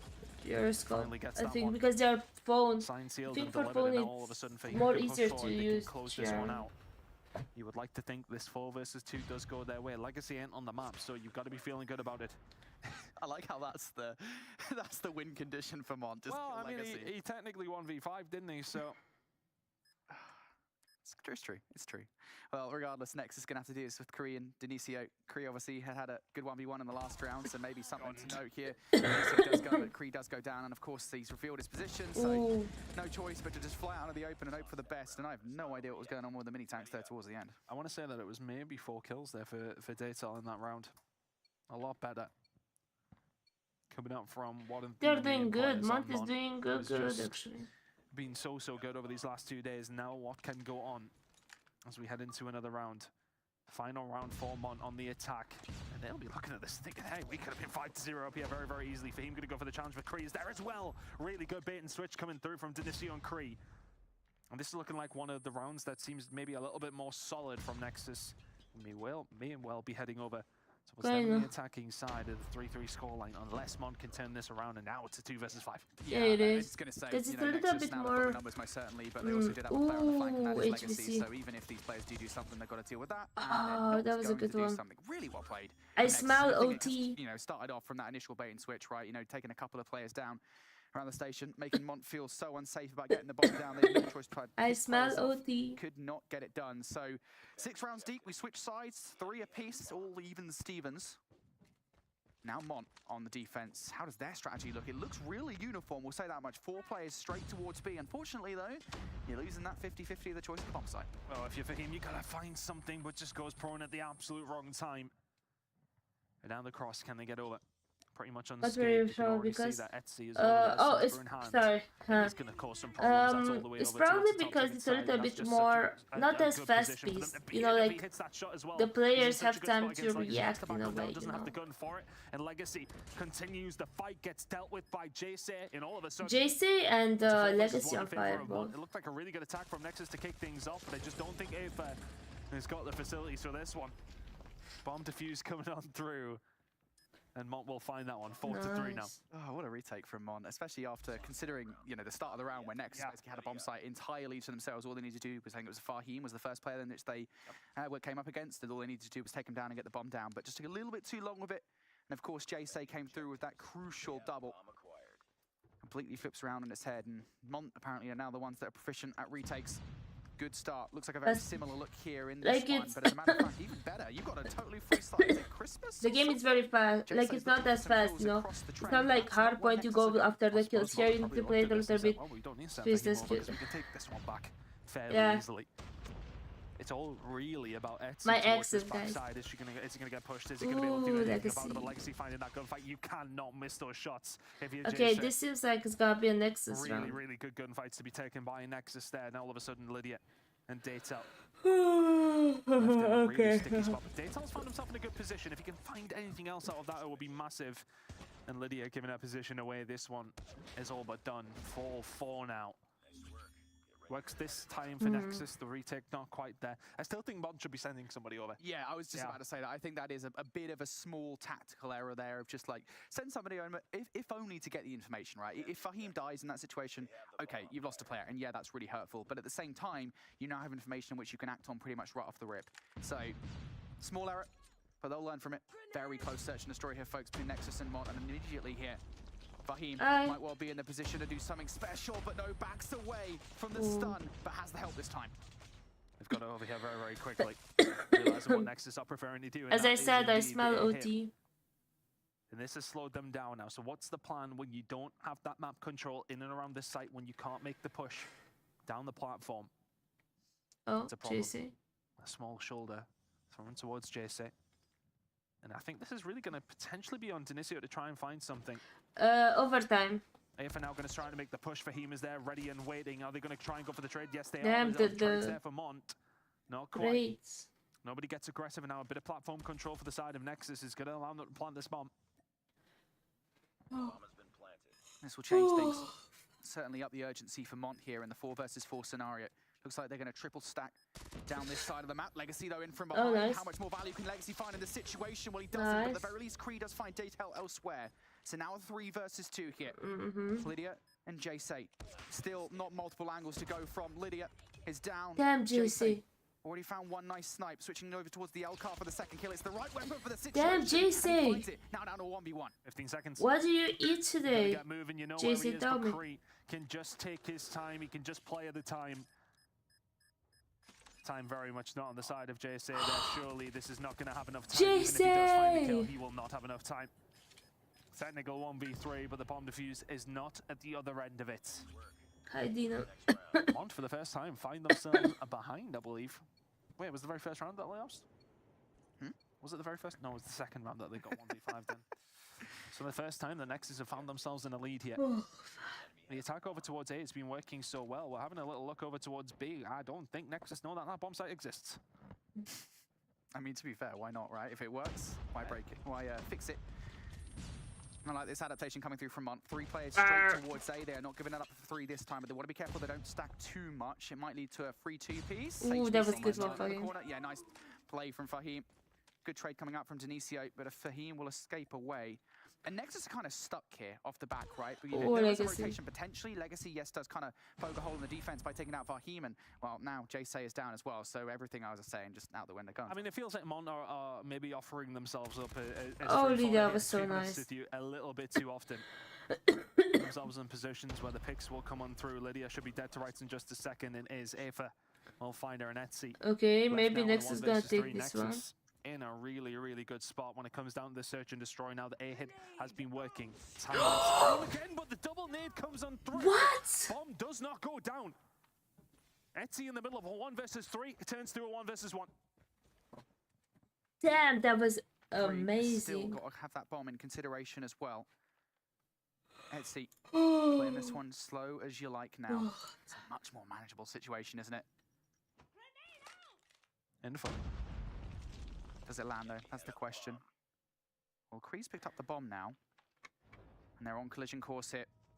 Does Etsy go for the pre-aim? No, actually he decides to go down low. Does Kree check? That's the question. No. They're going to pass each other like 2 ships in the night. Does he know where Etsy is? He may well have an idea. Oh no! You can't stand on train tracks. You can't do that. No. A train will come. That's why we turned them off, by the way. You can't do that. No. You learn that in like year 6. Way before that. Yeah, I think I was in college at that stage, to be fair. But I'm what on earth? These are the crucial moments you just cannot let happen. A dagger to the heart of Nexus, and all of a sudden we're at 5-5. It very well. For a second, I was like, how did he die? Right the wrongs in this round. Legacy and Kree combining. They will find the first 2 kills now. 3 versus 5 for Mon. It's feeling like they've always been on the back foot during these defensive rounds. Detail challenging that. You just got to get out of dodge when you were offered the opportunity. Now, Lydia. Okay, that was a good all these sound cues that defense for Nexus. Yeah, it's just not going to work out. Nexus find the round 6-5. Their turn now to go again on this attack. It's worked so often over towards this A side. And at what stage do they throw the B curveball? Well, it's going to be this round, and well, Mont have read it. They've read it, and they're going aggressively onto it. HBC is doing something. We're not sure what it is. Making a bit of noise, maybe. To draw players over here. Denisio, though, it's going to pick off Daytel. So that's a nice big first pick.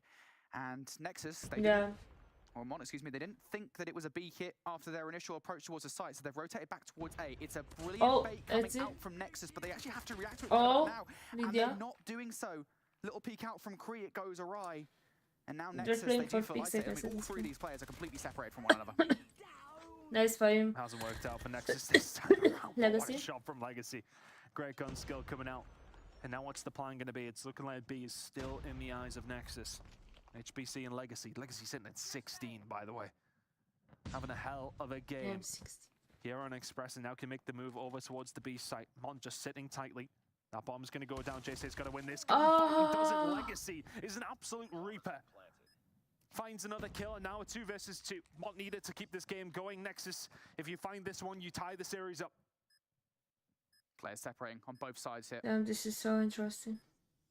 Mont have no choice but to push up here towards the bridge side. Fahim, big one. HBC, good one. Now for Etsy, you've got a couple of problems to deal with, and Legacy is certainly one of them. Nexus, the 7th round that was required, and they will grab it away from Mont.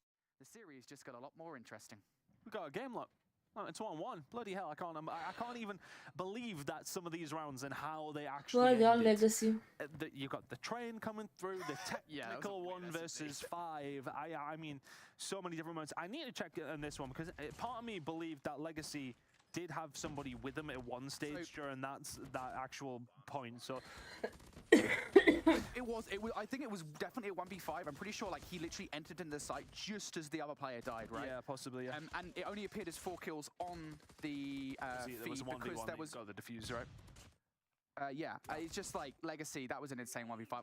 I gotta watch that back at some point. But there was some insane plays. I mean, this highlight reel is just that. That is hilarious, by the way. That was like, we were ready for such an intense moment in that little 1v1, and then it's just like, train. It's like comedic timing. It's hilarious. I mean, they were literally about to run into each other, and then, well, Kree ran into a train. Yeah, instead. they are. So that is truly unfortunate from him, but luckily, will be saved of his blushes because Nexus will get the search and destroy to go their way. And now we head over towards a control where, I mean, you've had question marks around Mont. We've thought that Nexus maybe could bounce back here. On the control, I said that I feel like they need the search and destroy, so we're kind of 50-50 on this next map. We've definitely got a series on our hands now, irrelevant of what happens here. But who do you feel needs to win this map more if they want to win this series? Because it kind of feels like Nexus still. Yeah, I think I'd agree with that. And again, you know, we talk a little bit about kind of this being the map they needed to win. We said this is the map they needed to win before we even got into the series. Yes. I think that pressure was alleviated somewhat now they've taken the search and destroy, right? Because they're no longer needing That's to true, win this map that's to true. survive. They just needed to win it to take an advantage away from their opposition. And it is, you know, still possible. You look at this and you look at what Mont did yesterday. The stand of control did not go well for them at I all. feel like Mont is doing better So it's than possible. Nexus when it definitely is comes to possible here for response. Nexus, but if they can win this one, this would be huge again, because going back to what Lauren said earlier on, we are looking now at Nexus and Mont, both of these two teams as potential teams for qualification for playoffs, right? And it's important to remember, I think it's only 4 teams that make it towards playoffs. I agree, So Go. say you've got Exclusive and you've got Kings, and maybe those are the guarantees. We don't know, but we probably know that they're guarantees, right?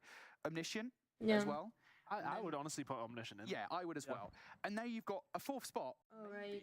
This is a really important match for a fight for that spot. It really does feel it, because, I mean, you think of some of the other teams that are going to be in and around it. Mont and Nexus are the two that it does feel like these two are on the bubble. A 4th and 5th place is a big, big difference when it does come down to what's going on here. I mean, it's one of those that Nexus, if you can find this win, and find the wins that you're expected to, you're looking fantastic. Same applies to Mont though, but this start has been really, really good from Nexus, who've just come flying out the gates. Could go two ways. Either Nexus is starting to pick up wins, either well, obviously Mont. 2 ticks already in. This is going very, very quickly. A big stack coming in here from Mont. And it's not going to happen this time around though.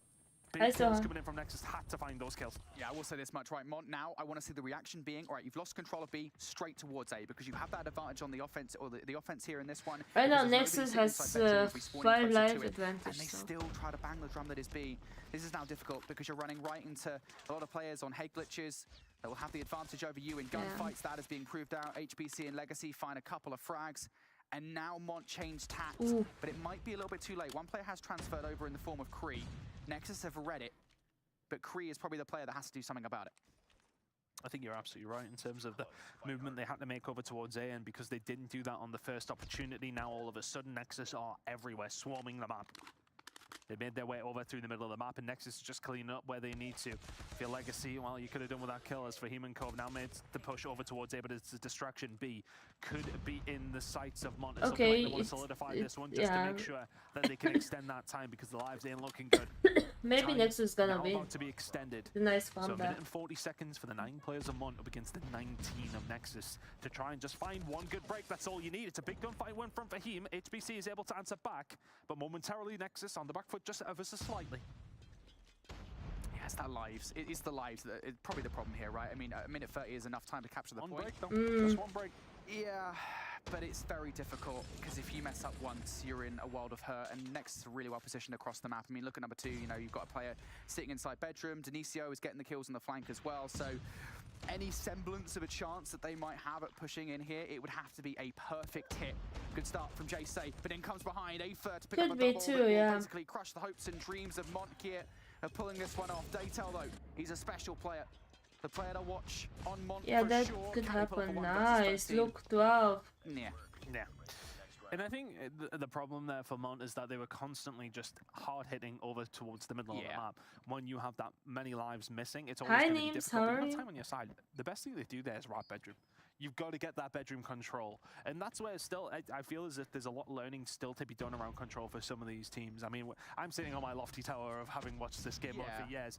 Some of them, there's still learning to be done. And that's what I think it's going to take to elevate some of these teams. I really do feel like control is there to be taken by somebody out of these top teams. There is still a lot of work to be done. Still a lot of game to be played in this one, though. Nexus 1-0 up in the rounds. Can Mount to come back in? Well, immediately Nexus have got a lot of free time over here by A. They've got the first tick of progression through. Chal coming in from Etsy, double Chal as a matter of fact, is Daytel and Fahim around the back line. Really nice clearance from Mont. And now this is what I want to see. I want to see Nexus now. You're spawning over towards Garage, go towards B. They do have a little bit more pressure to deal with though. Mont pushed fairly far up into the driveway, and that was Lydia, who does end up falling. So Nexus doing a pretty good job of breaking out of the prison that would be the spawn trap. Only one more player to deal with, and that will be Etsy, who's chilling by the car. Etsy does find one, but the kills are being made here pretty well by Nexus. Fahim with the claw, going to pick up the first kill versus Aoife. If you can take Fahim down, which they do indeed do, pretty good position here for Nexus as now progression starting to go down on B. Do indeed do. It's probably quite hard to say, so you did well to get that one out the first time around. Creed doing really well to find two there as well. Nexus doing a lot of damage over towards the B side. About to be locked in. I think Mont have given up the ghost on this one. 1 minute and 48 and counting for Nexus to try and find something. Over towards the A side. Well controlled there by Ava. If you can get some control over towards the vault, it looks great. But if you go up against somebody who has explosive arrows in that bow, then that is always a little bit difficult to win the gunfight. Yeah, and we do have quite a lot of operators on side here. 5, as a matter of fact, in the back pockets of Nexus, and they're going to use 2 of them right now. This is a big push, big investment coming through, and the equalizers only find one. It's very difficult to find somebody on that money window. So it's a bit of an egregious challenge, to be honest. Now, the pressure has definitely doubled for him to find some value with the Sparrow. Daytel still trying to do some more damage. This is really good on the side of like Mont. Actually, Nexus, they had a big gap. Right now it's still there, right? But still, they put it slower, made it slower. He's still chilling inside money. They want to try and find him, to be honest. I'm very surprised that they didn't go on the hunt for him. Bit of a miscommunication there from Mont. Now Denicio still behind enemy lines, and he's got the war machine. Yeah, Lydia's been taken down, and she was in top bedroom as well. That's going to be really, really bad now for the side of Mont because it's backs against the wall, guns up, and hold on tight. Legacy finds one, and now here starts to come the push from Nexus, starting to gain more and more control of the map. JC is now going to fall as well. This is really good from Nexus. If they can find this next kill, that would be huge. It's a flurry of kills at just the wrong time for Mont. It's a 3 or 4 man stack over. Damn, the advantage disappeared. That's interesting. Everybody get inside the point and force them to come. HBC can find another kill on Etsy. Mont, you've got to find something. You've got to find it quick. Fahim can find one. They've got to get inside the point. They're staring at 2-0 down. 4v3. They clear the point, but Aoife finds 2. 3v2 now. Time 1v3. Make it 3v1. And just about Mont find a way back into it, but can Legacy? It's still doable. Legacy still can do it, I think. Oh boy, I wouldn't put it past him, to be honest. He's got 15 seconds though, so this has to be special for him. No. Peeks out of Tiki and so close. I'll tell you what, that was a beautiful collapse though from Mont. It's very difficult, right, to try and slide that was through a good towards try. the when you lose it, it's hard to retake it. Yeah, it's really, really difficult. But no, they get it done, and I think a lot of it was just players coming from all different angles. They even have Lydia coming on a long flank, and even though she didn't actually pick up a kill, she most certainly did put enough damage in that it helped the players that came from the basketball court and the money window. So really well played from Mont. That is a massive defensive hold from them. Nexus not able to take it away. Now on the defense themselves. Nexus, they want to have a good start to this one. Crucial gunfights being won over by B, but not in the middle of the map here, with Lydia winning that one. So Mont still got some players in crucial positions, but they do lose most of the openings. It's felt like Nexus have been on top for the most part, hasn't it? Yeah. Definitely their attacking rounds looking a little bit more solid. Their defense was brilliant. And now all of a sudden, are Mont going to be able to bring something to the attacking side? Lives very even and well dead even. At this moment in time, the flurry of kills is really what makes the difference in control. But kills being traded across the board. A little bit of beat control though for the side of Mont. Can they hold from the mid-map? This player's starting to push to try and find some control over towards that side. Denicio will fall. It's going to have to be a good retake here by Nexus if they want to continue to keep a hold of B. This is very unconventional though. You don't generally speaking see teams just go straight for it. You generally speaking see them prepare for that point being gone to stop the wrap around the back line. Here trying to do a spawn trap, but damn, Legacy's on fire. Let me see how many kills do they have. point is gone though. And now it's about the reaction from Fahim this on point 18, onwards. Players already around the point, Denisio but on Mon, 18, they wanna Legacy get in from behind, 17, and they're taking one down in Laundry. Data What JSA's been doing 15, that entire time. They're keeping hold Aether of the feed, they're keeping 14, that pressure on, and JSA just goes for a one towards Lydia the kitchen 12, side and starts Jace, causing absolute havoc. Lydia finds one, will get traded out. The Sparrow comes out from Etsy and at the right time. So investment here from the side of Mont, but Nexus he drops on down. He gets taken down. This is pressure from Mont. 16-9 in terms of the lives as well. Oh, That is Etsy. not what you want to see. A Sparrow to yourself from Etsy, but still the pressure is here from Mont in a really good position to try and close this round out. We've seen him though. We've seen teams get on towards a point. That smoke probably doesn't help Nexus. Life advantage most definitely in favor of Mont. Fahim looking towards basketball for more than one kill. The Sparrow is wasted, that's the Looking for more. thing. Legacy gonna go down. He's out of the round permanently. Bit of an egregious challenge that he will suffer for. Mont looking to close out this round now, and they should get it done for sure. Kree, Aether. Aether's gonna find one. Kree finds one on the other side as well. Now an opportunity, but still, even now, even those players coming off the respawn, this is 2v3. Yeah, I was going to say, you know, that's okay to find Oh, those damn. kills if there's 3 seconds left. But a minute and 14, it is not going to take much for Mont to solidify that one. Much, much better. And I want to say there was a lot more heads up play there from Mont. When they were capturing B, they weren't just thinking like in a linear fashion. Thinking, okay, get B, then get A. They were thinking, okay, get B and get some control over towards A whilst we have this ultimate control of B. We have a little bit more room in the middle of the map because of that. They move towards mid-map. JC does some really, really good work for Mont to get things If running. Mont gets the control, they're gonna win. Because I can start from on the defense. Lydia finally gonna get cut from Zip. the hardpoint that they played was More actually breathing very room for solid. Nexus here, but Fahim's going to pick up right where Lydia left off. Can only find one frag though, and while all that's going down, they're slowly but surely capturing B by way of HBC. And since HBC is on his own, shouldn't be that difficult for Mont to take him out of the equation, and that is exactly what happens. Mont Yo, now firing Figure, back. hi! Etsy, both of them looking to try and recover control of this point. Etsy does it with a hip fire, a couple more kills in front of him. How are you? And back and forth we go. Pinstripe kill feed that will mostly favor Nexus as they continue to get good looks at B. Mont. How much do they want to put into this though? That's the question. The answer's none at all. 2 whole minutes and a little bit more. It's been for too Nexus to now long. transfer over towards A. Yeah, don't mind them holding them in Swear here, though, too for a while. long. You know, you sort of sit back, you know that they're going to try and probably make a push here, make a push through mid-map. If we can find ourselves in these positions, then maybe we can do something about this. Denisio Nelly gets gunned off that heady by Daytel, but fortunately for him, retains his life. 19 versus 17 now in favor of Mont. Those lives may well come into it towards the end of things, as it so often does in mobile. A minute and 45 to go. Etsy trying to lock this down from the middle of the map, but what's the plan here for Nexus? It seems like they're being camped over towards the B side still. They need to try and make some inroads through the middle of the map in order towards the bedroom side if they want to have a go at capturing it. Yeah, Mon have done a stellar job at keeping Nexus at bay. They haven't even crossed the 50-yard line of the map for the most part. Jay-Say, I don't know how long he's been here around Laundry, but it's so frustrating for Nexus to deal with. Fahim keeping an eye on the middle of the map as well. Everything looking so good, but Nexus, they've got a ton of utility to work with. Oh, damn. And I would say probably now is the best time to use it, to be honest, Dan. Well, the War Machine's I'm been feeling popped a in here little by bit Denisio. He better. has found 2. So is that now going to break But open yeah, the my defenses? throat He's still just gonna hurts. just try and cut the head of the snake off. How about you? How are you? Denisio finds another onto Daytel. And now the spawn's coming on through from Mono. From the side of Nexus. 11v8 now. This I has think turned first itself dragon. down into a hell of a round. And look at the gunfight from Denisio. Just the one that you can lose if you're Fahim. Gunfight's coming out. How are you, Legacy will find the Figure? shots over towards the back with the equalizer. A lot invested here from Nexus. They have to make it count. A 2-2 split here on the defense as well. Mon have players pushed all the way towards the bedroom side, and Denisio brings thank the you Predator so missile down. If much. there was ever a time Thank to you. invest it, it was absolutely I'm getting now. tired. To throw everything, including the kitchen sink, at this hill. 2 operators being utilized here for Korean Legacy. On the other side, there's got 2 in the pocket. Big But the kill games made are by solid. Kree, who still is alive with that Annihilator. Still finds a second one as well. These are big kills. 4v3. 3v3. Kree's found It's another, first but day, Fahim and Steve. Etsy combined together, and all of a sudden, it's down to Aether. Time is on his side. Has 25 seconds to try and pick them apart, but needs to do it very, very quickly. Thinks he's going to be collapsed on 100 killer drone in the sky as well. This is such a difficult spot to be in. He's if you're gonna Aether. die. Slowly but surely moving his way around, but slowly but surely realizing what's about to happen. 7 seconds. You need to have done something about 30 seconds ago, Aether.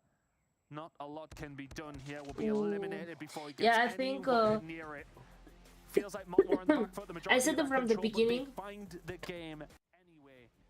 Rounds 1 and 2 were not pretty, but a lot better. I said from the beginning that if, like the beginning, mid control, if they're gonna win control, I do believe Mon's gonna win also hardpoint. And I think like top 4 teams in here right now are Kings exclusive, Omni, and also Mont. So I was hoping Mont's gonna win. Like I was thinking Mont's gonna win, just because of like the history, I guess I could say. Ideally, they wanted to win that one, not able to take it away. And now thank you for the throw. Again, and we remember what happened at map number 1. Thank you for this war. Found their strengths in a couple of different hills and ran with it. Can they do it again here with, well, I've completely forgotten what the map that's coming up. It's Hacienda, I believe. Thank you for sword. Oh, and for the land glory, yeah. Thank you. Like they're gonna see the map number 4, but having a look over towards. Thank you so much. Dionisio, really the big one for Nexus. But I mean, look, all things considered, a relatively even scoreline. Dionisio. And we got top 4, yeah. We got 4th. Other than that, it's pretty even on the kill from Blues 3-1. It shows that sometimes the lives don't really matter, especially when it comes down to raid. Standoff, I feel as if it is a bit more slay heavy. It's more about that spawn trap that you do get quite often. But when it comes down to raid, it's maybe a little bit more about making the right plays, which it feels that Mont did more than Nexus. Love you so much. Yeah, one thing I will say here about COD Mobile is I don't think Good players, luck. and you talked about it very briefly there, that they've kind of not necessarily figured out control in the same way that we'll have done with hardcore and Thank you for the Tetris talked love. about how kind of that may be down to the fact that it's not in rank play. Of course. But at the same time, I think there are fundamentals of certain maps which I feel like should probably be ingrained. Yeah, that's true, but Mont is solid too as When well. you're on control on raid, it's not a fantasy-sided map. You gotta just make sure as soon as you lose control of one of these points, you go straight towards the other one. First that's gonna be interesting. I do believe it's gonna be the last game. We're into a Hacienda hardpoint as we absolutely knew 100% for certain.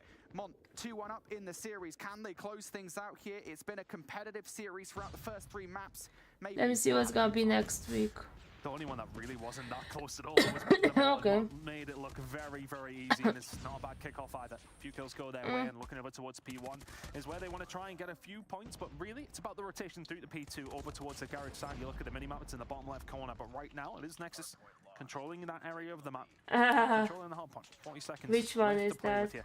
Over towards P1, and Nexus will take them, no problem. Next weekend? Yeah, it's gonna be every weekend until generally speaking, you do the see things 3rd kind of of February. here for this because of just how many long lines of sight there are for you to take down players. Right now, though, Nexus, they're more than happy to just keep the player head down inside the hill. Look at Aether. You can see him on the X-ray, right? He's just chilling, laying down next to the fountain. Finally, does get shut down by Daytel, who overextends to remove him from the hill, but it's okay for Nexus because they just put another player right back on towards the hard point. They've got a ton of time off the back of this one, and nobody from Mont just yet has actually attempted to kind of extend in towards behind of Garage to flip those spawns out. I don't think they've had an opportunity to be honest with you. It just seems like HBC Okay, Nexus is starting strong. with the AR and controlling once more. That's 4 in a row now for HBC. Really good start from him, 8 kills to kick things off, and their legacy is there just to pick up the pieces. This is looking like a really, really nice start from the Nexus side. Controlling P2 so well, controlled the top of the map wonderfully over towards P1. Lydia trying to find a breakthrough here. If she can find the kill on Nexus, that would be fantastic on the legacy, I should say, but doesn't manage to find it, and it's just Ew, disgusting. Ugh. Kids. Finally, 25 seconds through, have a chance to break, but no Nexus with the denial. Again, Mont have not broken these back spawns whatsoever. Finally, they get a couple of road spawns through since Nexus now make their way up the driveway. And now potential pinch play coming through from a couple of Mont players. No, Daytel decides not to wait for his teammates. Damn, this is a good start for Nexus. And now everything here on Jaysay and Etsy. Nothing. Etsy goes down. Jaysay, though, will survive and actually finds the double here. So at the very least, they walk away with a 10 Okay, Nexus started too good. Nexus walk away with significantly more. They get all the time. They have 2 streaks in the back pocket of Kree now. They've got 2 operators on board. They are well prepared for fields.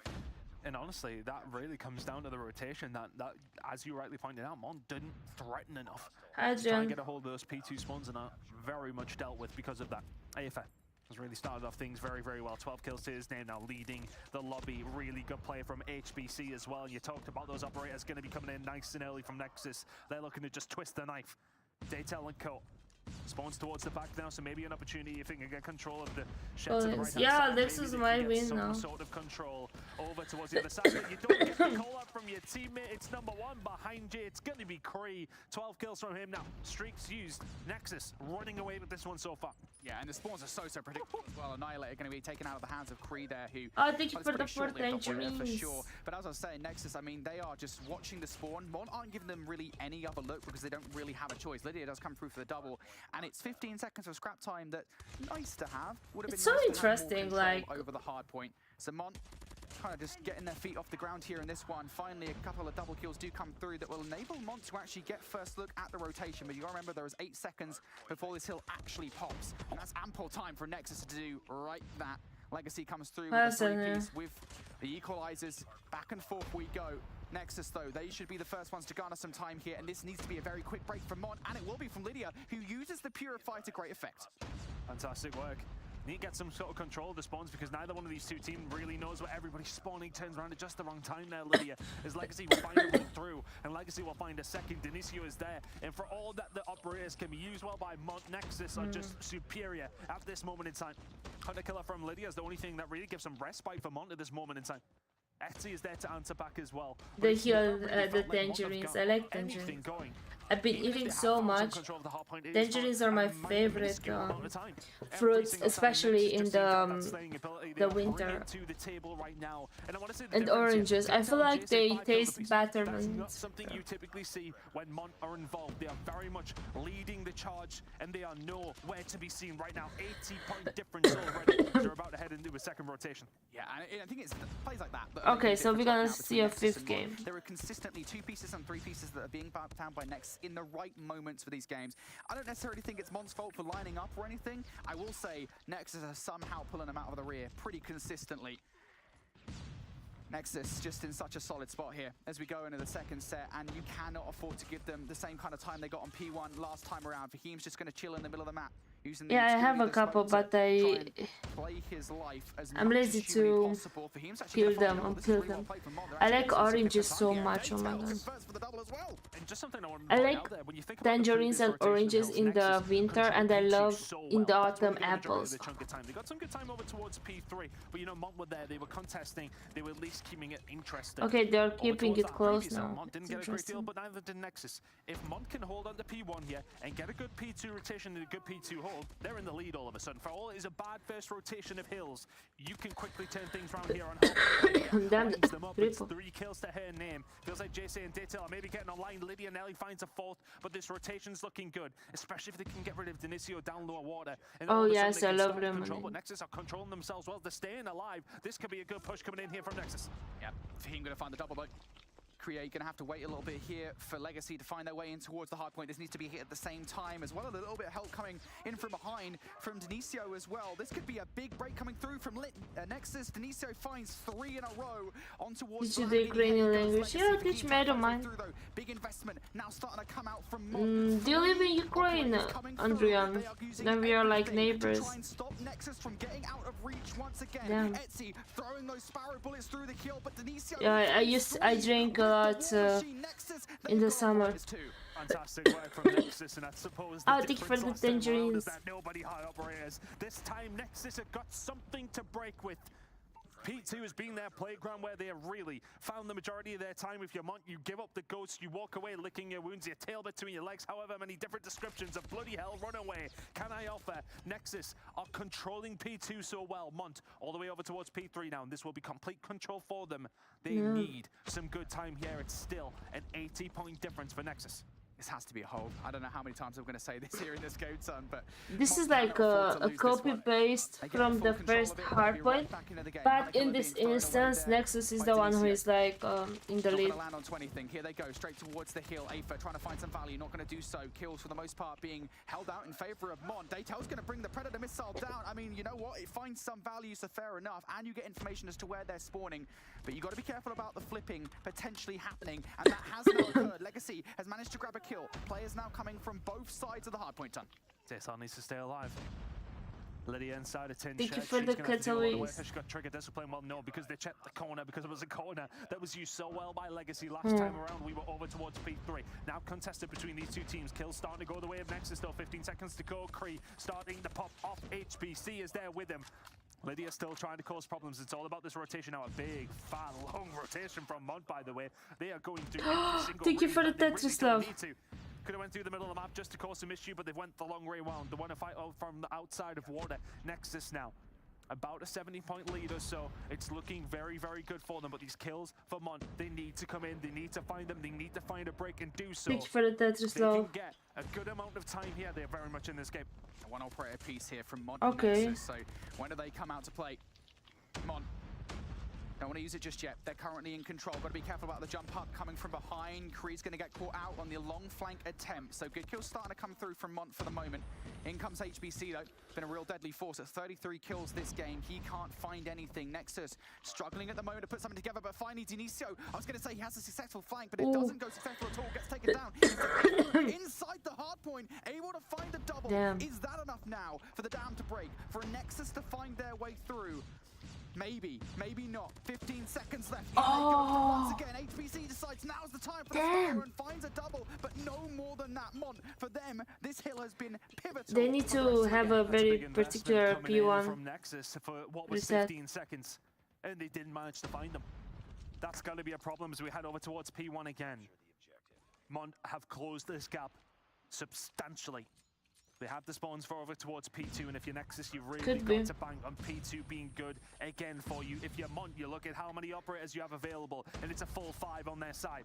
You don't want to use them now, you want to save it for P2, but if you can lock down some time over towards P1, then that's an absolute bonus. They need to use their operators, because P1 is locked by Nexus right now. To the second right time, we were looking at what, like a 70-80 point advantage from the first. Now we're here, and Mon have closed that gap superbly, but now players on all sides here from Nexus, the spawns. Something to keep the back of your minds here as we hit the back 30 of this hard point. Mon will also be keeping an eye on them. They'll probably be aware that they aren't It's close, it's too close. There's an advantage on the side of Mont right now. Look at the operators. A couple of players are right next to each other there for a second. Aether gonna find Jace. He didn't quite spot him out through the smoke, and that is a wave of gunfights here for Nexus. They need a P2, a strong P2. They're going to have this rotation, they're going to have time to set up. And Mont are going to have a small marathon to run to get themselves over there, but it is going to be a small amount of scrap time, 20 seconds to go.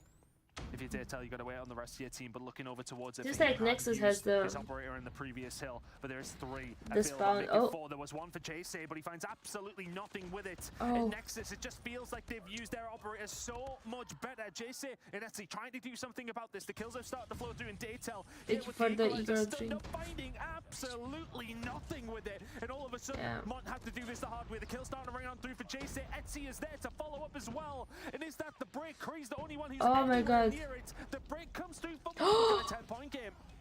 How has this happened? I won! Etsy now finding value with the Sparrow as well, sending players away. Lydia. Nah, they win, because they're gonna lock this up. She can get at the moment, just pre-firing through the doorway, and why the hell not? That thing has a hell of a range. 2 valuable kills. Only a couple more to go before you wipe the entire squad, and there goes HBC. Nexus gonna give this one last look. No, they're actually gonna go away, but Jace utilizes the Predator missile to stop a solid rotation. Only 2 players make it past the spawn. I don't mind it whatsoever, but realistically, I think they have a late rotation to P3. Going to be hearing a few more numbers than maybe you expected. Lydia's really stepped things up in this game. 36 kills to her name. If it finds 2 huge kills over towards the bedroom side, though, finds another as well. HBC starting to light it up. So Nexus now getting some control over towards P3. But for all that, Mont found so many. Yeah, they still have one operator. Have ability to maybe try and bring this one back. HBC Sparrow in 46 kills to his name. You'd imagine that's going to grow with the bow and arrow in his hand. Dinicio is there as well to find some kills. Nexus 10 points away. Mont found the lead, but it's slowly being called back. Yeah, you've got to use everything here. You've already used the Sparrow. Now the equalizer's coming out from Legacy. He gets shut down pretty much immediately. This is a perfect situation for Mont. Everything really for me relies on Kree. You can't find anything with the Annihilator. Huge shutdowns coming out from Mont in the closing moments of this game. If for Lydia, will be theirs as well. The spawns, they have flipped. Do Mont realize it? Fahim's going to get taken down, so now they've got the effort required. They've just got to go straight for this hard point. That was unfortunate. Can anybody from Nexus touch? Jace. They can't win it here. Data. They're going to have to rotate some Mont now. will be just 1 point away from getting the dub. Why Nexus challenging over towards the fences. You're still here. You got to run to the new hill. Aether's all on his own. Mont chasing. You're here, but they're dealt with. Aether holds it down on his own. Mont 1 point away. Yeah. Nexus continue to lock this down, and with 25 seconds to go, it's still a mountain to climb. But the This is opportunity insane. there. Huge plays coming in from Aether. Nexus need to hold. Smoke doesn't certainly help here for the vision of anybody on this hard point. In they go, Legacy for the double. Krieg gonna answer back, but Fahim finds a double of his own now. Numbers coming through. Krieg's got to try and touch the hard point, but they tell the nade will close things out. And Mont somehow make a game happen that should never happen. They were down by a hell of a margin at the end of the first set. To be fair, I'll give you some credit, Ton. You said, mate, that they might be able to come back in. And I've done this before, mate. You see, look, honestly, I think it does come down to hard points sometimes where you are in these scenarios, you're 80 points down or so, it takes one good hold. It takes one good hold, and all of a sudden you are that opposition team who think to yourself, good hard so one. far out, we're chilling, and all of a sudden you ain't. You can turn around very, very quickly when it comes down to hard point, and that big break that comes through, that big hold over towards P2, put Mont in the lead for the very first time. And then because of that, they had so many streaks, had so much to play with, and honestly, Nexus played a really solid game, and I think, you know, these two teams are very much going to be on the bubble. But is that a hugely important win that Mont maybe needed only on the second day of this season? Damn. That could be massive. It could be. Just in a really incredible game, I think, on the whole, from Mont. I mean, there are times when as casters, you're sitting there and you're looking down at what was, I think, 130 to 40 scoreline for Nexus, and you're like, yeah, this game's done. We're going to game 5. Big mistake to make, right? You just cannot count out this Mont roster. Huge performances out of the likes. I think we're about to see it from Lydia, who I'm so glad. I think she was playing on a different name yesterday. I'm so glad it's in this lineup because she's such a stupendous player. Stupendous? Yeah, it's a word, isn't it? Stupendous, isn't it? I thought he said stupendous. Did he say stupendous? I think he did. I think it's I heard it. It was a little You guys say everything weird. Okay, sorry, just because I don't do it in a Newcastle accent, okay? This is not my problem that I speak proper English, you guys don't, okay? It is what it is. Anyway, as we look over towards the stats, as we said, I mean, those triple 40 bombs from Lydia, Etsy, and Fahim, just incredible. I mean, we got to give Nexus a little bit of love here too, Bobby, because that was a lot closer, quite a few instances than I think we thought it was going to go. We called 3-1, so they were able to take the one map off of Mont, but Nexus really stepped it up as well. Yeah, that was one that I thought, you know, maybe a 3-0, but it was very much on the brink of going all the way to a map 5. So they, once again, showed a lot of bright spots right there, but the big question is, was that the match for 4th place? Because if both of these two teams win the rest of the matches that they should win for the rest of the season, then Mont have it locked in. That definitely puts Nexus in a really difficult position. Yeah, 100%. I think realistically, you think of some of the other teams who haven't necessarily performed very well over these last 2 days. There's what I would say there's 3 of the others that both these teams should be able to beat. But then you look at some of the other matchups. Are Nexus going to be any of these top 3 teams that we've now put in there? I don't think so, based on the performances that we've seen so far. So that was, it feels but like, that was a good one. Like you say, a must-win game for the side of Nexus. It's definitely, we're starting to see a little top-heavy action out of some of our teams here as our leaderboard for week number 1 is now completely finalized. Mont jumping up, another team that's managing a 2-0 to start off this season here, Brody. Things are looking good for them. Yeah, for sure. I'm really happy for Mont again because we've kind of discussed the storyline from last season where maybe just couldn't get it done towards the end again. I think they finished 5th, which is just out of playoffs contention. And to come in here and actually be a little bit more confident and show that, hey, you know, we deserve to be part of the big boys. We deserve to be part of kind of the playoff selection, I think is really huge for them. And I am excited to see what happens when they go up against the likes of Exclusive, against the likes of Kings, and I think even the likes of Omniscient, to see whether or not they can be competitive, because I do see a real lot of potential on this roster again. When we see the slaying ability from pretty much everybody on the team, I think they are capable of going toe-to-toe with them. I think the best matchup was this last one. Some really good matches in these upcoming weeks when it comes to the challenge season. But now that we are officially done with week number 1, Bobby, give me your thoughts so far on the competition. Thank you. Like I said earlier, the POV that we had from yesterday definitely changed significantly, where it seemed like, hey, like every single match is going to go down to the wire. Maybe that was a little bit luck of the draw whenever it came to the teams that were getting matched up against each other, as we definitely have what seems like a much more refined, at the bare minimum, top 5. Obviously, I think Nexus still have a chance, but obviously they're going to have to take down one of the top dogs more than likely to make it happen, unless we see some crazy scenario where Mont end up throwing one of those matchups that shouldn't happen, and even then could potentially come down to a tiebreaker, which you would assume the head-to-head would go the way of Mont. So obviously very early in the season, but it's been a very, very clarifying night of COD Mobile. All right, Brody, what about you? Yeah, for sure. I think I certainly feel a lot better now about the European region. Just off what we had from North America the other day, I feel like now we've, got some real competitive matches here. But as Bobby said, it has been, I think, a lot better today in terms of we now know for sure who are the top teams here in Europe and who next week really do need to step things up. So it's been a real good experience, I think, just to see kind of the difference between those teams. Yeah, similar sort of thoughts, to be honest with you. At least, like, we kind of have a barometer now of where we expect everybody to kind of be sitting. We do have that question mark around that 4th and 5th spot. For me, I feel like I've got a top 3 in my mind already. I'd be very, very surprised if the top 3 isn't how we expect it to be. But other than that, it's still all to play for, and that's what we love to see. We've got some really good games coming up in the next couple of weeks now. After we're getting some of the ones away of where it's the top teams against the bottom teams, now we're going to start getting some of these big games coming up. Yeah, and that's something important to keep in mind for everybody at home as well. While this is the first week, all of the teams haven't faced off against each other. So if you're an Omniscient fan and you're seeing them at 1-1 right now, they've only played 2 matches, which means they haven't gone up against some of the teams that they would likely go and win against, and some of the teams that might be a little bit more of a difficult competition. They did go up against Kings really early on, and a lot of other teams haven't seen Kings yet. So these standings will continue to change. He is from these upcoming UK. weeks, but when we're It's right looking enough. forward to next week, we now have the schedule here, so you can take a look at this. Bobby, what's going to be your match of day 1 there for next week? I think it's got to be Kings versus Mont. That's the one that really sticks out to me. The rest of them, I think that Big versus Nexus could be somewhat competitive. We've seen some decent showings out of Big that were not quite expected, but I would say Mont versus Kings definitely has to be the must-watch.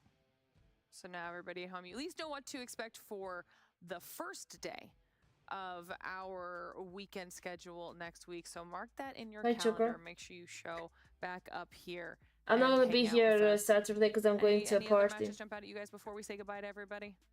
I think the Ricey against Omniscient game might be decent, to be fair, because Ricey, we've seen they're a solid enough team, and it'll be a good test for Omniscient. I don't think today was the best test for them. Up against Big, it was the one that we expected them to win, but I don't against think Ricey, that is a bit more of a difficult task, so that will be another good test for Omniscient. Yeah, I'm right. But Sunday I'm going to be here. I like it. I like it. Chat, let us know which matches you're looking forward to as well next week. I didn't even get to ask you for any of your predictions today. I'll make sure to ask you guys for your thoughts on our matches next time around, and see if you are It's kind a of party agreeing after with you our baptize the casters up child. here, or if you have some different thoughts, if your accuracy is better, or if you are maybe a potential accuracy curse, was like good. sometimes we have been throughout the seasons. It happens to the best of us. But that's it. That's it for now. Okay, it's time for us to say goodbye, because week number 1 of our challenge season for EU has come to a close. Kings and Exclusive and now Mont starting off the week with records. I of was 2-0 at one 2 is a weeks ago really as nice well. start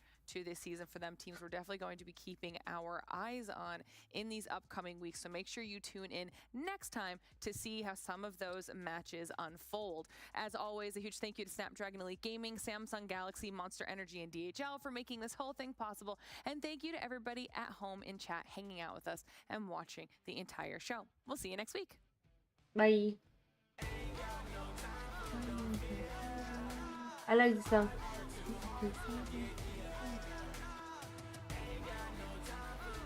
Okay, I'm gonna go, guys, because I have work tomorrow.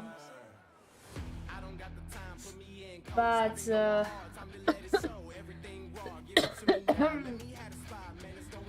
yeah, about that, I had a good outfit, but I might need to change it. But yeah, I'm gonna go because tomorrow I have work, so yeah. figured it out sucked, I'm telling you. But thanks so much for watching me.